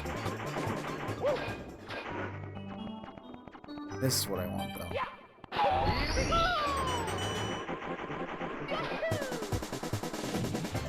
So I think I can get that.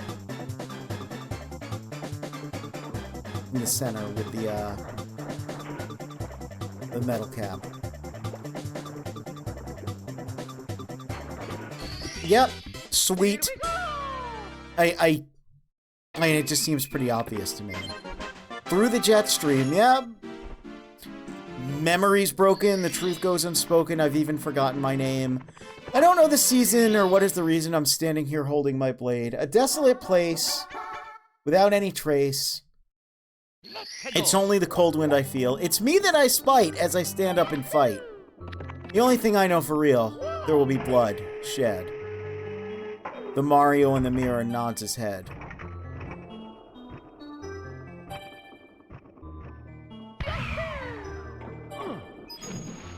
Ugh.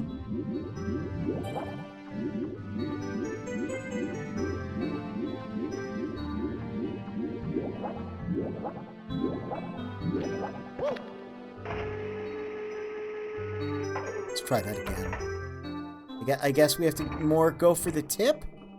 Like, do we just go... Like, how do we... Oh, look at that! Well, we oofed into that.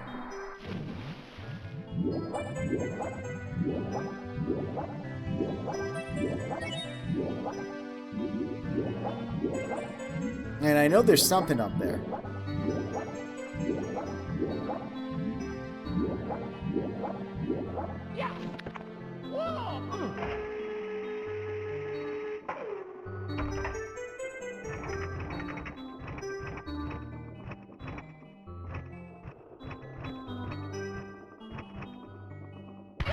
Like this? Nope!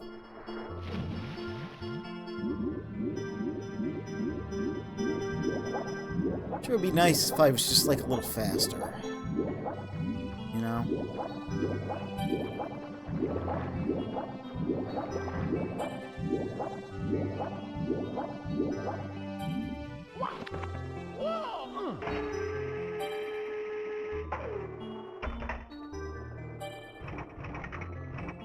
Like that can't be it. That's gonna bonk us, yeah?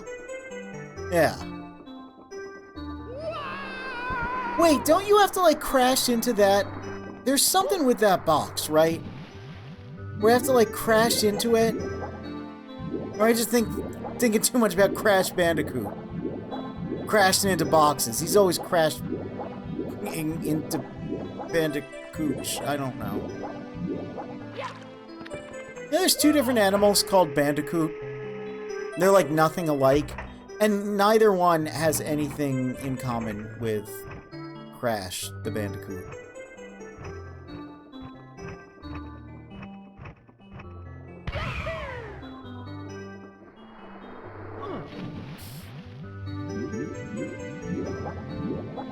How many times is he going to do this?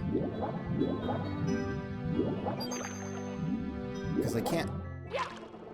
You know, like I... Can't really do much else. Oh! What? Hello?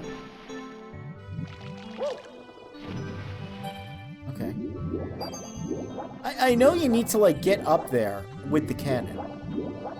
Let's just fire it where it aims. Maybe that's the solution. Maybe the angle looks bad, but it's actually good. Maybe we should just trust...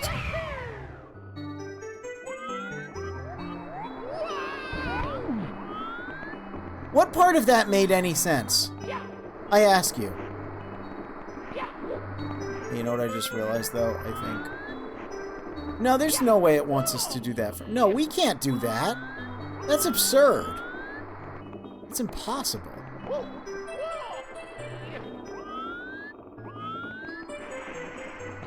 No, it is using the cannon.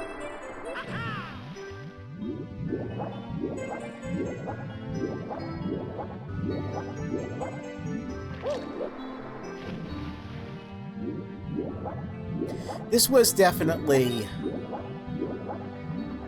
from an era where video games were different. Where, again, you know, it wouldn't be like, oh no, the guy killed me, I have to, you know, like failing in the video game wasn't like a cool, like, hard-fought battle. It was just, yeah, what? Where do I have to aim this stupid reticle to get my plumber to do what I want him to do? No, that's just, He just goes, It looked like something I could grab. It looked like the stalagmite that I, grabbed on before, but it's not a stalagmite that we can grab onto.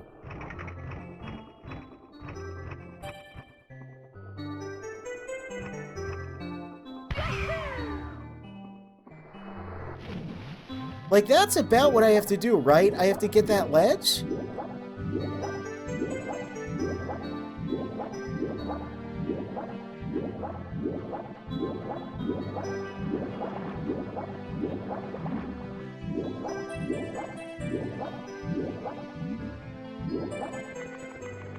This is like level 2, and I'm already skipping, you know, skipping things in order to get future stars. This does not bode well. This really doesn't bode well for my ability to complete this game.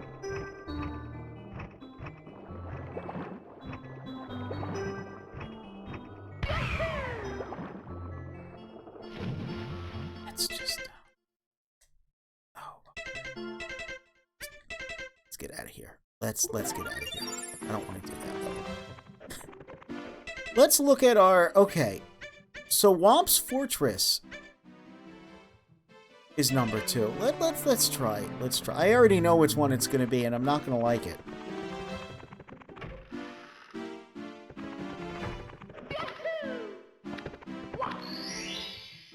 It's the red coin one. Let's go. So we're going to try our best. He's all honk shoe. We don't want to disturb him too much. Let's try and go for like a, you know, a little double dip here. Try and get the 100 buckos as well. I mean, I don't know why that was so difficult to butt slam, but okay.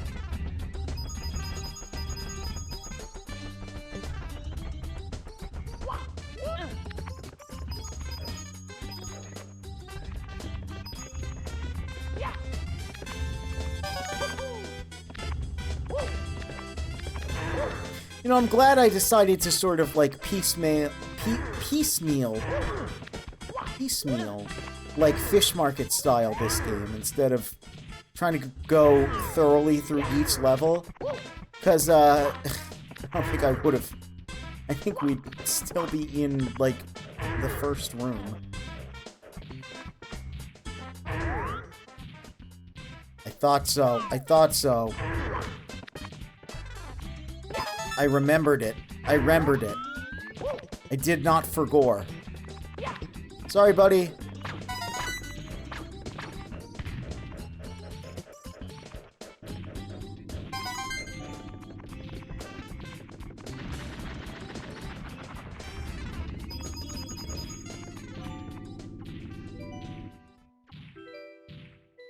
Oh, to be snoozing like a piranha plant. Not a care in the world. He doesn't have to play video games. He doesn't have to look at his audio and realize that the game has been mixed way too loud this entire time. For 5 hours. Have you even been able to hear me? Has anyone been able to hear me? Let's turn that down a little bit.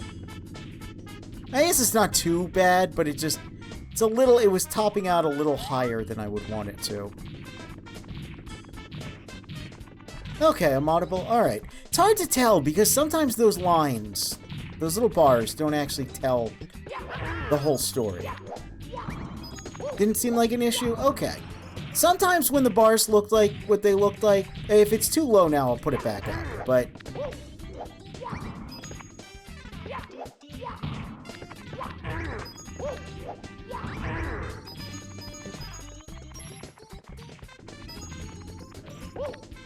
you never know. That's what I found out about audio is, you know, you never know. Hey, why didn't I do that before when I was asking about if there's a way to like do it like a C jump? I knew that was a thing I could do. How come I've not been doing that the whole time? Like I knew that was a technique you could do in Super Mario 64. Why did it only now come to me? Why did it only now what to you?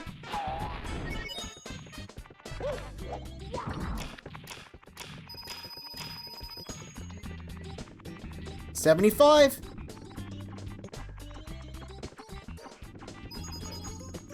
That's 75 whole dollars. I've got $80. This is probably the easiest one to 100 coin, if I remember correctly.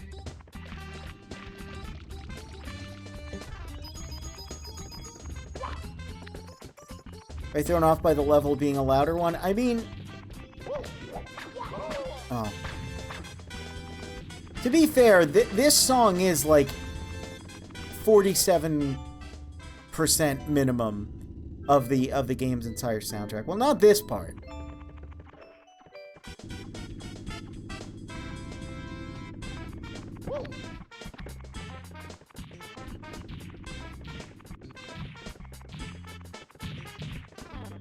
I need to get the other... How many red coins? 5. Only 5? Oh, you little booger. Oh, I'm calling everything a booger. There must be like an association there. Look at this. This is crazy. Also, look at the shadow clearly being just like a textured polygon. There we go. Yeah, there must be an association I have with calling things a booger and playing this game, because for some reason, I keep calling things boogers. Oh my god, there it is. 100 coin star. Yeah, we're gonna save. 6. There's 7. But where's 8?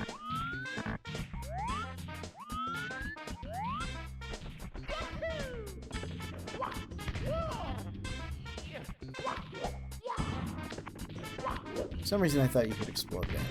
Get up at the top here.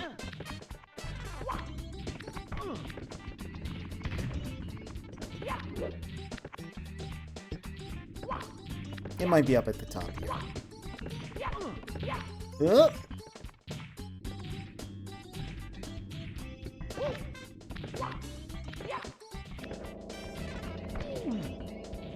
Oof.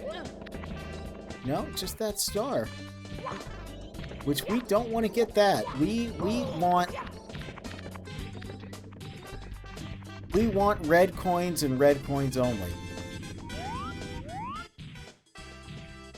That's nothing. You know, some people do all sorts of challenges in this game, and I'm like, I don't know, man. I think this game's hard enough. I remember watching, I believe it was Chio Chompy, do the Green Demon Challenge, where you have to get... Oh, there it is. You have to get chased by a life, an extra life, the entire game, and not let it catch you. And I'm like, man, I can barely even do the level as is. Where did that show up?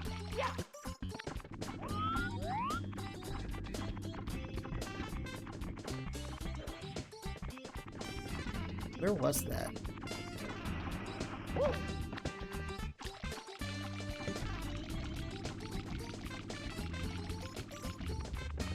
Oh, there it is. Ba-ba-da-ba-ba-da-ba. Here we go! Ooh, boy.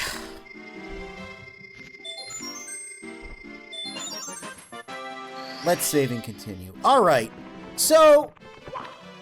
It's about 6 p.m. my time. Not quite done yet, though. I want to do something real quick. We just saved. Let me, I'm Sonic the Hedgehog! Let me just switch things up for a little bit here.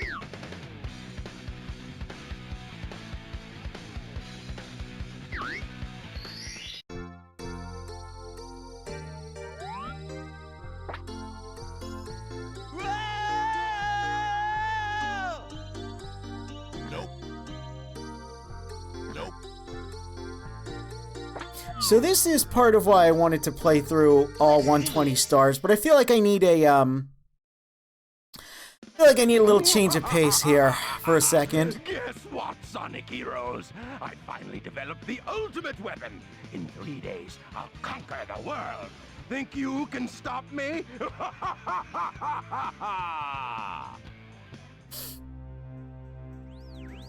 Hey look, it's Omochow. So at some point I want to do a full playthrough of this. There's also a Shadow version, which is the same except you're Shadow instead of Sonic. But it's basically the exact same. But this is pretty cool. I'm gonna play this for a little bit. I think I've been exposed to too much Plumber. I think I need a little bit of familiarity here.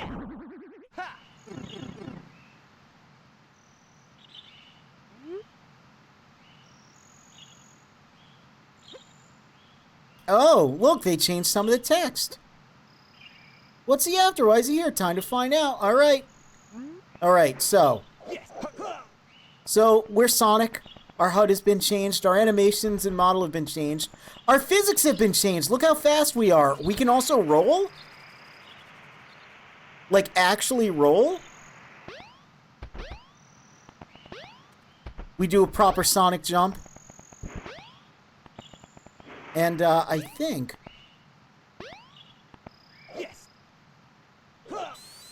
Yeah, we also get a spin dash. So we get a spin dash, a homing attack, a roll. The game's much better. So, I want to do a full playthrough of this at some point in the future because it's actually really well put together. But it's very funny. I'm a little better at this than I am at regular Mario 64.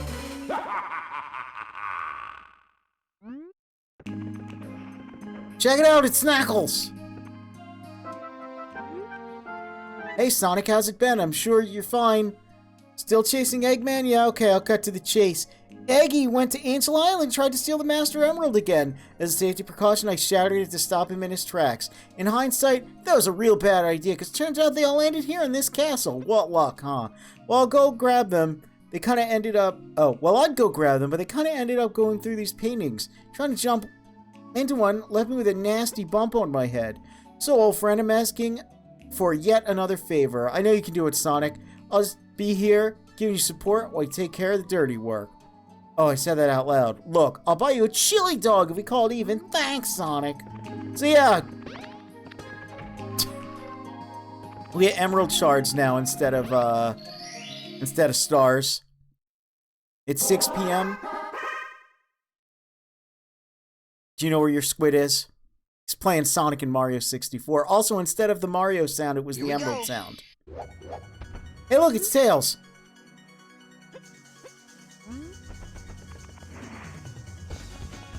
Also, we've got some Sonic music here. Tails. Tails. Tails! There we go. Sonic, good to see you. Eggman's up to no good again, as you can see. Seems to have teamed up with the large bomb on top of the mountain. Cross 2 bridges ahead and then watch for falling water bombs. May not look like it, but he's very strong. Don't let him grab you. The bomb buddy and I will be here if you need us. Look, it's Moto Bugs! And look, we can homing attack. And we get rings, not disgusting coins. Look, it's Bomb from Chaotix. Remember Bomb from Chaotix? No, you don't. I do. Watch this. No problem. Isn't that awesome? Ouch.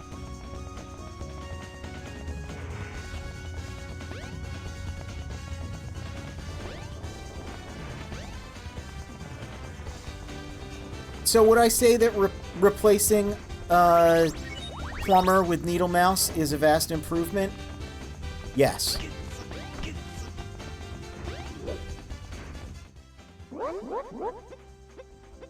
Yep, Big Bomb. Oh, it's the Sonic 3D Blast music. Look how fast we are. Literally run circles around it.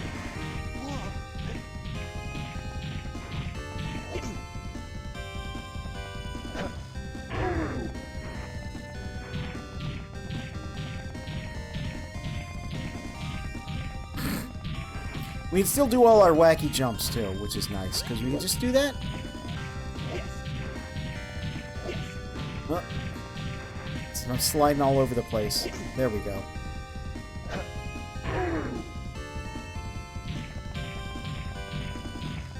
I should put that Koopa text away, and, I should make it say Supersonic 64 instead.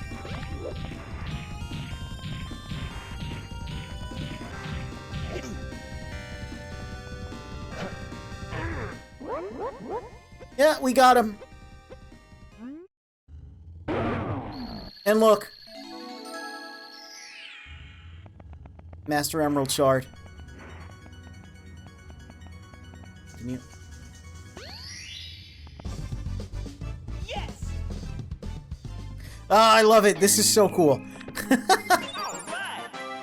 This is legitimately like one of the coolest ROM hacks I've ever seen. Recovered one of the stolen shards. I can see. Yep. Okay. Let's go back in here though, because yep. Here we go. It's Metal Sonic instead of Koopa the Quick. Look at that. He's all Sonic Adventure DXified. Metal Sonic, you yell to yourself. Why is he here? Doesn't look like he wants to fight, but rather seriously erase the top. Guess he wants to prove something. He's holding an emerald shard. Must be the prize for beating him. Well, it wouldn't hurt to take his offer now, would it? No, don't be afraid. If by some chance metal gets stuck somewhere, simply exit and re-enter the stage to fix it. Might happen once or twice.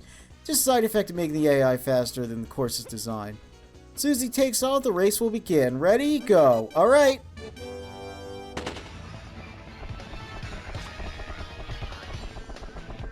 Yep. Oh, God. That was a Sonic Lost Worlds reference. And we got the Hugh Hugh Hugh music. Specifically the Mania version.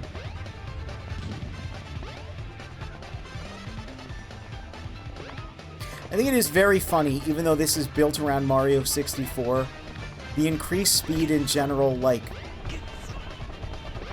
oh geez, sonicness of my control. Wow, he was faster by a lot. But yeah, the general sonicness of the control makes it way easier for my head to wrap around. Oh yeah, I win again. Metal seems upset. He accepts loss. He chucks a shard in the air, admitting defeat. I'm sure we'll be seeing him again soon.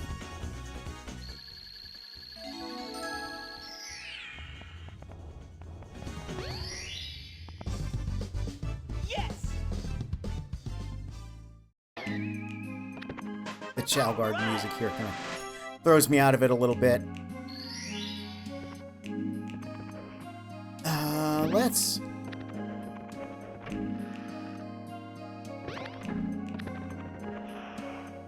Jeez, it's a wisp of all things. Hello there, Sonic. I'm a magenta wisp sent here as a guide for the ones above. My fellow brethren are all located in the main stage of this castle. We'll give you the names of the song and the level. Oh, as well as the creator credits certain songs and another magenta wisp in the basement that will actually give you the song info about the castle. I'm just here to give you an idea. Keep an eye out, Sonic. Okay, that's interesting. I guess because they had to convert the music so it worked in Mario 64 in that sound engine, so, you know. That's nice. That's nice. Let's see how this goes. Hell yes!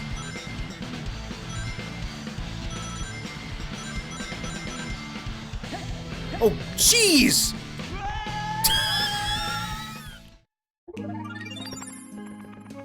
Alright, alright.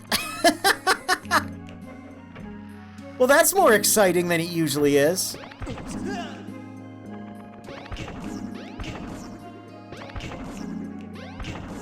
Sonic, please.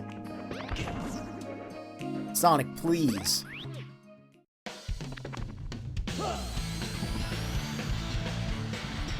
Yeah, let's go faster, I think. Okay.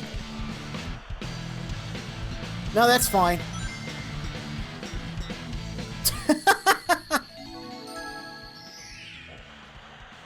Oh, there we go. Look at that. Yes! That was the speed run one. All right!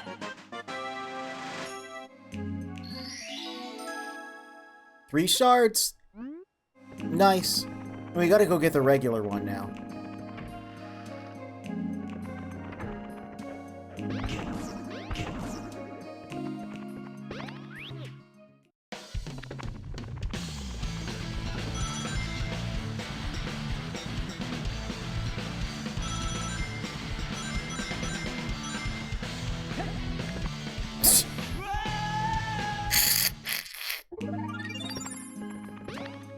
Getting a little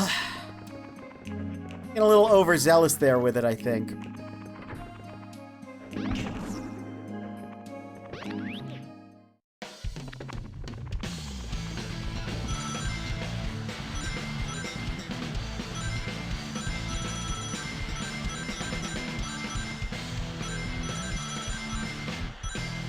There we go.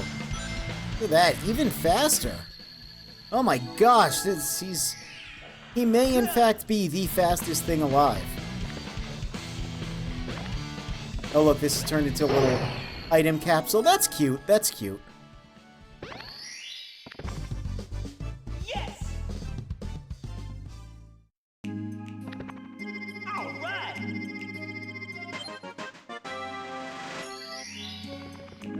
Alright, I think that's enough. I think we're gonna stop it here for today. I just wanted to show a little bit of the Sonic in Mario 64 mod because I think it's really cool. We'll probably do a full playthrough of that in the future. Mario! For now, we're just gonna open Mario 64 back up so I can take a peek at it, you know, so we can just have this going. Yeah, I'm getting quite hungry. So I think I'm gonna call it here. I think this is a good time. I think a nice 5.5 hour long stream for your Saturday enjoyment. You know? I think that's a good time. I like Mario 64. I do. It's quite fun. It's legitimately still a really good game. It's legitimately still a classic. It's beloved for a reason, you know? And I think I'm very bad at it still. Not gonna lie, I was like, I'll be at least able to get like the 70 stars today. No problem. Like easy breezy, right? Press start to play. Yeah, not so much, huh? Not so much, Mario 64. You've bested me again, but let's check. Check how many stars we got, right? We got what? Why is start not starting?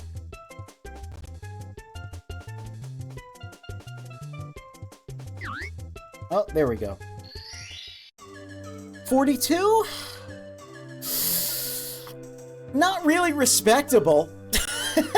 Let's be honest. Kind of an embarrassingly low amount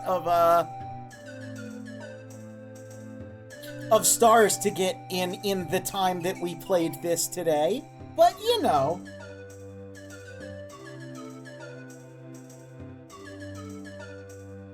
It's a third of the way there. That's true, but a lot of these are, like, on the easier side.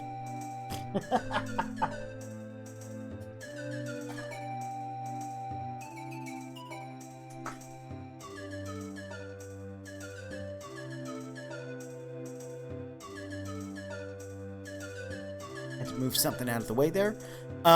So, you know, hopefully it'll only be a couple more streams of this.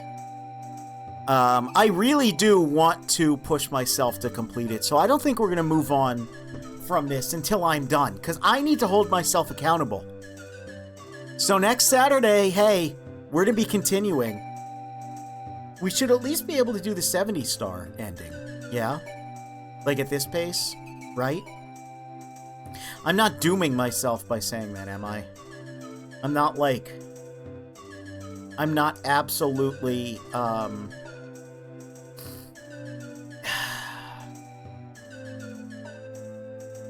like, this is gonna be okay, isn't it? Everything will be okay? I sure hope so. But yeah, I had a fun time. We'll continue with Super Mario 64 next week. Next Saturday. And throughout the week, again, expect more art streams. Because that's a majority of what I do. I stream art. That's kind of my thing. We'll be working on more commissions and things like that. And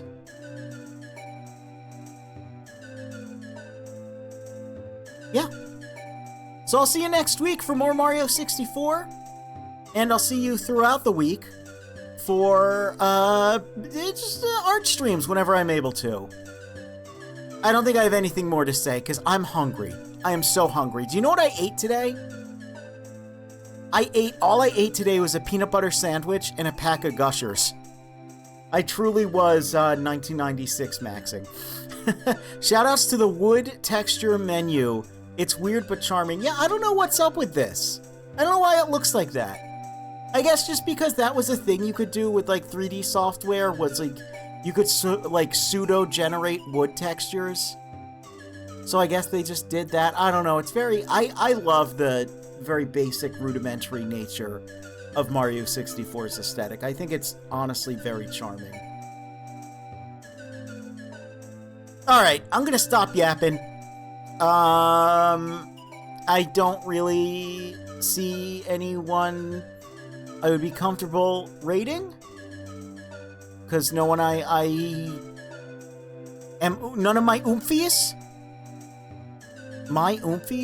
of my one of my followers or mutuals. What is it? I can't remember. Anyway, I'm gonna shut up. I'm gonna get out of here. I'll see you next time.